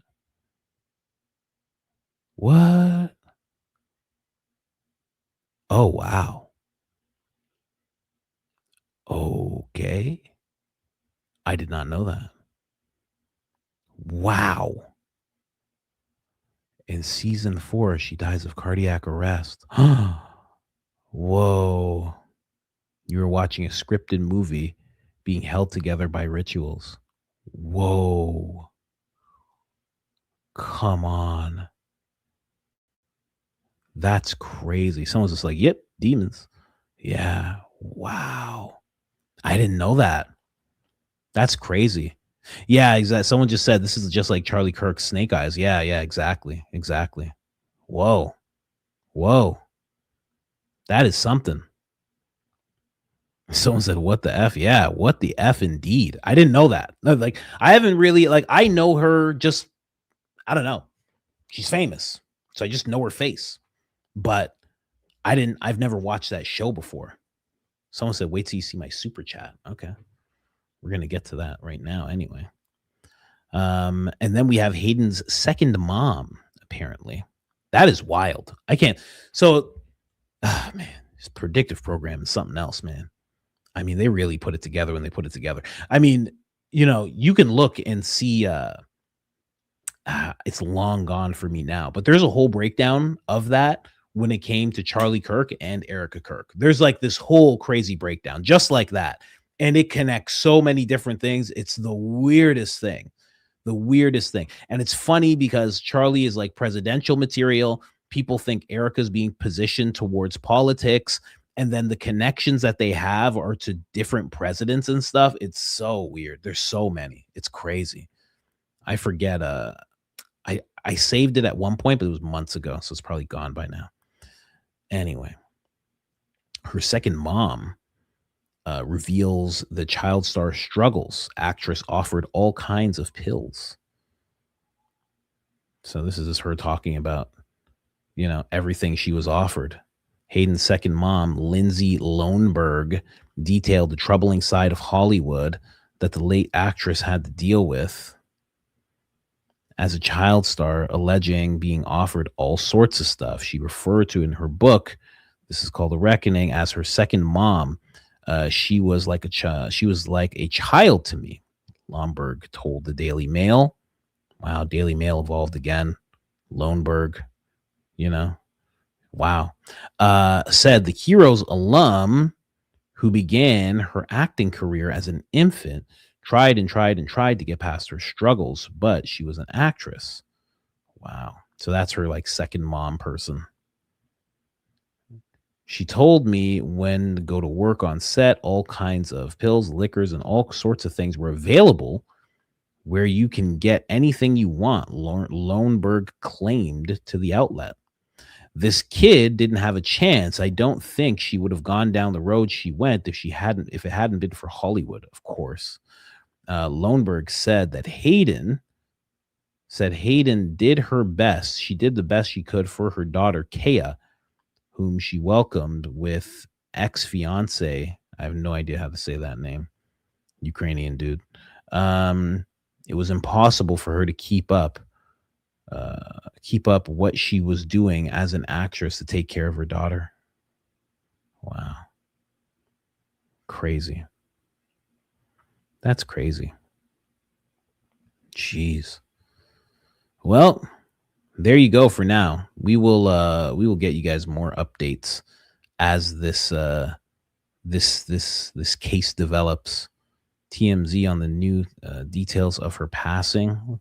Let's see what TMZ has to say. And she is directing considerable anger at Hayden's boyfriend, Brian Hickerson. Yeah, Leslie Vogel basically said that at the very least, she's saying Brian was a bad influence on Hayden. And she says that it's been that way for years. In her words, she said, this person in her life that we have been trying to get rid of for quite some time was with her at her death. And that was Brian Hickerson. She also went on to say she didn't close the loop on that, but there's certainly an intimation there. Right. And well, I mean, the fact she's saying they wanted him out of her life for years clearly means that and by the way, Brian himself told us that they were better off not being together. Well, if you remember, in 2019, he was actually charged with beating Hayden and ended up serving 5 years probation. And there was a restraining order that Hayden got against him. So it was one of these toxic codependent relationships where it never ended. Now, one other thing that Leslie said, she told NBC News, this is about Hayden's career and her challenges. She said, I think Hayden was an amazingly talented person in so many departments. It is a struggle and it's a very challenging industry. And it's not unusual for them to sadly find the wrong path. I'm not sure that this is the correct messenger. And the reason why I say that is Quiet down, lady. Weird, man. So nobody wanted that guy around, and then he was still around. There's also the aspect that I haven't really touched on of like there being like a demon on this girl. And that could be what was really plaguing her. A lot of times, myself being an addict, that is something that you deal with and you don't even know. You don't really know because it attaches to you in such a weird way, especially through addiction, right? There's like a generational thing to it. There's all sorts of connections to that only God can help you get rid of. And you can get sober otherwise. You can do it. Most people find some kind of God. But yeah, it's a weird thing because you kind of question yourself. You kind of question and go, well, if all that happened, why would you go back to him? And I do say, I said you're used to getting treated poorly, but there's also like a unseen element there where, there is something plaguing you and it's bringing you to this person that is going to treat you in a way that is going to keep you in your lower vibration. And it's going to only help this demon feed off of your energy and emotion. Demons don't feed off of happiness. So it's weird. Yeah, a lot of spiritual warfare. There's definitely spiritual warfare she was going through. Definitely. Which most people in Hollywood are. Some of them know exactly what it's all about, and some of them have no clue, right? That's why there's always this weird atheist type of thing pushed throughout Hollywood, because they don't want you to have a connection to God. Because if you have a connection to God, you'll probably end up leaving. Or you just won't do things the way that they think you should do things, right? Let's get into these supers, guys. Again, I will bring more updates on that as it develops. I'm sure it'll develop over the weekend. And just in general, we'll try and find out more things. I don't know what else to really look for. I want to know who the coroner is. I want to know more about that guy. I want to know more about that relationship. I have to look over that podcast she did a little closer. Yeah. So there's some things to look into, but we'll look into them. When this video ends, everyone go watch DD Got a Podcast debate from last night. Much love to you and your family, Coach. Who did he debate again? He was debating. Why can't I remember? I watched it. Who was he talking with? Guys? I can't even remember. I can't even remember who he was talking with. Anyway. Warren Smith. That's who it was. That's why I couldn't remember. Warren Smith. Yeah, that was a interesting conversation. I caught part of it. Warren Smith, not really much of a debater. Thank you so much, Irina. Appreciate you. Not really much of a debater, but, love to start my days with Coach. Thank you so much. We like that too. Thanks, Coach. Thank you so much. My mind is blown. So it says, yo, Coach, do you see James Blunt's music video? It's messed up. Weird how a lot of these celebs are putting out extra gory demonic things. Yeah, exactly. Yeah, that's why I didn't show it. It wasn't just the bag over that. It got crazy, that video. It got really crazy. Demonic things that seemingly coincide with the current events more and more. Yeah. Gothic nerd chick. Yeah, that's you're 100% right. It's weird. Very, very weird. Let's keep going here. Petition to start a Candace scoreboard, claims, counterclaims, receipts, somebody lying. Also would like to say you're doing amazing. And mama, thank you so much. I know I already read that one, but always good to have another mama as soon as possible. Zamet, ladies and gentlemen, the Zamet. Dan Flood pushed Charlie forward and over towards danger. That's counterintuitive rather than pulling him in backwards and away. Well, it seems like he pushed him. I couldn't tell. When I first watched it, I thought Charlie was falling, and I don't know. Maybe he thought he could catch him. Because it looks like this and then that. So it looks like he kind of like pushed him. But I don't know. I have no idea. Your instinct would be, yeah, you're right, to pull him in and pull him back. And then you'd think, and this is the thing with these security guys, unless I'm wrong, unless I'm not seeing it right, but then you think, unless Brian Harpole had it in his bag, but he said he had other things in his bag, I don't know, mints and stuff, mints and wrappers and whatnot. Then you think you'd pull him in, you'd pull him back, the firearms out, and now you're looking. Like, you think that would be the reaction, but what do I know? But yeah, listen, everybody knows their whole reaction set was weird, especially with Brian Harpole being like, we did this 1,000 times. We've planned for this. It's like, really? It's a good thing we got Victor Marks to help us. Victor Marks can retool anybody who's having an issue with what's going on in the world right now. If you're having any problems, any bad thoughts about what's going on, I need that hoodie you got on, homie. I know I made it, and I just don't know if I could put it out to sell it, or else I would 100%. 100% I would put it out. Because it's the perfect, like, I went to the movie, or I think it was like a meme or something, but I got the image of him. I made it into a PNG. I put it into the thing. I made it this color, this black and white color, because it's not how it actually looks. I made it this color because I wanted it to look like a statue. And then I put it on the shirt, and it just worked. It worked well. Big Goy Paloy, is this an angry BB with a time? You see this thing?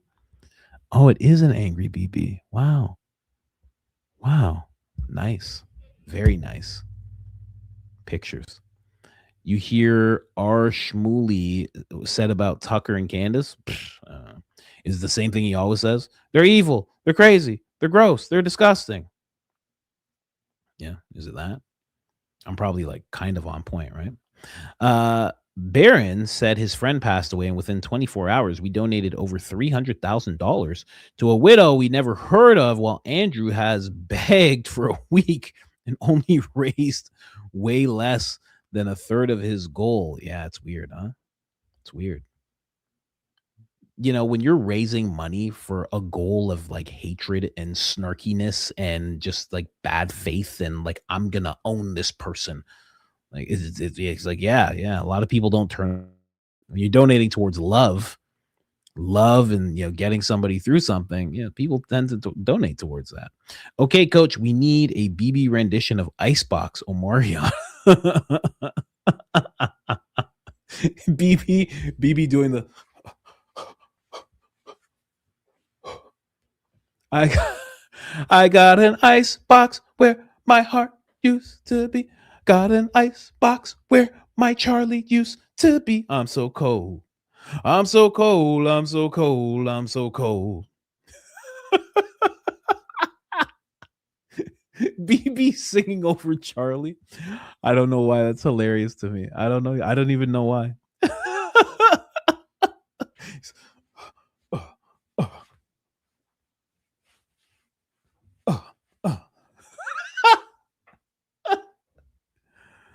I don't know. I don't know what he's doing. He's doing the icebox now. He's singing. He's singing in the rain, the fake rain we made. This is very weird. I got an icebox where my TPUSA used to be. Got an icebox where my turning point used to be. I'm so cold. I'm so cold. I'm so cold. I'm so cold. I got an ice box where my goy slop used to be. Got an ice box where my goy slop used to be. I'm so cold. You know? It's ridiculous. I don't remember the last time someone won a championship and then went on a press tour afterwards to further prove it. Yeah, no. That would be like Michael Jordan winning a championship and then going around the country trying to dunk on random people. You'd be like, bro, what are you doing? What just happened? I don't know. Jordan just put his nuts in my face and dunked on me. What's he even doing here? You won already, man. I just wanted you guys to know I won. I just wanted you guys to know.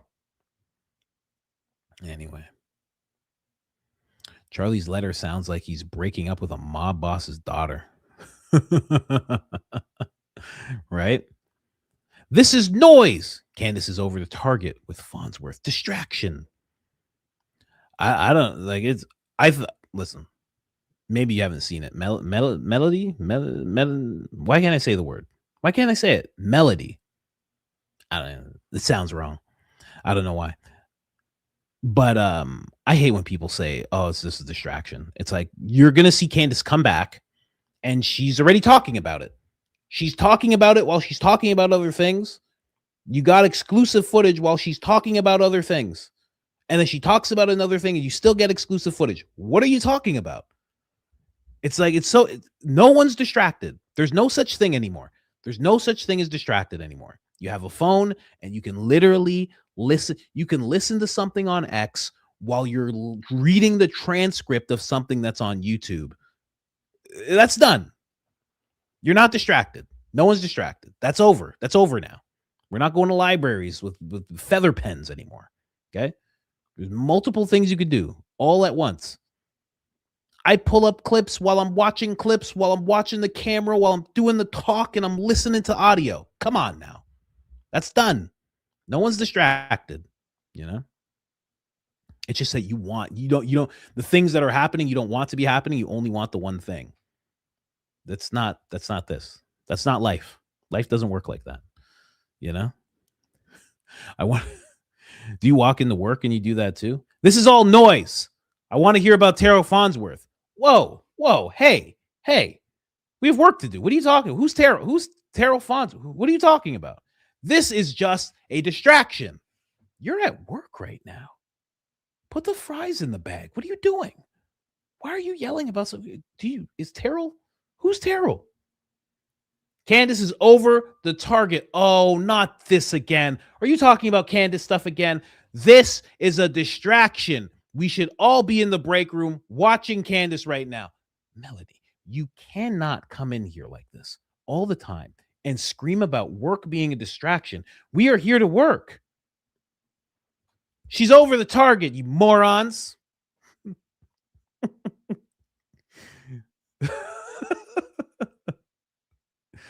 Neff is the most pathetic and delusional tard. He's something else. He's something that he's very like Andrew Wilson is unlikable. Blake might be more unlikable. Like I played that clip of Blake and somebody said, ew, smiling. Like someone got disgusted that he smiled. Like that's a different level of unlikable. That's very weird. They are flipping the script and projecting about themselves. Psych 101, very much so.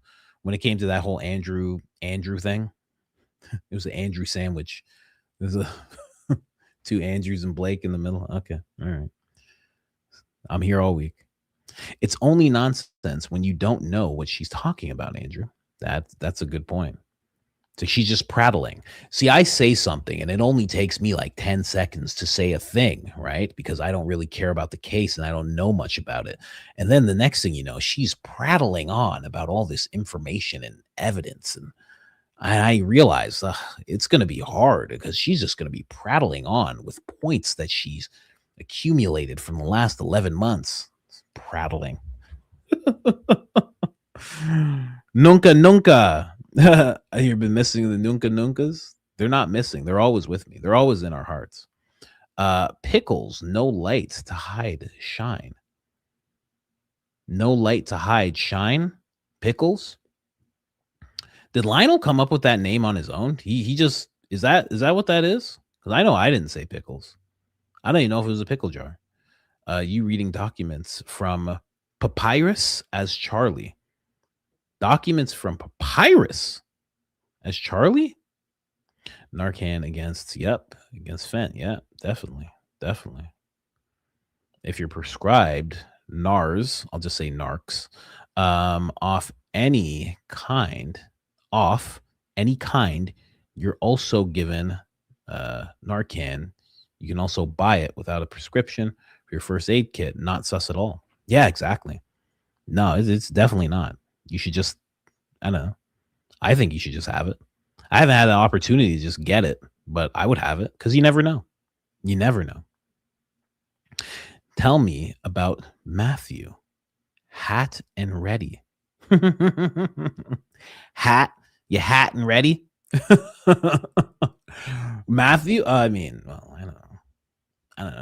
It's just like Hayden. It's just like Michael, just like Prince. You know, I think there's a level of it. You know, Michael stood to be a billionaire. If he got over whatever beef he was in, he would have been a billionaire. He would have owned so much music. He would have been able to start a record company. Like who are you going to sign with? A bunch of lizards, vampires, and demons, or Michael Jackson? And he's like, hey, I want you to join I would like for you to join my record label. You'd be like, oh my God, I'm joining Michael. So it would have been crazy. It would have been crazy. He would have had too much control in the music industry. So I understand why he's gone. I get it. Prince, same kind of thing. He was showing people the blueprint, right? Of being your own boss, making your own label and having control over yourself as an artist. But I think there's some that are offered up. I think there really is this weird occult thing throughout Hollywood and politics and all this stuff. And I think some celebrities are offered up, which again is why they're called goats.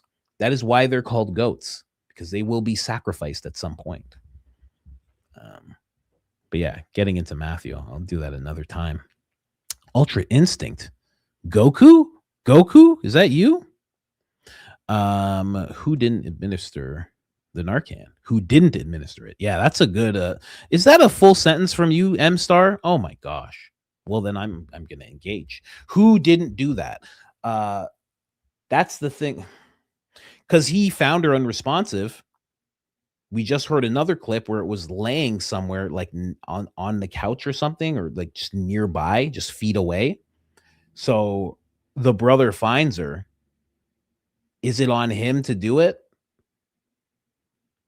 Even if he doesn't know how to do it, is it on him to be like, okay, I got to figure this out? It seems like it's not even that, like, not that difficult.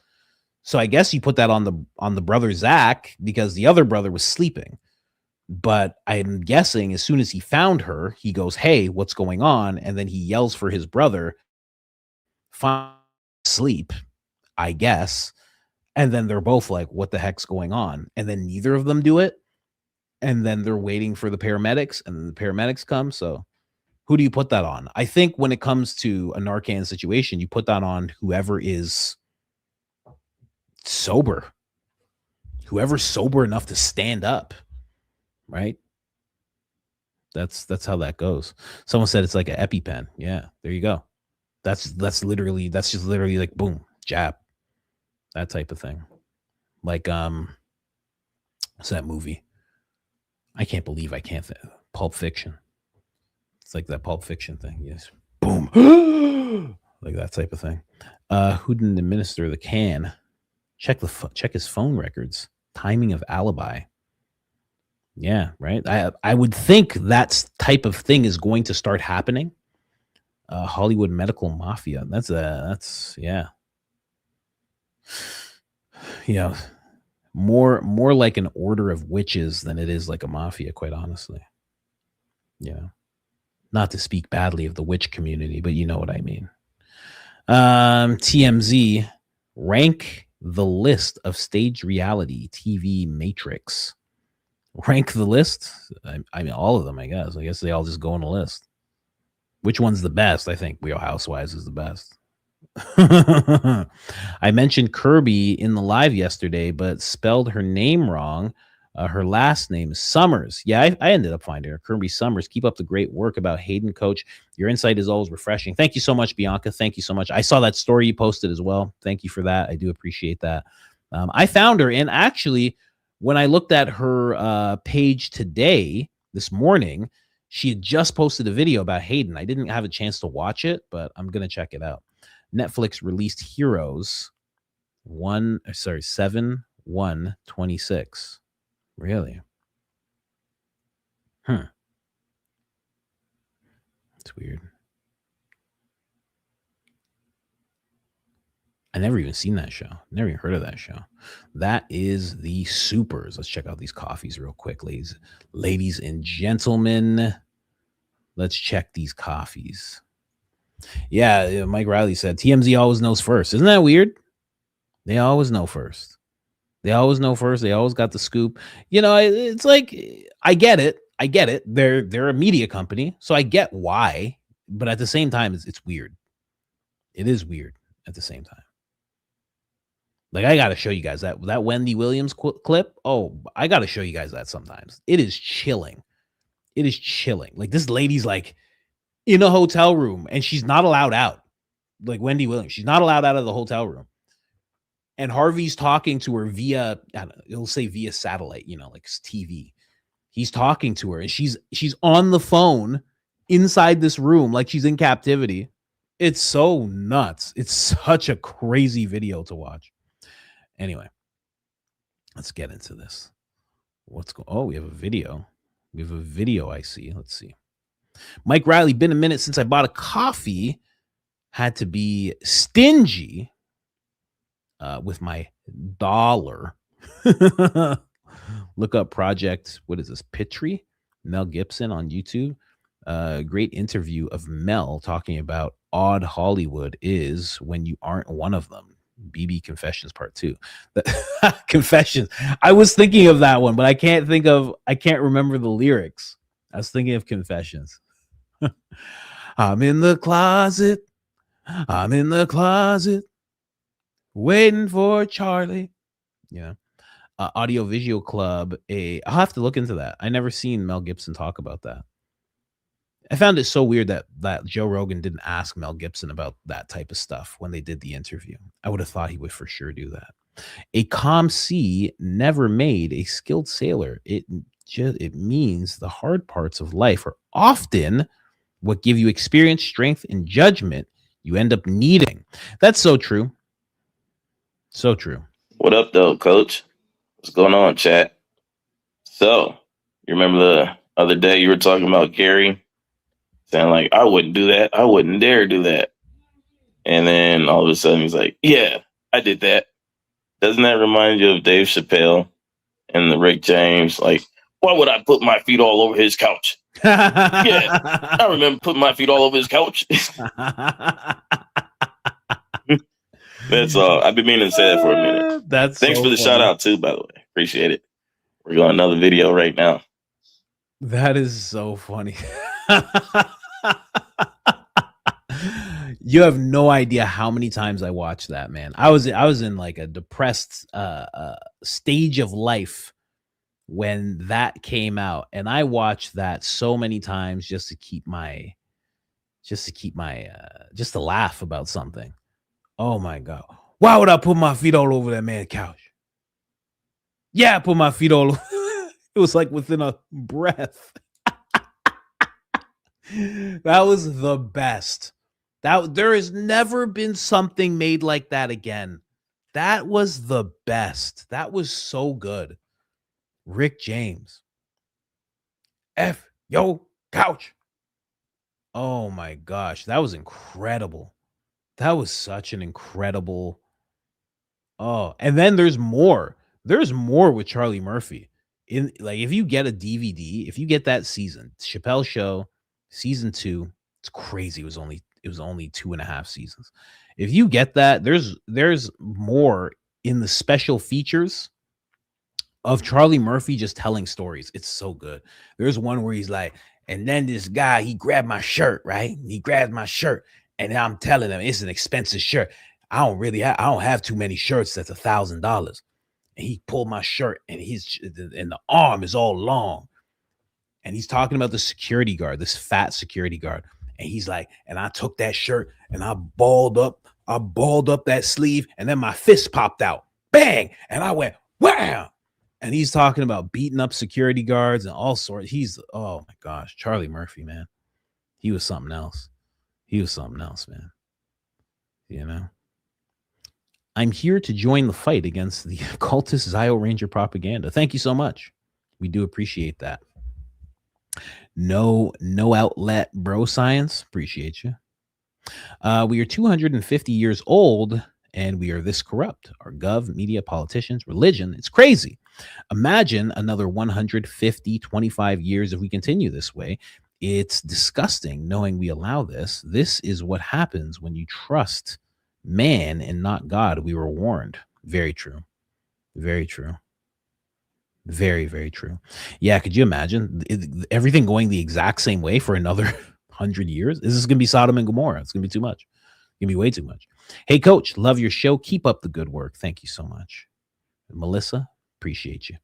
Hey, Coach, wasn't it Andrew Wilson that set how much time they'd have to debate? When I heard it was 3.5 hours, my tinfoil hat mind thought 3 hours, 30 minutes.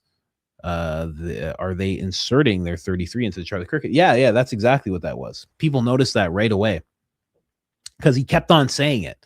He was like 3.5. It's 3.5. And she was like, yeah, okay. Like, okay. Like, I get it. You know? And she was like, no time limit.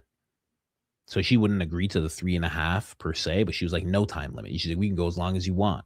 He was like, but I want to make sure we at least get 3.5. It was like, okay. YouTube interview with Crazy Bone discussing. Oh man, tell me where that is. B. Lee. What B. Lee is talking about right here. Hold on, I'll get into it. Interesting YouTube interview with Crazy Bone discussing private prisons that are linked to rap music. I have seen this so many times. I have no idea where to find the interview. It is a wild interview. Here, let me just read this first. He talks about how he went into a business meeting at someone's house and was told they, quote unquote, had invested in private prisons and believe rap music would help impact their investment. The investment being private prisons, which were built on the funding from the gov, and more inmates. The more inmates they had, more and more, the more money they get from the gov. They encouraged him and other artists to make music that inspired criminal behavior. Since rap music was so influential, it could be very profitable for those prisons, and in return, they'd be given stocks and shares. Yes, I actually have seen this. I've seen this many times. It's wild. He's just talking about how they're linked. They're very much linked. and it's talking about a guy. I think it's in the same interview where they're talking about a guy who has like a prison toilet in his house, but it's like a gold one or something like that. I don't know, but yeah, the whole thing's very weird. And Ice Cube talks about it as well with Bill Maher. When he sits down with Bill Maher, I think it was like maybe 2 years ago now, maybe a year and a half. But when Ice Cube sits down with Bill Maher, he talks about the same thing. Talks about the connection between the prisons and hip hop. And he talks about the connections through certain agencies, the agency and hip hop. Talks about all that. And yeah, that makes sense. You know, there's a rapper who, and this story just kind of went away. I don't know. There's a rapper named Sexy Red, and she is said to have links to the agency. And it's like, okay. And everybody, since it was like the hip hop crowd, none of them really cared, but it was like, what? This lady is, and then you hear her music and it's just like, and she sells lip gloss and like she has flavors and colors of lip gloss that'll be like DNA, you know, DNA. So that's like one of the colors of the lip gloss. Another one is like booty hole brown. Like just like she's just so setting the entire race back so much.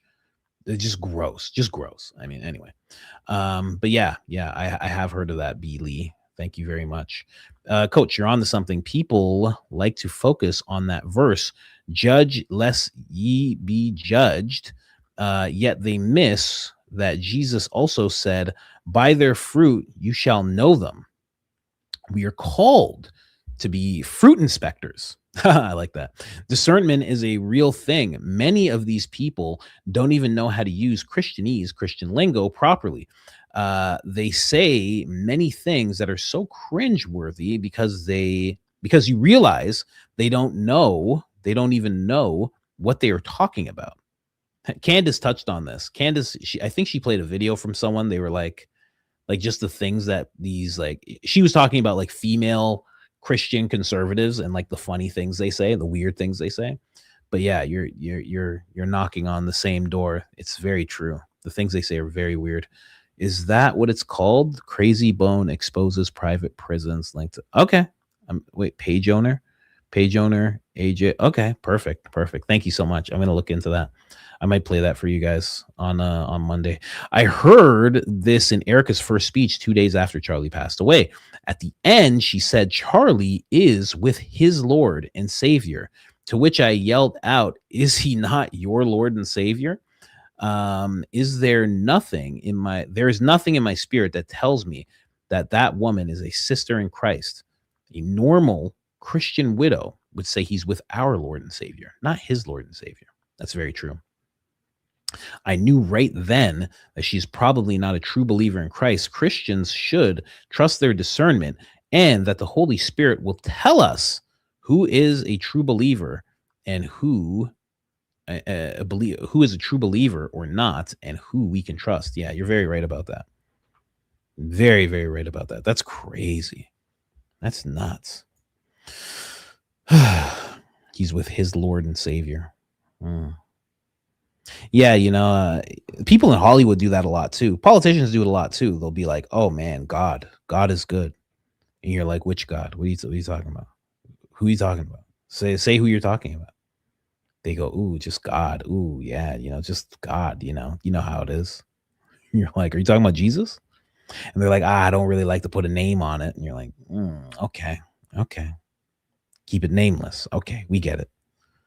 You know. Let me see here. Noodle, Coach, please take a look into Lou Taylor with you mentioning TMZ and Wendy Williams and that off feeling. There's another investigator, BJ Investigates. She's done a deep dive. Please check her out. She has covered so much about TMZ, really, and within Hollywood. Lou Taylor is a huge piece of the puzzle. Interesting. I don't know if I've ever heard that name, Lou Taylor. Well, what was the person's name? Here, let me see. Who is this person's name? BJ Investigates. I'm not going to put this on the screen. This person might be leading me towards a terrible website. I'm definitely not going to put that into Google. I'll put it into YouTube because who knows what's going to pop up if I put that name in there. Okay. You've been lied to. Cool. Oh yeah, she touches on all this stuff. Okay. I'll look into it. Oh, she even did a video on Perez Hilton. Okay. Yeah, I'll definitely look into that. Thank you very much for that, Noodle. Thank you. All right. You have a crazy name. I'm not even going to say it. Big fan. Did anyone else notice the crickets on Turning Point USA's side after Candace's podcast yesterday? Yeah, they're not talking. They're doing weird things. Didn't say much about the debate. Acted like they weren't, into what Andrew was saying whatsoever. And then the next thing you know, they have Andrew on. So it's just very weird. So it's like the Andrew debate, which is, it's resolved. It's done, basically, right? There's nothing really more to talk about. That's what they focus on when Candace is bringing up a real thing about one of their employees. That just seems like what they're doing, Many physicists or many physicists, right, are claiming Tyler didn't do it, but thinks that he did because of MK, Mortal Kombat Ultra. Also, that Erica's soul is with Charlie right now. And, psychics. I was like, this person's dumb. They don't even know how to spell physicist.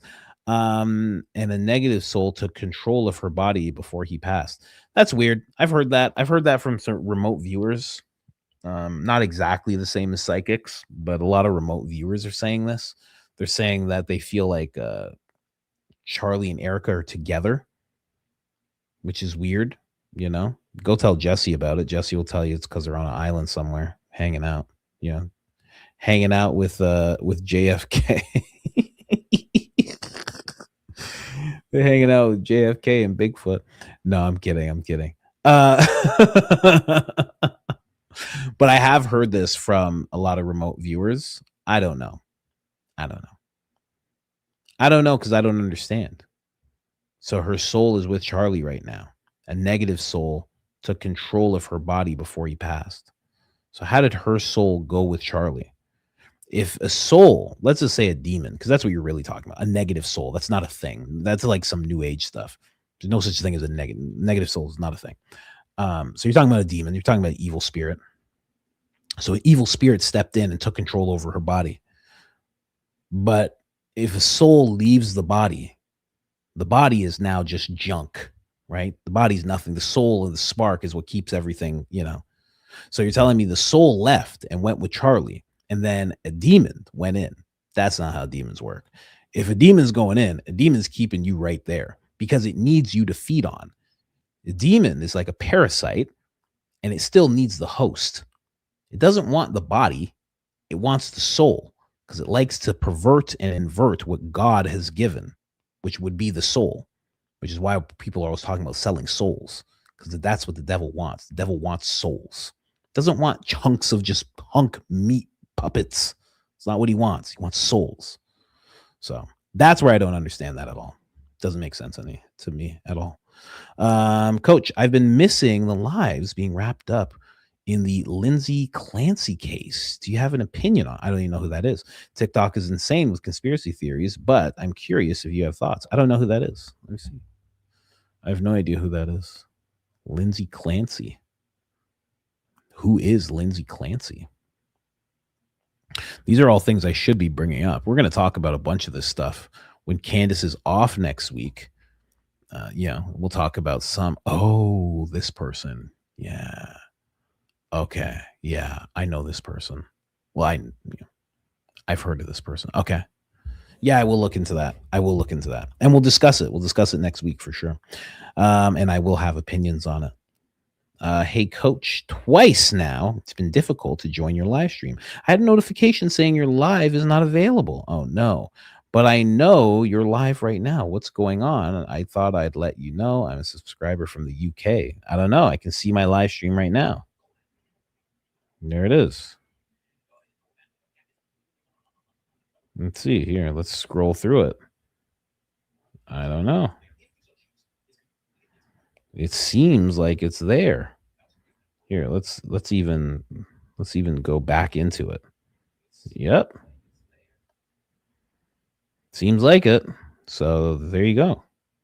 I don't know. It's there. So anyway. YouTube is doing some weird things, Coach. Folks have talked about it on Barron's show. Yeah. I saw that whole thing with Barron's show. It was showing all Charlie Kirk stuff. It was like Charlie Kirk. It was like everything was Charlie Kirk.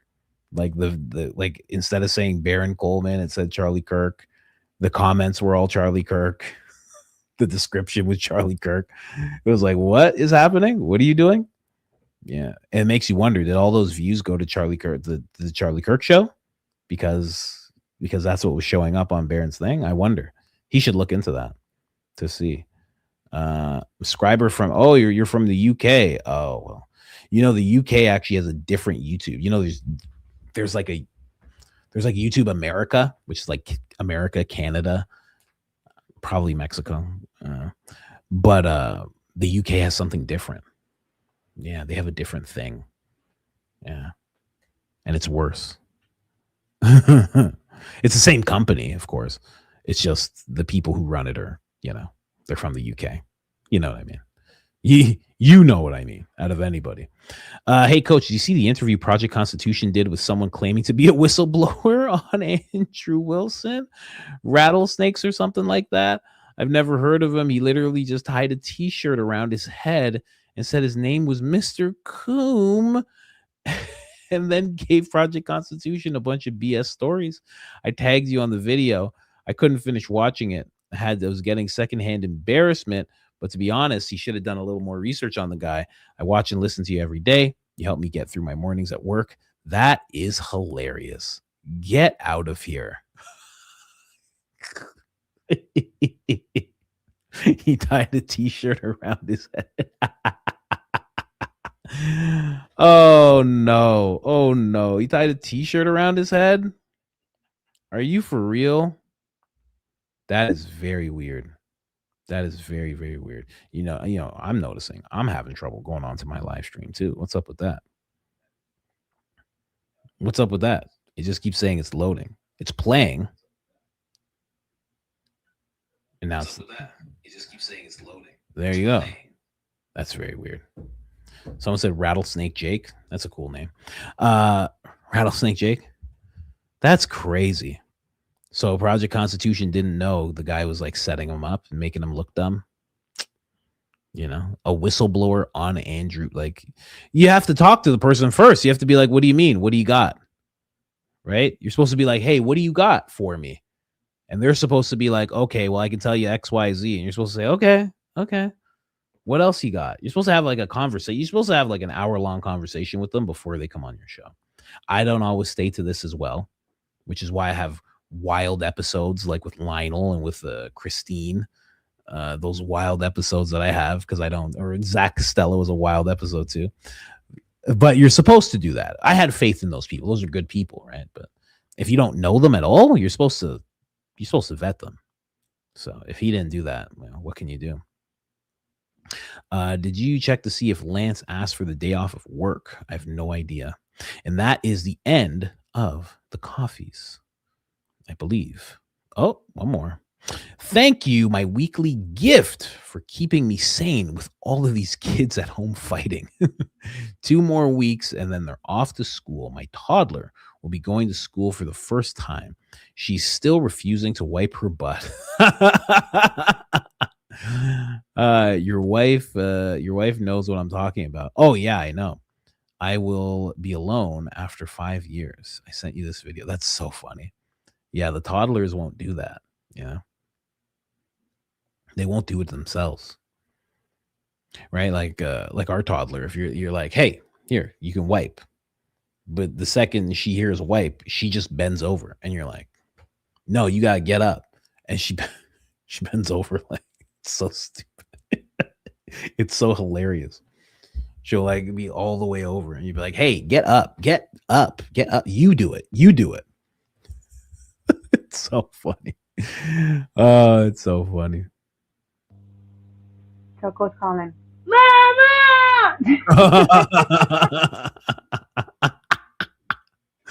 That's crazy. That is so funny. Let me play that again. Choco's calling. Mama! That is so funny. Oh my gosh. Thank you so much for sending that to me. Oh, guys, thank you guys so much for being here the whole time. I know the viewers go down a little bit when we switch over to like Hayden stuff and other stuff, and absolutely okay. No problem at all. We understand. But slowly we're gonna keep on having that happen, because there's other stuff to talk about. So we're slowly gonna figure out those other things as time goes on, and it's all good.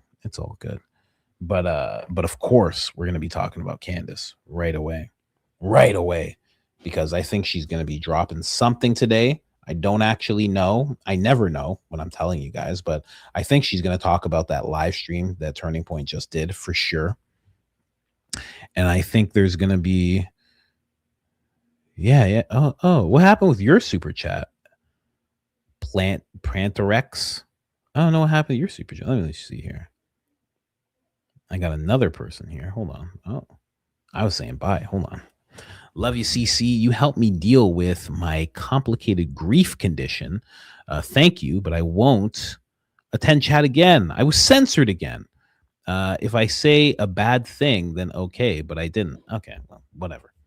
Like, it's so silly when people do this. They're like, are you trying to threaten me with what YouTube does? Like, okay, I'll march right into the YouTube headquarters and handle that for you. Like, like, be an adult.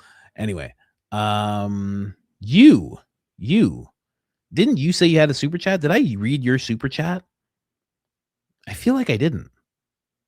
Or you have a different name. But you said that you had something. Am I wrong?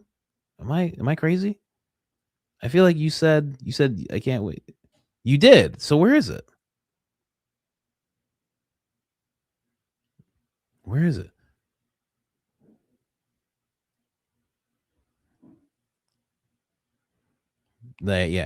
Don't worry about Shoddy. If people are gonna like, you don't know. It's so funny when people do this. She's like, you did it, like your people did. It's like literally there's one person in the chat. If Mike Riley's telling you he didn't do it, he didn't do it. That's it. There's not 10 people in the chat who can do things. And YouTube will take away your messages if you write crazy things. It's just the way it is. And it's always been like that. But anyway, let's not focus on this person because they're yelling and threatening. Like, get out of here. Bye. Leave. Press the X. There's an X in the corner. Press it. But I'm more concerned about plant RBX. You said something. See, Lainey's here. She's like, it wasn't me either. Don't worry. Let that person go. We're not dealing with people threatening us. That's ridiculous. Yeah, where is it? She's like, she had a super. She's like, I can't wait till you read mine. But I don't see it. I don't see it at all. Unless I already read it and you didn't realize. That happens sometimes. I read it and then people don't realize I read it already. So I was looking forward to it. I was like, oh, like she has something to say. Now I'm scrolling through them. There's like 100 people here, 120, 126. All these people throwing gems everywhere, or jewels, they're called. Let me see. I don't see it.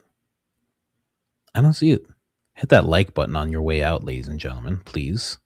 It would be much appreciated. Hit that like button. It helps us tremendously.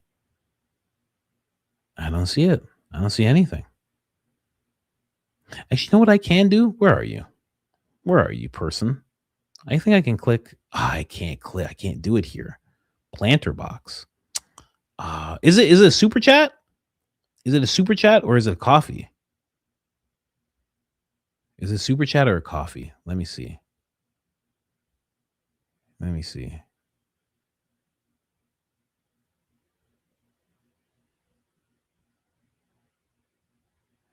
She just say it if you can. Just say it here. I'll just read it.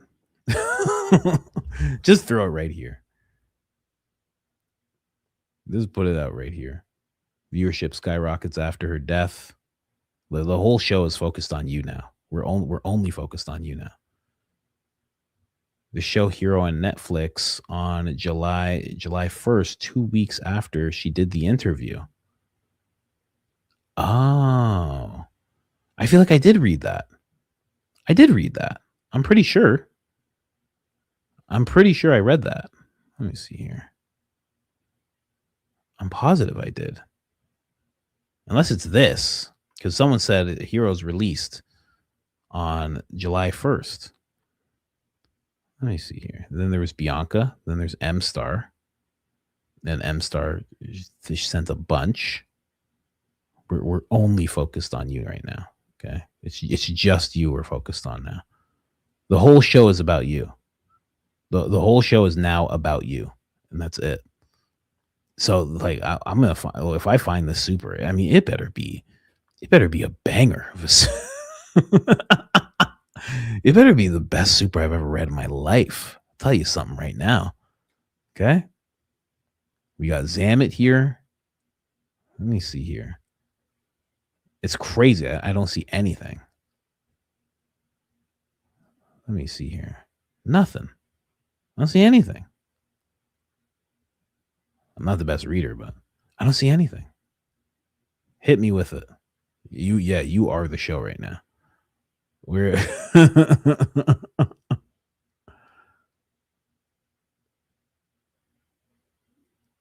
Mike Riley, are you reposting her thing? Is that what this is?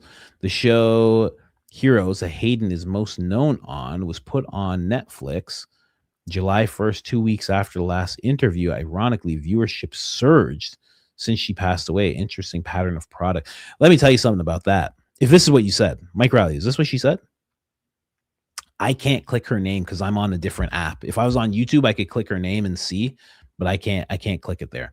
But to talk about this really quick, there is I should actually like show this to you guys.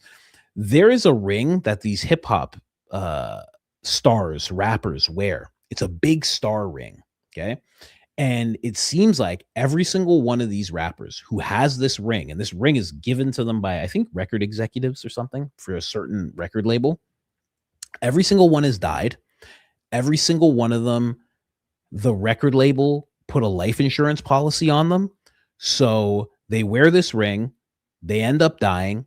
The record label gets this crazy life insurance policy because they can afford to pay it. Right. And then the person dies. So then it pays out. It pays out huge. The rappers, the next of kin, do not get any of the money. It all goes to the record label. And then on top of that, they're like, you're saying like it surges. After that, they surge. The person's streams, their sales, everything surges. The record label gets all of that. It's crazy. So you talk about a pattern of profiting. Yeah. See, like, yeah, you know, oh, Empire. Is it Empire? Empire Music Group. Yeah. So they profit. They profit huge. You know, talk about a pattern of profiting. It's happened an insane amount of times. There's been at least 5 different rappers who have been wearing this same ring and they die. Life insurance policy, everything. Because these rappers, they're worth more dead than alive. They just are. And then they live off that same rapper's discography.